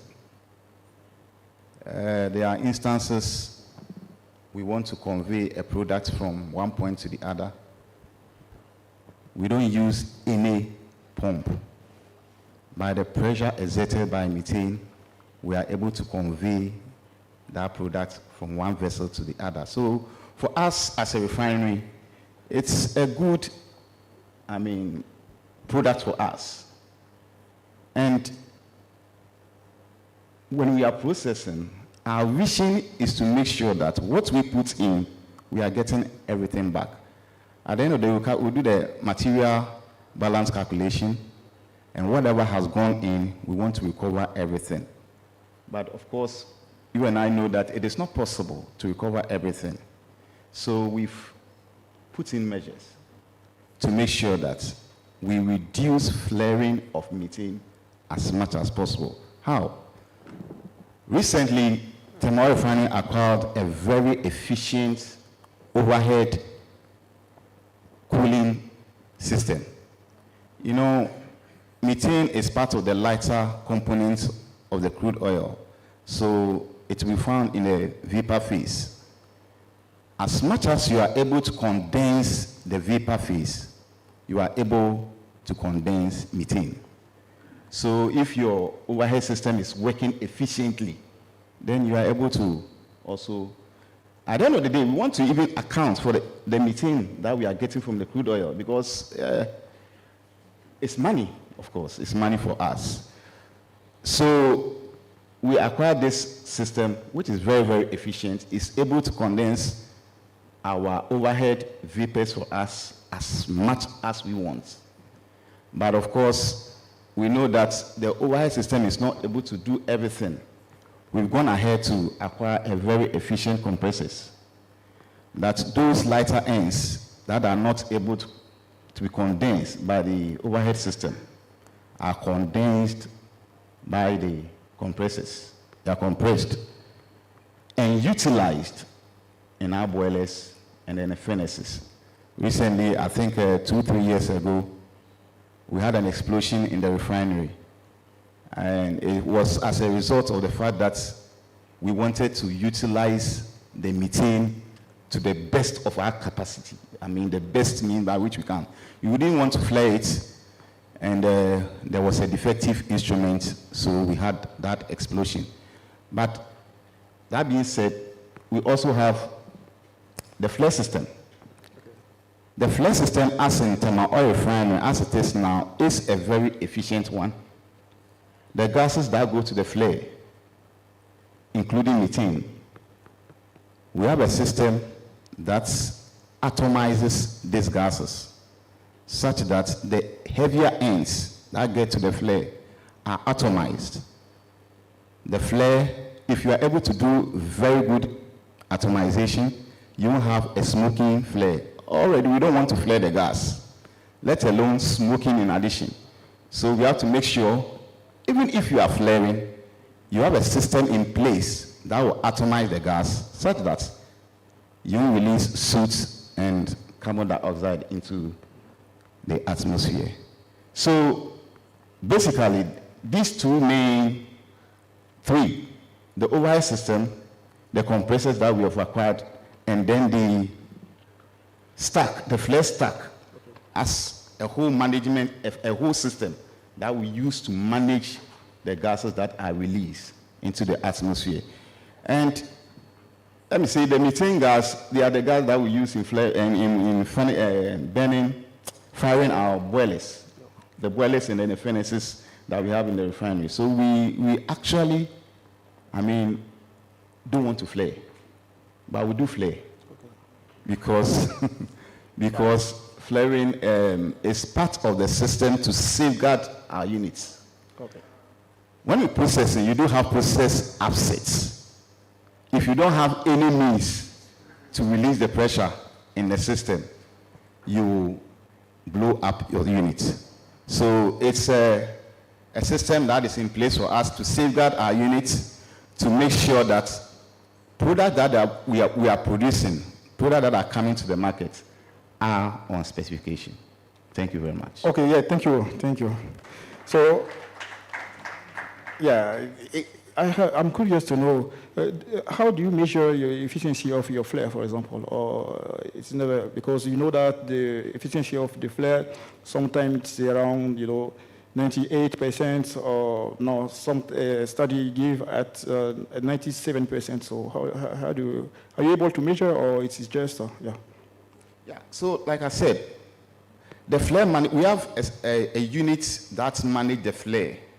They are in charge of the flare, making sure that the flare is firing and is giving a bluish flame. Okay, it's giving a bluish flame. And I hope we all understand. Okay. So that is what, if we have the flare smoking or the flame being so big, you have the managing director coming down to the processing units to find out what is going on. Thank you very much. Okay, yeah, I understand. Okay. Mr. William, so thank you for your brilliant presentation. So now the next question is for you. outline how the need for drastic reduction of emissions from oil and gas activities as redefining your operations. So thank you very much for that question. It is crucial to acknowledge that the push for reduction in flaring and methane emission is a reality that nobody can escape. And as a result of that, Tallow, with what we are doing in Ghana, will serve as a blueprint for how we operate globally. Essentially, like I've said before in our presentation, is we want to be a very responsible environmental steward. And so we're going to be prioritizing low emission development. In our normal operations as well, we are optimizing our systems, putting in place the necessary equipment to ensure that gases or emissions generally are curtailed. We know this because, just like my colleague said about methane emission, it has adverse impact on the people, on the facility, on the asset itself. And so taking the learnings from Jubilee, applying into 10, putting a VRU, the same learnings we have learned from Jubilee N10 is what we're going to implement on subsequent development to ensure that overall, everything we do projects our aspiration of being a net zero company worldwide. Okay. Thank you. Thank you very much. So how do we proceed, taking questions or the last...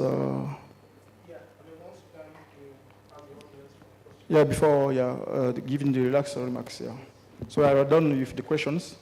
So yeah. No, not final remarks. So I want to take a question. After that, we give. Yeah. Mm-hmm.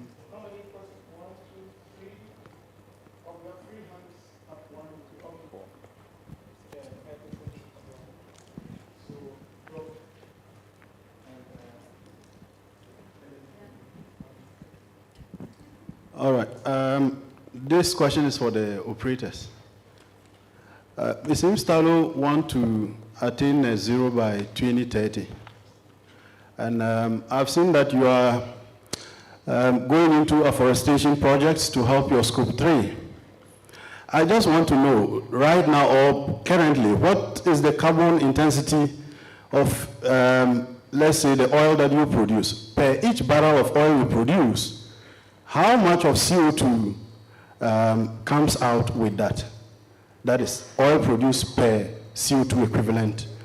And then the second question is, when you bring in contractors, like the service companies, do you take responsibility for their carbon footprint, or they have a responsibility to minimize their carbon footprint? They are taking responsibility for theirs, or you are responsible for all? Thank you. So thank you very much. Mine is actually just a comment, very short one. So net zero, each time, sometimes when net zero is discussed, sometimes it's misconstrued to mean zero flaring. It doesn't mean zero flaring. Net zero simply means carbon neutrality, meaning as much carbon you emit, right, you are also able to withdraw equal amount of carbon.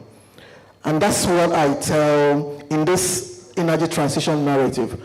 I just say that what is important is that oil-producing nations like Ghana, like Nigeria, and other nations should focus on technologies that will help us capture carbon and sequester them or store them, or do things that would actually net off the amount of carbon that we emit. So the mentality of thinking that it is zero flaring is wrong. I just want us to have that. The idea is that if you must flare, you must put equivalent solution that will withdraw equal amount of carbon from the atmosphere. Thanks. Yeah, thank you very much. I just want to know if, or how well you are employing machine learning in most of your operations, so as you are able to optimize whatever you do very efficiently. You know when to service an equipment, not shutting down the whole system to do maintenance. But with machine learning, you're able to really timely know which units will need immediate attention and which one next, so that you become more efficient with the operations.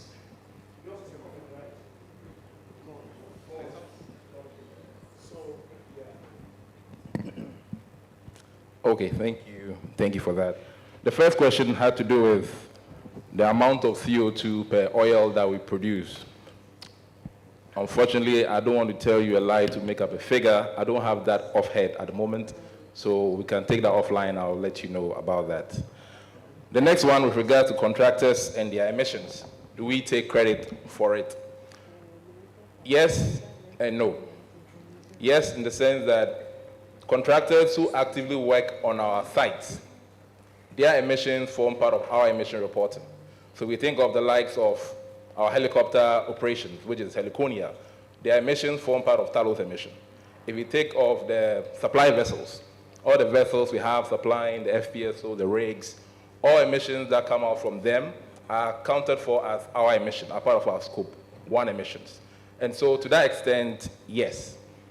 But if you talk about contractors who are in our logistics supply chain, who are not directly involved with our operations on a day-to-day basis, we expect of them to minimize their emissions.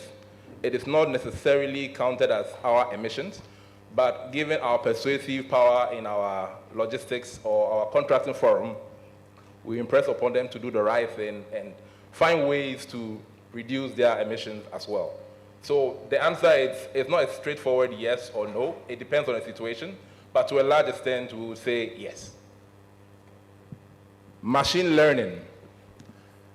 At the moment, it's in its early days. I would not say we have employed machine learning at present. We do some bit of predictive analysis to ensure that we know when equipment are becoming defective, when they need intervention. And so as part of our preventative maintenance strategy, we have data mostly from ORIDA as well as operational data to help us understand at which point in time X equipment would need Y intervention. And so using that information and building that history, we're able to tell when we need to make specific interventions to prevent a huge anomaly. I hope that answers your question. Thank you. Okay, thank you very much.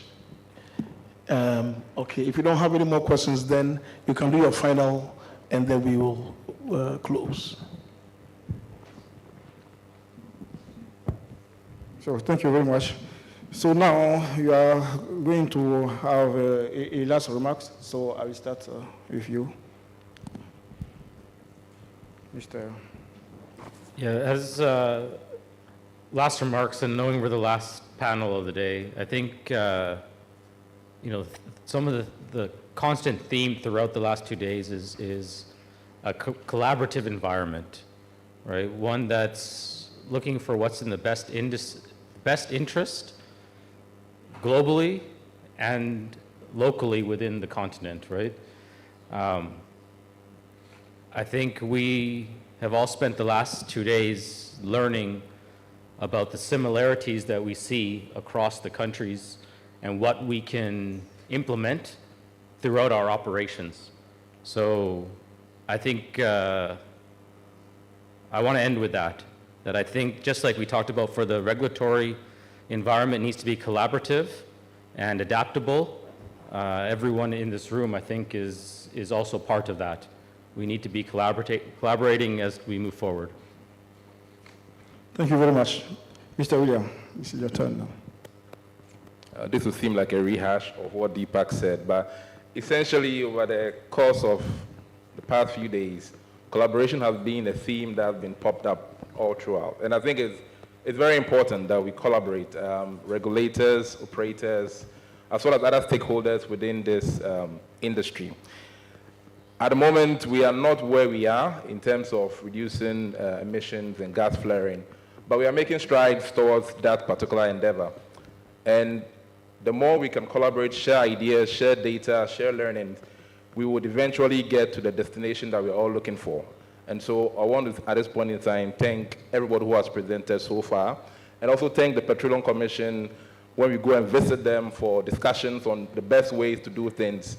and give us advice, sometimes pull our ears. But essentially, it's for the well-being of Ghana as well as the resource that we are developing for the country. So thank you for that. Yeah, thank you to you also. Yeah, Mr. Emmanuel. Yeah, for Timor Refinery, flaring is not something that we encourage. It's not something that we even want to see happening, as you say. It happens as a result of process assets, okay, in the business of refining crude oil.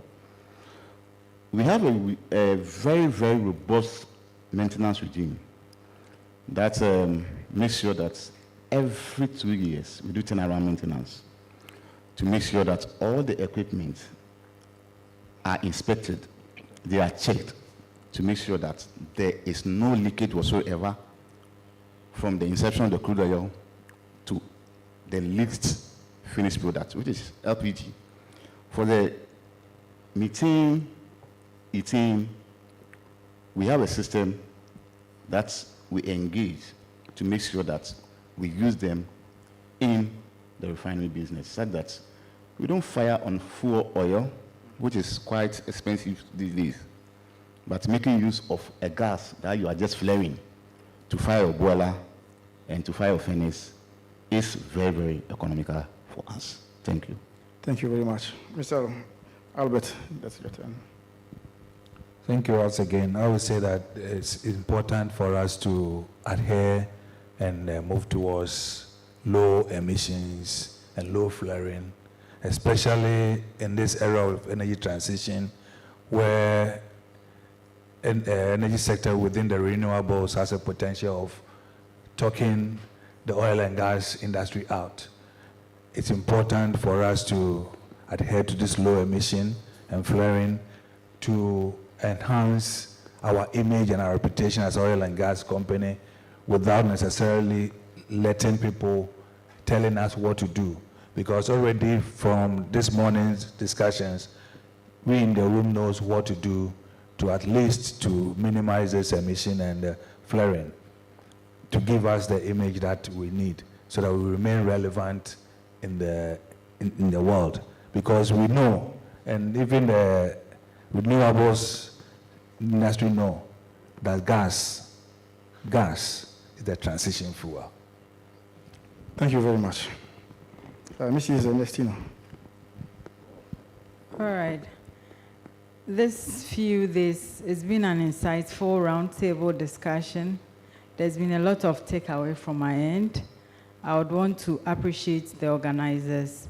And Ghana Gas will continue to apply best industry practice to ensure that our processes are optimized and our systems are maintained to minimize or avoid flaring altogether, and put in all the efforts to monetize the current isopentenes that are currently being flared to avoid continuous flaring. Yeah, thank you very much. Yeah, so clap for them.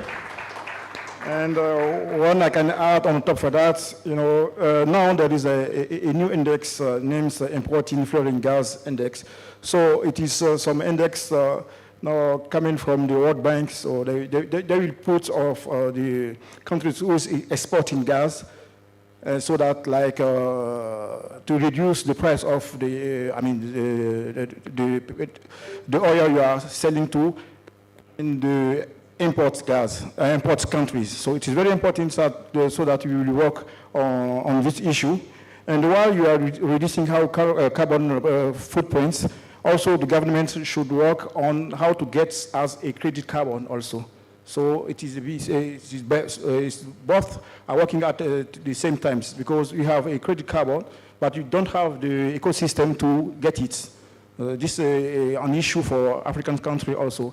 And based on that, Mr. Dr. Taya, my boss, asked me to do an initiative on carbon management. So we'll share at the end the study with all countries members, and you will see what we can do and help the countries to enhance and get money from the credit carbon. Thank you very much. And you hand out. Thank you, Mr. Akosti and the team. Please be on your feet whilst we take your photograph. Photographers.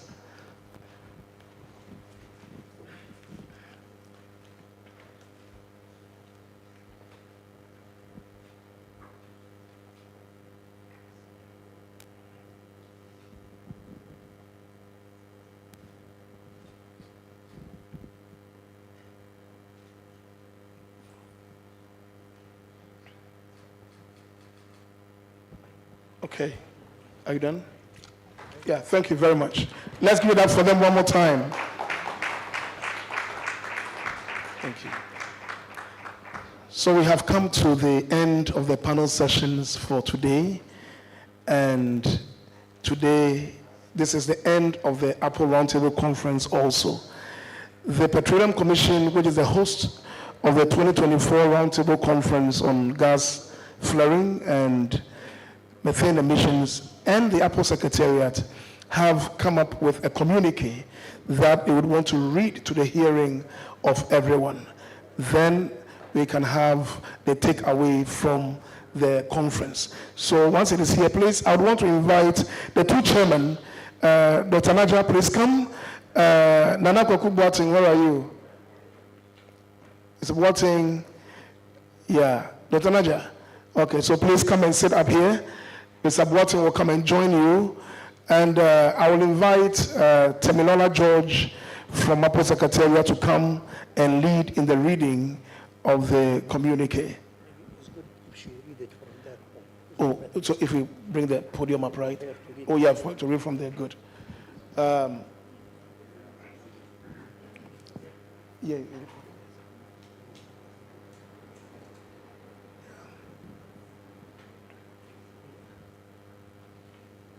Yeah, bring it here. Okay. That's fine.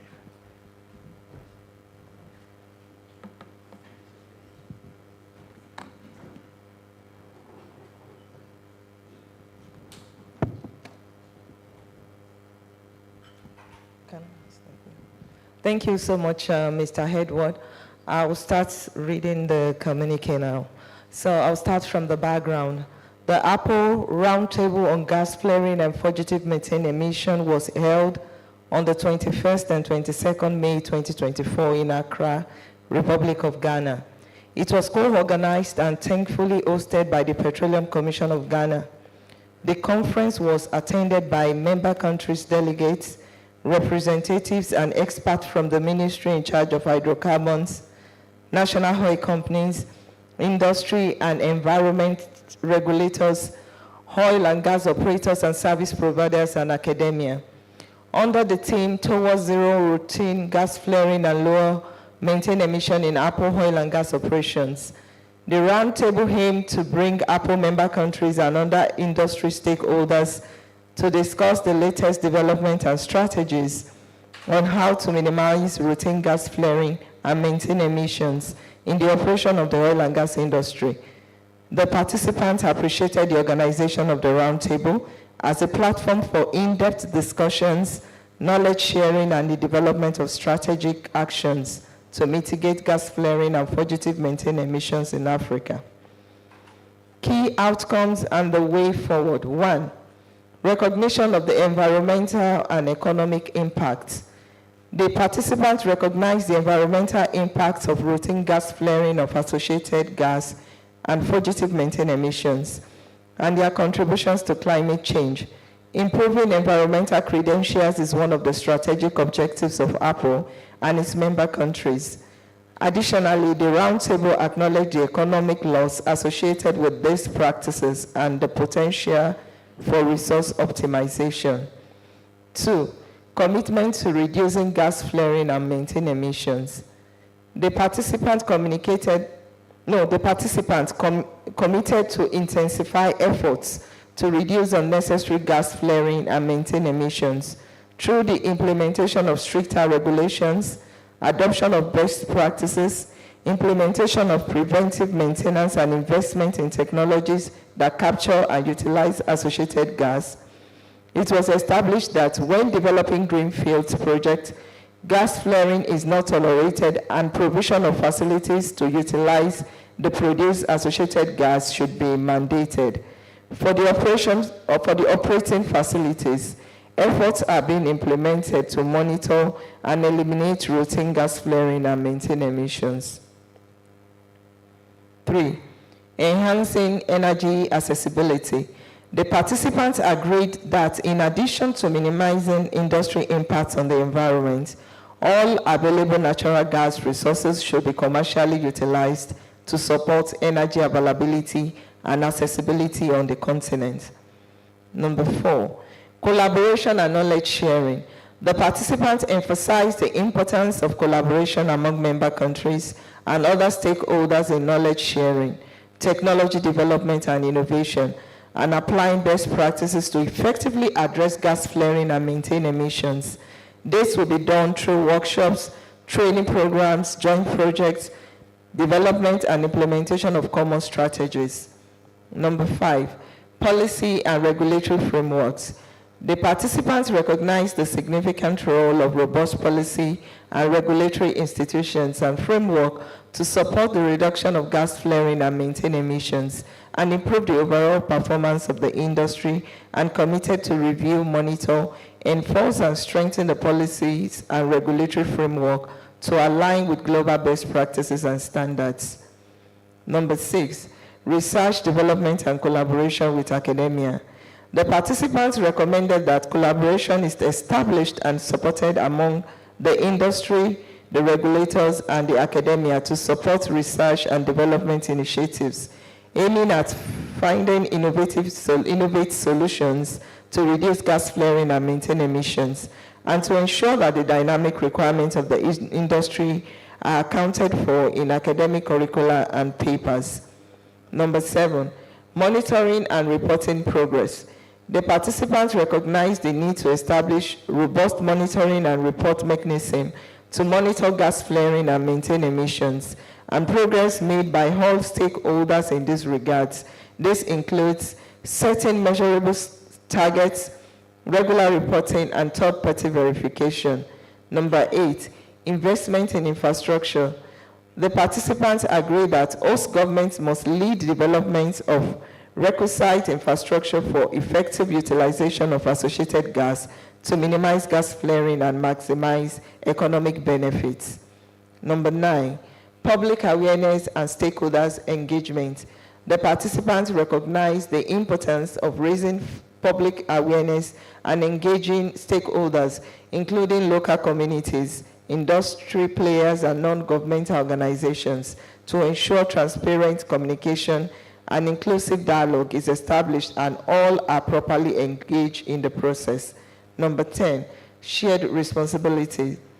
The participants agree that the primary responsibility for investment in reducing gas flaring and fugitive maintain emissions technology lies with both government and oil and gas companies. Government should combine both performance-based regulations, focus on creating ideal economic conditions for companies to voluntarily reduce emission, and prescriptive regulation to enforce compliance with emission targets. Number 11, establishment of regional centers of excellence. Member countries agreed to establish regional centers of excellence as part of APPO efforts to boost R&D and develop the regional oil and gas industry on the back of indigenous knowledge and innovations. The APPO member countries, delegates, and participants reaffirmed their commitment to tackle the challenges of flaring and fugitive maintain emissions through collaboration efforts, robust policies, and innovative solutions aimed at protecting the environment, optimizing the utilization of resources, and contributing to the global efforts in mitigating climate change. All industry stakeholders are urged to join this imperative endeavor. The participants thank the APPO Secretariat for organizing the event, and Ghana, the Ministry of Energy and Petroleum Commission Ghana, for the hospitality and for hosting the event. Dated today in Accra, Ghana, this 22nd day of May, 2024. I thank you.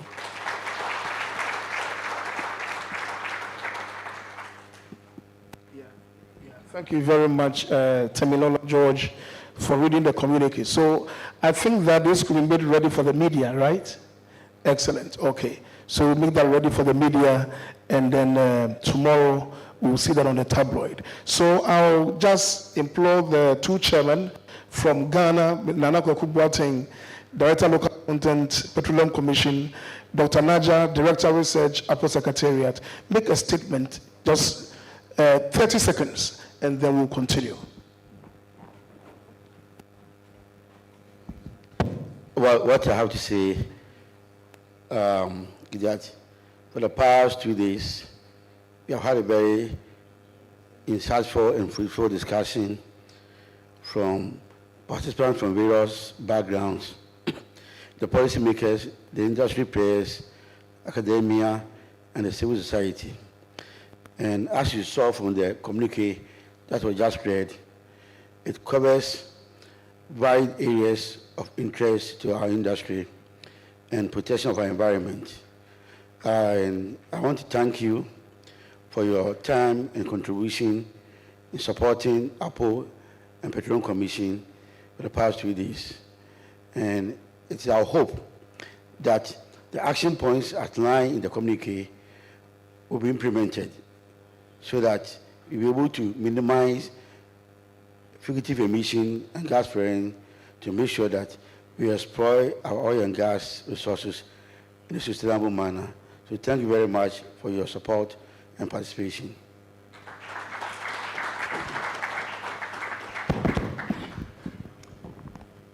Thank you very much, and I just want to start. I don't want to take much of everybody's time. We have been on the stage for a long time today.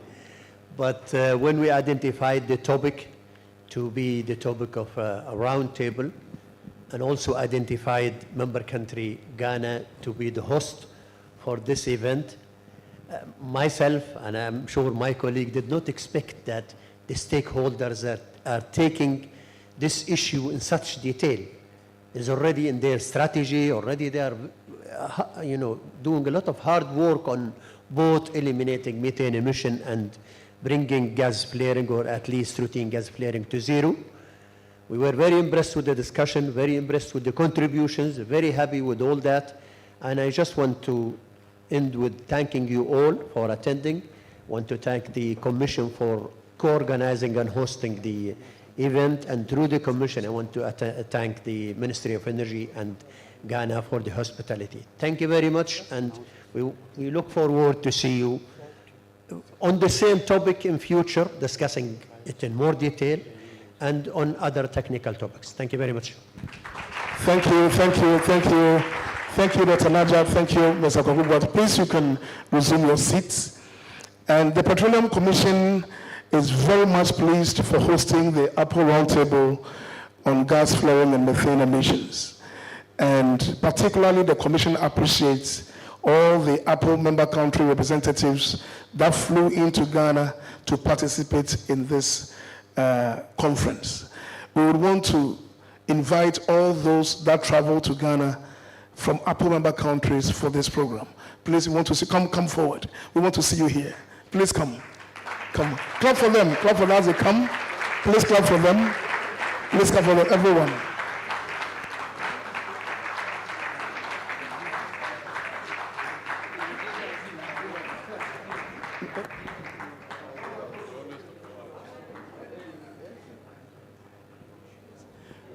Yes, please, let's keep clapping for them. It is not easy to leave your country and the things you do and your family to come and think about gas flaring, think about the petroleum industry in our respective countries. Thank you very much. Thank you very much. I think yesterday when we presented the Kentesto to the participants or our delegates, Engineer Janice wasn't here. So we have his store ready. Harriet, where is it?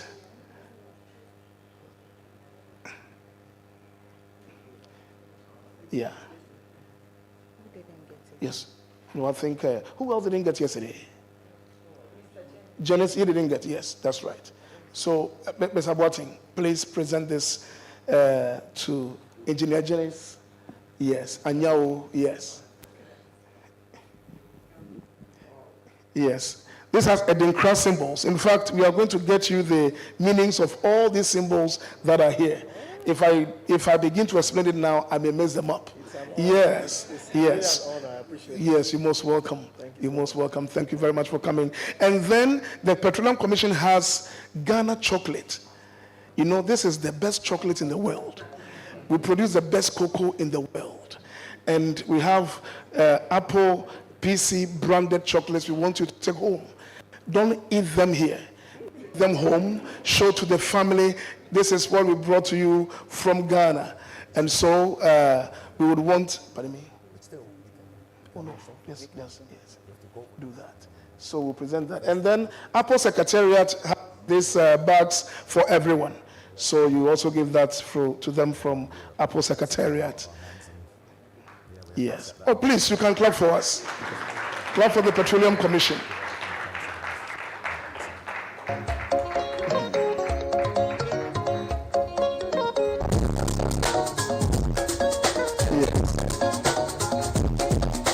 And then also for all of us who are here, we have bars of chocolate for everybody.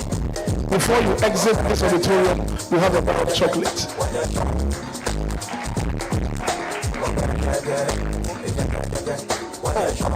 No, APPO Secretariat, you are part of this. Oh, you are the host. Okay. But if I will put the chocolates for you.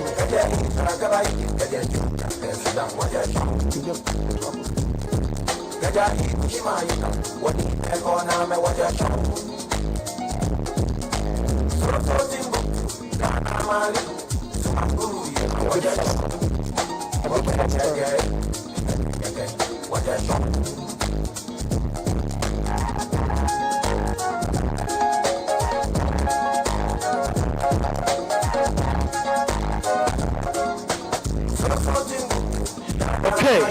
So, thank you very much. Please resume your seats. And as we go back home, please send our greetings to the families at home. Thank you very much. I will invite up here the Manager, Contracts Administration, Petroleum Commission to help us do a final activity, and then we will disengage.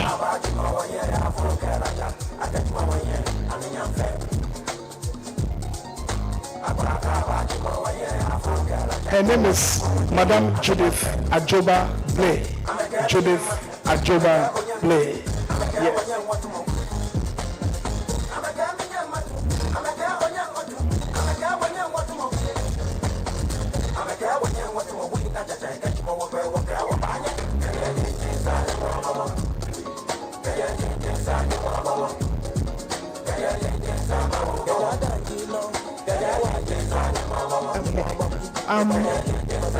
All right, good evening, ladies and gentlemen. Thank you very much, very much. Merci beaucoup pour votre patience. It's been a long day. All of you, thank you for the patience. We have just one final thing to do, and it's a positive thing, so we may have to wait. We have a gift for the APPO Secretariat. The Petroleum Commission has a beautiful gift for the APPO Secretariat. And it is symbolic of Ghana. It has the same symbols that we have on the stores, but we have more symbols here. One would wonder how you're going to understand what we are communicating to you. So please turn the back of this nice picture. We have the meanings of these symbols. They are called the Edinkra symbols of Ghana. It's only in Ghana that you find the Edinkra symbols. One of them is Jinyame. Jinyame is just the might of God, the omnipotency of God. Okay, come back. So this is Jinyame showing the omnipotency of God. The same one here, yes. Then we have wisdom. This one is like a spider's web. And for us in Ghana, the spider is a symbol of wisdom. It was cunning, but we turned the cunningness into wisdom. So this is wisdom. This is one of my favorites. It means democracy. So for most of our government paperwork and stuff, we have this. It means democracy. And then we have this one. It's a symbol of peace. It's a symbol of peace. And then this is Sankofa, return to history, or falling back on our history. Then I'll skip this. This is a symbol of hope. This is a symbol of, one of them is a symbol of peacemaking, and then one of them is a symbol of good fortune. This is good fortune, this is peacemaking. All very possible things that the Petroleum Commission leaves with you at the Secretariat of APPO. Please hang it there.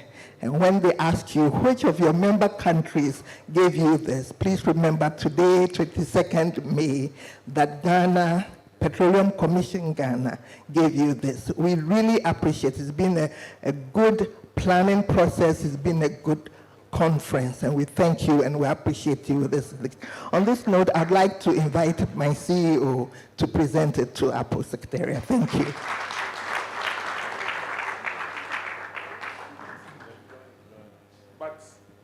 Okay, so I think before I do the presentation, I'm going to call on the directors of the Petroleum Commission who are here, Mrs. Van Veka, Mrs. Christine Dankwa, Mr. Yankee, Mr. Mensah, Mr. Boateng, Judith. You were also very instrumental in all the work, so that we do it on behalf of the commission. But before we do that, I always say that wherever Africans meet, there's always song. Before Judith spoke, there was a local Ghanaian song that was playing, Wogbe Jeke, and it's in Ga, which means that we've come from far. That is the African story. Africa has come from far. But there's even another more apt song, which I've asked that if they should play before we do the presentation. It's by Osibisa, and it's Wayaya. So I think it's in English, so just listen, and then we'll do the presentation. This is for Africa. We are going, heaven knows where we are going. We know within. We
But we as Africans, we as APPO members, we know that we will get there.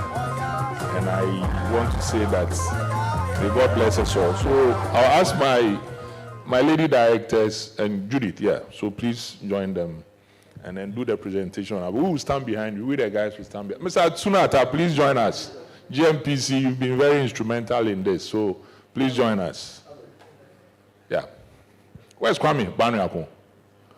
He's gone. He's going to Côte d'Ivoire for AFCON. Oh, Edward, please, doctor says we cannot leave you out, so please come. So yes, so the presentation is to you, APPO Secretariat, yes. So we give this to you from Ghana. Hang it, yeah.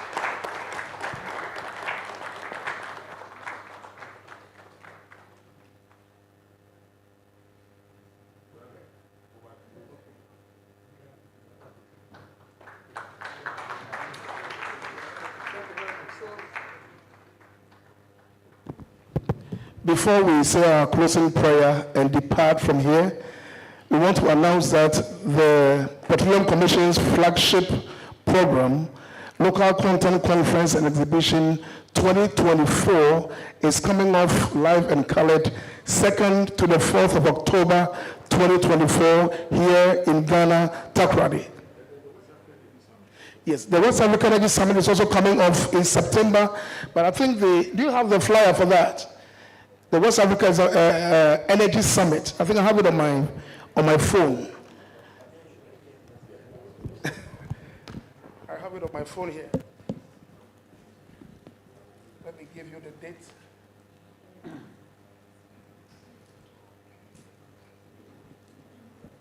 Okay. So that one is also coming off 3rd to 5th September 2024 here at the Accra International Conference Center, the West Africa Energy Summit, and the Petroleum Commission is also hosting this in Ghana. So we are inviting all of you to come and join us. And then the Local Content Conference in October, please come and join us. Let's think about local content across Africa and get the maximum benefits from our oil and gas resources for our citizenry. So we thank you all very much for coming. It's been a very wonderful experience yesterday to today. And the planning committee, APPO and Petroleum Commission, we've been planning this since. And we thank God that today we have seen this come to fruition. And we have issued a communique, and we are going to live and abide by the tenets of the community. So we thank you all very much for coming.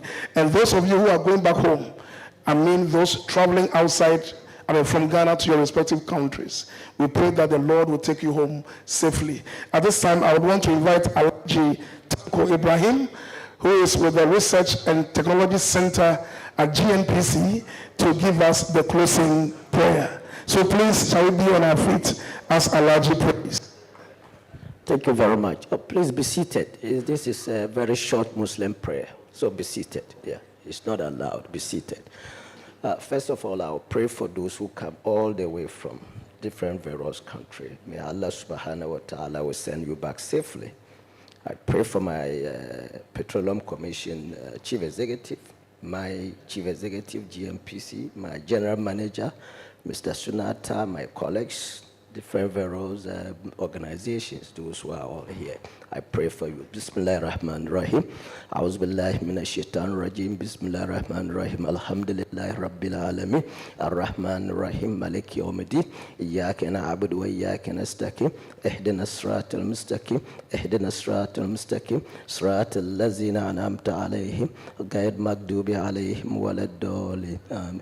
Allahumma anta as-salam wa minka as-salam wa tabarak ya zal jalali wal ikram. ولا حول ولا قوة إلا بالله العلي العظيم لا إله إلا الله وحده لا شريك له له الملك وله الحمد وهو على كل شيء قدير اللهم صل على سيدنا وشفينا ونبينا محمد فاتح لما لأهلك ولا عادي إلى سبك ناصر بالحق بحق وعلى آله حقك مقدار العظيم صلاة على النبي الكريم صلى الله عليه وسلم. Thank you very much.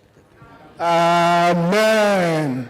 Thank you, Alado Tanko, for the prayer. We have snacks and drinks for you as you exit. So please, let's keep networking. Let's go and have fun. Let's enjoy. Those of you are international delegates who are staying and leaving on Friday. Robert, Nee, where are you? Nee, come. Nee is organizing an excursion, more or less, to the Arts Center to Super